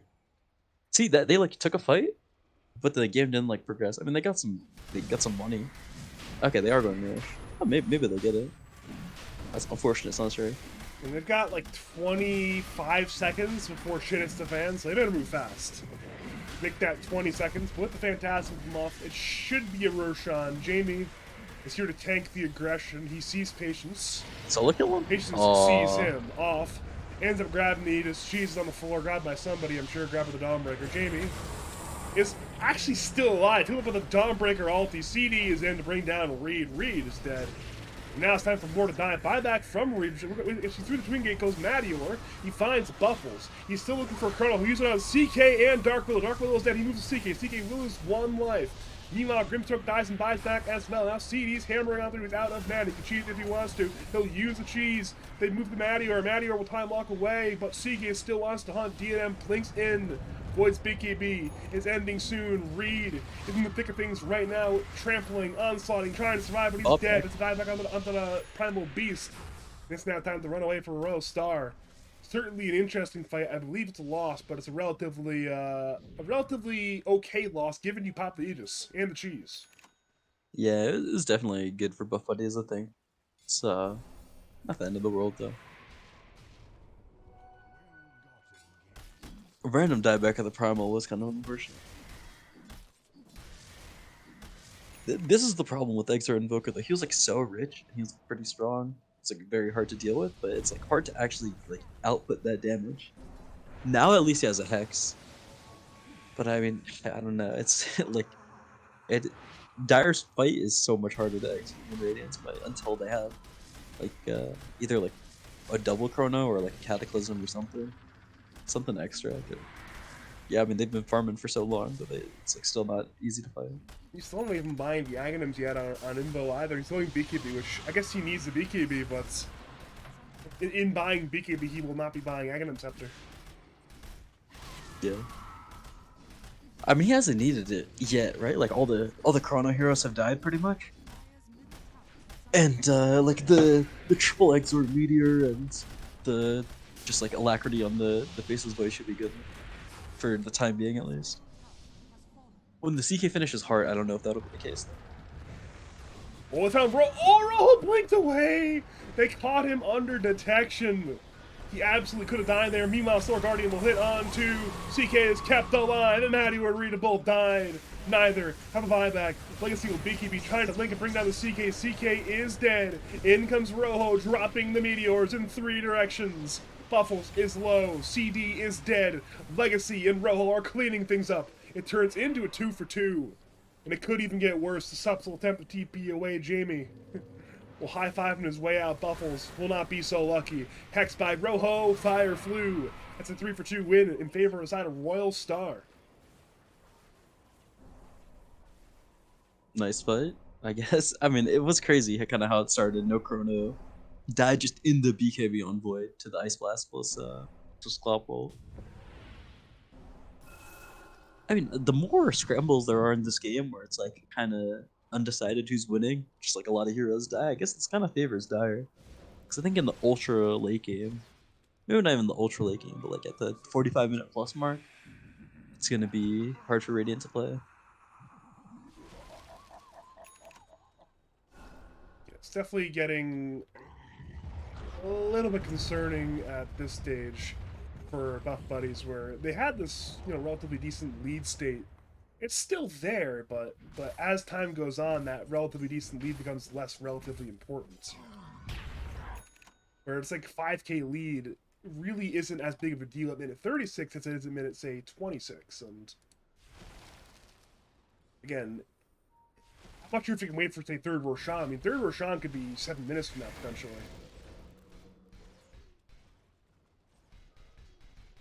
Yeah. Seems like Jamie is... Never mind. Solo He's kill. still dead. Never mind. He's still Wait, dead. wait. The Invoker could die. Oh, never mind. That was soft. Yeah, he's just dead. Cool play. I forgot he had the Hex, actually. If the Invoker doesn't, like, insta-Hex him, I think the A can one-tap him. But, yeah, I mean, doesn't happen, obviously. Nicely done by Rojo. And these like support solo kills or solo kills on supports matter so much. You get so much money. He sold his BKB. He's going Aeon disc now. Interesting. I really don't like this. Oh, Keep, he sold the recipe again. He's going BKB or Ags. I think you either go BKB or Ags here. Cause like one underrated aspect also. Wait, oh god, does Ags not do that anymore? No, it does. Okay. Yeah. One underrated aspect I think of this of the Ags, like, or this like combo and buying Ags is you get 1 level of all your orbs, so you get an extra spell amp, I think, when you get the Ags. well, for now, it'll have to be BKB. Yeah, I'm okay with that. I hope he doesn't finish this Aeon just though. It feels a Well, they- little bit redundant going BKB into Aeon, right? Yeah, I don't think he needed it. He's not even like getting caught. He's doing a very good job. I think he just needs more damage at this point. Or like a Shiva's Guard even. If you're gonna go like some aggressive item, then I don't think it should be. Or if you're gonna go some item that's not Ags, to just like play longer fights, then it should be something like Shiva's, I think, or like bots too.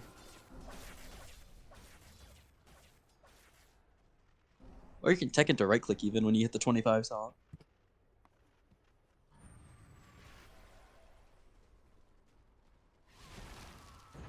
I did not know that, to be honest, but the like the 25 tone it works on this it works on like the CDR and this. Really?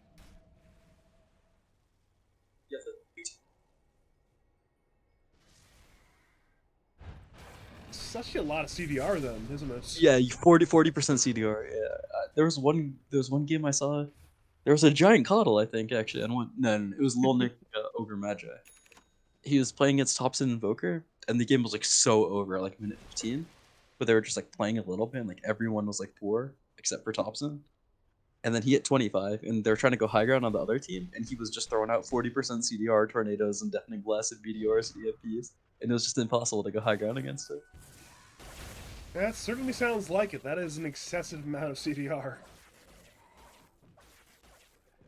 Yeah, 40 Goshen. And I mean, you can go 40% CDR. You can also go 42% spell amp in your Cataclysm. Spell Imp. Suppose it's just a very good 25 talents. Or you can you can Yeah, go 48% spell life Black. steal. That's a The blue heart. no. I thought you were trying to make a yeah. You can shoot 11 deafening blasts. Alternatively, that's a lot. Oh Enemies no, can only be hit by I one wasn't even shot. considering that. I was going with the double quas passive effect.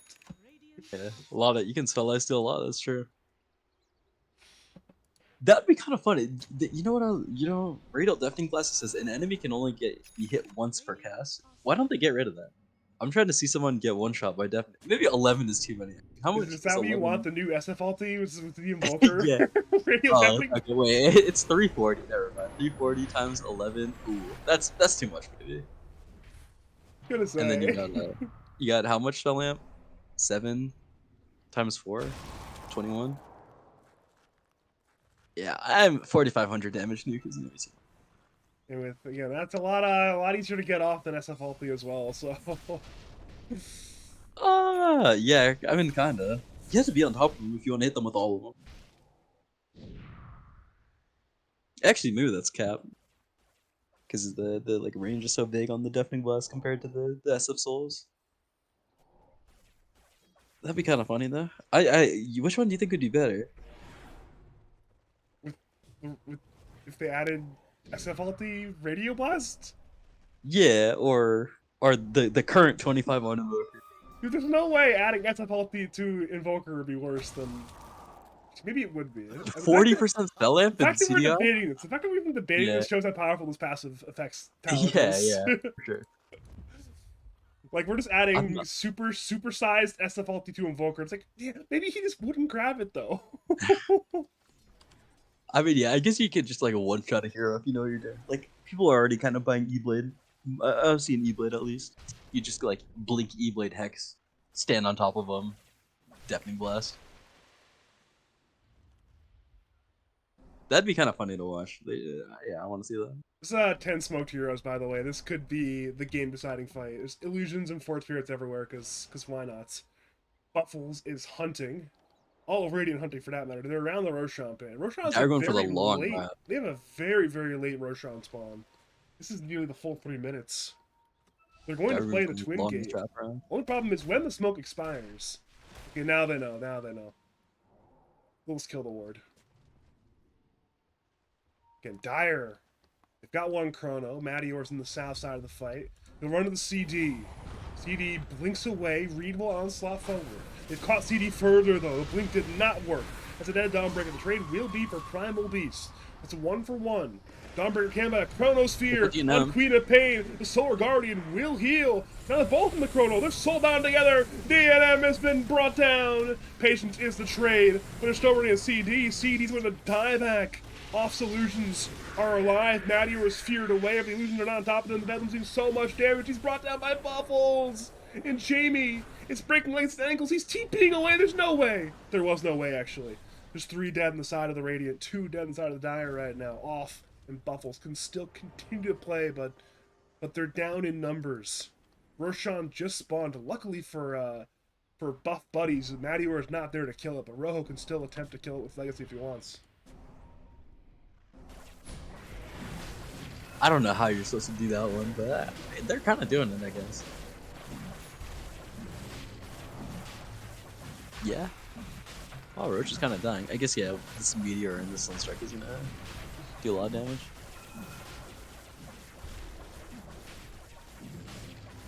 Yeah, again, it's going to be... I guess, again, here's why Rojo didn't buy eggs. Right now, free eggs. This is... No, he didn't even grab it! He took it on Razor! Yeah, he's like, I'll just buy it. You can have it on Razor. That does not make that Oh. much sense to me, honestly, but I guess Razor is just being the carry now.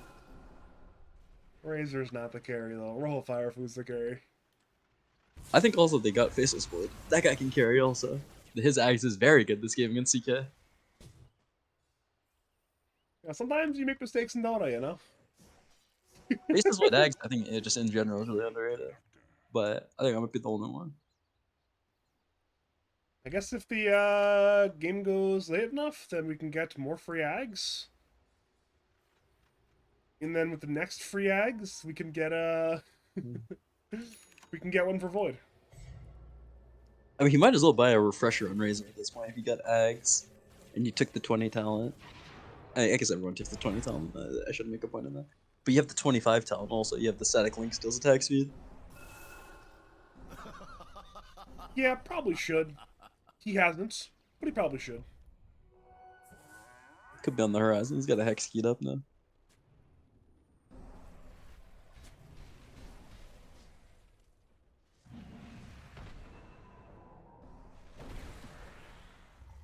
Well, oh, never mind. Onslaught. Reed thought better of it. Ended up canceling out a little bit early.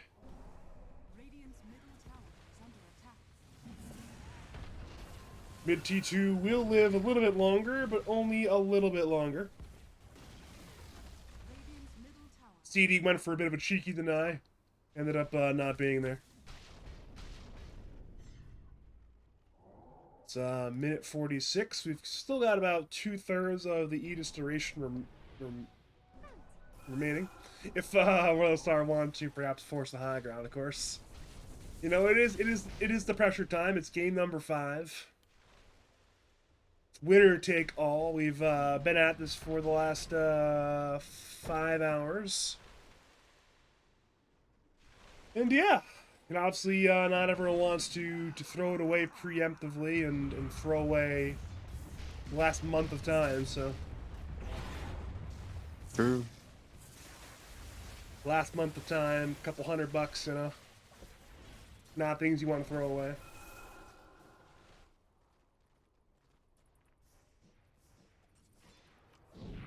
Wonder what is there left to scale in this game? Who's there to get more money on? DNM kind of fell off a little bit. I guess he can get some more money. Cool. I mean, you know, hero can scale a lot this game that hasn't yet. Dark Willow. That hero can buy some items. True. He has 3k gold and a point booster. Might switch it up to a hex though. That takes discipline. I could get behind it though. You could buy the Ags right here, right now. Yeah. You can afford And it. he's not doing it right now. I think he recognizes that he needs a hex. They do really have. I mean, it's just impossible to burst someone, right? CK is like your only stun. Yeah. I suppose they do that in the draft. Like, hey guys, we're not picking stuns. Yeah, that's okay. We don't need stuns. We have CK. They got a Clop hex. And an AA hex. But, I mean, yeah. The AA hex is hard to use. I'm very, very pleased to see that he's got a Blink Dagger in the queue. The only strategic problem with relying on buying hexes for your stuns is the enemy could also buy hexes, and then they still have more stuns than you. We're seeing that now. I mean, Dire also buying hexes. They've already got the one on Rojo. They're buying one on Legacy, I believe, still. Correction! He went Refresher! Let's go! Big moves. Big moves. They're just kind of let the Aegis run out, though. It's only up for a minute. I guess they're just like, they're trying to wait for a good fight. Small moves.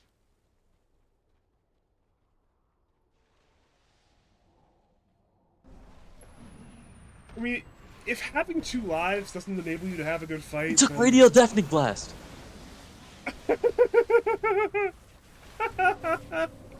You want the 20% CDR talent. Oh, we've wasted so much brain power today. It wasn't wasted. It wasn't wasted. We had a good discussion about that stuff. Okay, we did. We did. Big Legacy Mantha dodge. is just Big Mantha dodge from the Razor. CD goes in. Legacy is still fine despite being relatively low HP. Ice Blast. Wait, Sonic Wave. He's dead. He's lost 1 life. The Aegis had like 3 seconds left. Yeah, he's ready to go again if he wants to. But at this point, Royal Star got what they wanted. They got some racks. They got some. Well, they got a rack. Wait next to Roshan, guys. Wait, next Roshan. You know, Dota, the Me, 5-hour me, debates. me and Booker 30 timing is what they're saying. Actually, It actually is a big timing, so we're not that far from it, right? we're so oh my. You wait, no. You know the difference? We're so long. I I think it's don't like know it, no, there's honestly. the same amount of XP from level 1 to 25 from 25 to 30. I don't know if that's still the case, but I heard that stat one time.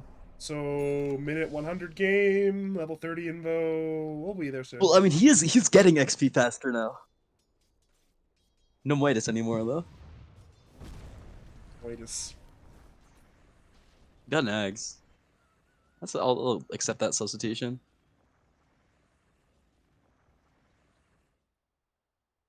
pause, by the way. We're not paused again, by the way. I guess we're just pausing for whatever purpose. We've returned to the Dota action. If you are just joining us, it's minute 50. DNM has Dagger. Two-man Starbreaker starting from CD, Rose Hex onto the Dawnbreaker. In comes off, looking for Rojo. Rojo, BKB Chronosphere is on very, very little. Kata on top of DM, still absolutely fine. And then our Chronos time's on CD, but CD's still absolutely fine. CD's finally dead. He's actually got no buyback. He is not fine at all. Razor buys back into the fight. DNM's low. DNM's get brought down. Off's trying to bring down Meteor. But there's still so many dire heroes to play with right now. Jamie's going to get run down by Reed. That's an ancient apparition. 3 down inside of buff buddies. And at long last, we may have broken this game wide open. There are 2 buybacks, one on Clop, one on AA, but there is none on the Dawnbreaker. CD has it on cooldown for the next, never mind, literally 5 seconds, but it's still lack of gold as well, so. So we will at least see a range Rax taken mid lane. Perhaps Probably. we'll see something else. Maybe we won't. Well, I guess he probably should try. He does have 2 ultis, so maybe it is go time. Yeah, I think they could even megas them, honestly. I guess they have to watch out for quad buyback, but that is, I think, literally the only. I don't think that CK is much of a problem without his BKB. Come on. Yeah, and he's waiting. He's waiting for game 6, perhaps? I'm not entirely sure.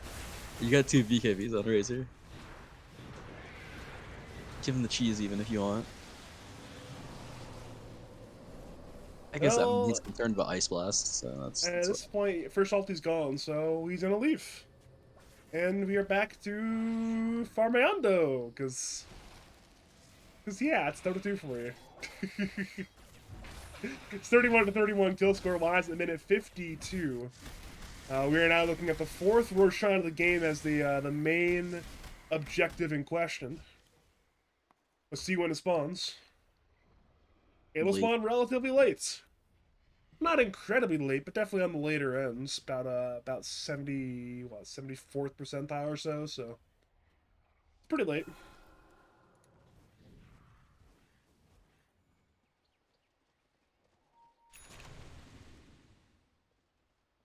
So, with that in mind, we will head towards the Roshan pit. Both teams know it can be alive. But they do not know what we know yet. The Roshan will not be here for a minute 48. Razor Illusi out the way. Thanks to Curse Crown. Thanks to Chaos Bolt. It's a lot of stuns used on the Illusion. The Soulbind, the Chrono, the bait with the Illu. Oh, there's so much damage. Everybody's dying. CD dead. Off dead. CD still has no buyback. The Illusion bait of a lifetime. He's XDing in the chats. He's XDing in the chat, Logical. That is pretty unfortunate. The $400 Illusion bait from Legacy. What a player.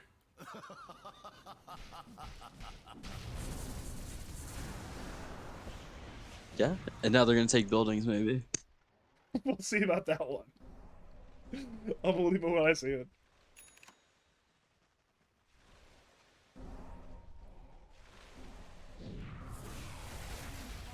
Alright, we are finally actually seeing it. T3 tower bottom is dead.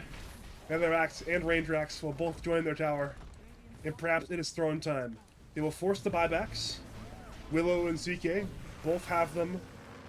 CK is still holding his. It's currently a 3v5 defense. We head for Megas. Andis was popped on Reed, so he will not have that on PB. Rojo, BKB's Manny or Chronos again! Jamie is dead. That's a dieback. Buffles is going to die as well. That'll be a dieback. It's DNM against the world. He's got 2 more cores in 20 more seconds. But he's tornadoed by Rojo. Fire flu. He's BKB'd up, but at this point, he has to only blink away. 10 more seconds until he has teammates. And then it will once again be a 3v5 fight. The I think at some G4s, point though, might they're be just gold. dying. They're simply dying. He's blinking in, he's Sonic waiting, but it's desperation time. We've respawned on the cores. We're trying to throne. It's just dead. Ooh. Yeah, I just died, Razor. And Royal Star have done it. They have won Lads Plus. Well played. Collects their bounty.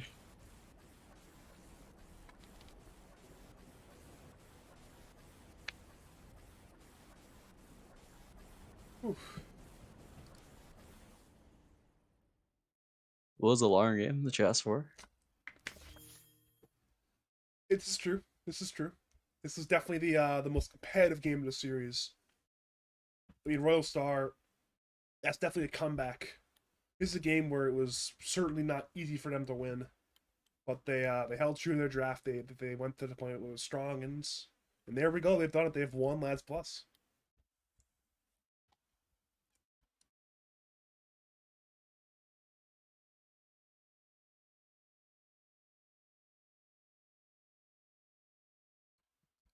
What are your thoughts, Logical? You were here for the lion's share of this finals. Yeah, that's true. I mean, this game, this was the first game that was like a real-ish game, kind of, you know? Like the other ones were all just stomps, so I guess they deserved it in that sense.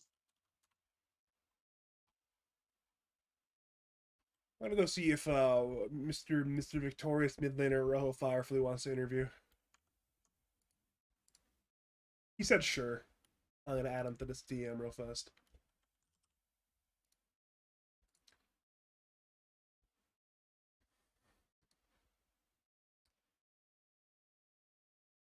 I've not only not gotten Rojo, but I've also lost. Okay, there we go. Hello? You're now joined by Victorious middle lane player Rojo Firefly.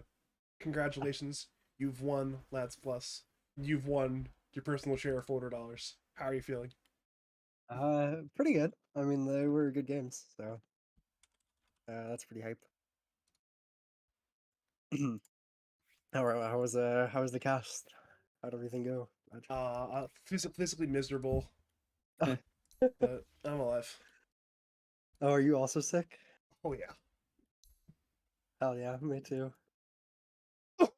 Me and you were stick together. Rojo. Yeah, yeah. Stick together, sick together, something like that. Of course. Oh.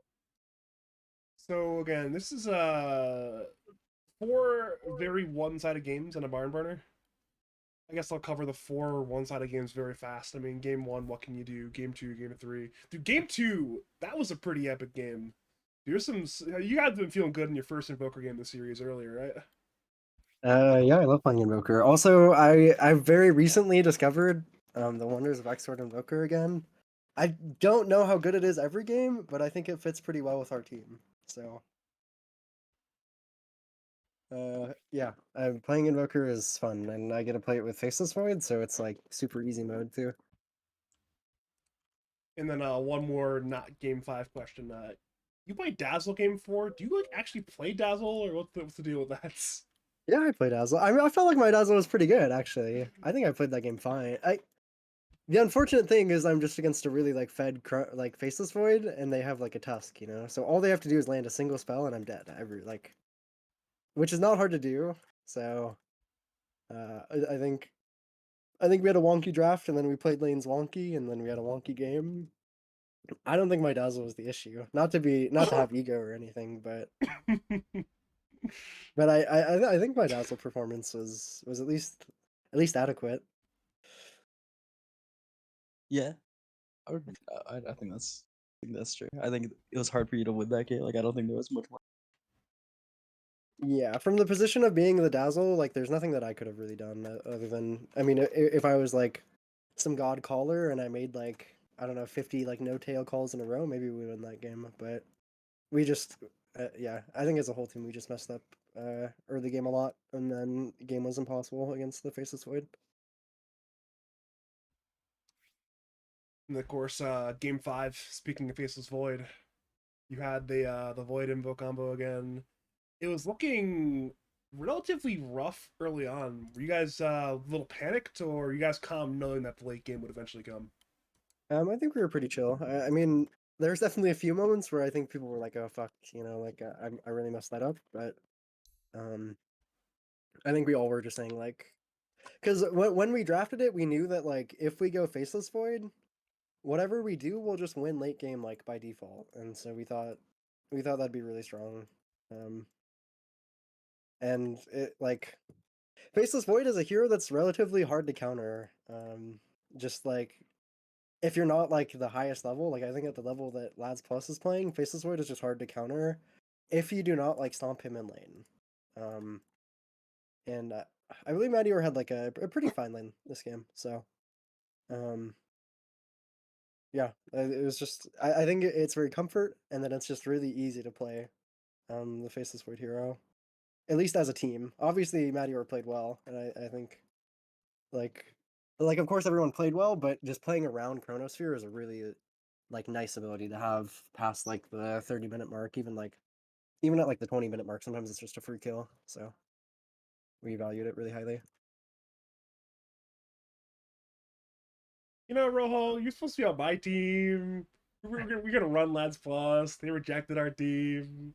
Now look at you. Look at me. It's better to be you right now than to be me. Um, yeah, probably. I mean, I just gonna play Invoker and Dazzle, so that's pretty hype. Yeah, my team disbanded mid group stage. Yeah, yeah, I don't know where. Jim That decided was he really was out. tragic. It was over. Yeah, that was really tragic. Look at you, dude. Congratulations, though. Of course, thank you. Got any more questions for Rojo Logical? Uh, no, not really. You play the long best of 5 and give you some time to rest. Appreciate that. Yeah, I'm probably gonna like. I mean, my plan after this is I literally like walk my dogs. Maybe I'll make a nice meal. Go watch some Badger Pablo cast back. You know, Yeah. maybe go yell at Andy Bendy. Depends on the vibe. I'm sure Andy's waiting for you. Thanks for coming on for the interview, Ro. You got any final words, call it, shout, say the people of Lads? Um, no, I mean, shout out my team. Reed was a monster. He also got one shot like 8 times in that Primal Beast game, and he's a trooper for that one. Yeah, GG's, and well played, of course, the Buff Buddies. Go walk tank, go walk CB. You've earned it. You've got one, Ro. But thanks again to Logical for coming on tonight for the 3 to 5 games, the final 3 games of this Lads Plus Grand Finals. Do you have any final words, call shout to the people of Lads Logical? Uh, I guess shout out like Madior and everyone for running this. I mean, I got eliminated like fucking a month ago or something at this point, but I think overall it was pretty fun. The format was pretty good. Yeah, it was definitely it was mostly Madior's project. I know we discussed something like this internally for probably the last 6 months, but Madior took the lead on the project, and we were like, yeah, let's see what happens, and it ended up working out pretty well. So hopefully we get a chance to run something similar during the next sort of like playoff lull / off season period. Again, shout out to everybody, just everybody. Shout out to literally everybody. Of Shout out course, everybody. shout out to. Congratulations to Royal Star on the 3-2 victory over Buff Buddies. Commiseration to Buff Buddies. Long season, almost there. Obviously, some money earned, but not the honor and not the grand prize. Thanks, of course, to Logical for coming on for games 3 through 5. Thanks to Andy Bendy for coming on for game number 2. Thanks to Math Condition for covering game number 1. Had some real life circumstances, and he came in, stepped up on short notice. Really appreciate We appreciate that one. Again, as always, on the Caster Games, allow me to run your tournaments. You know where to find me. Usual spots, twitter.com, Badger2, or over on Discord, Badger Pablo. I'm not going to have too crazy of a selling point today, but as always, thank you for watching, and have a great night.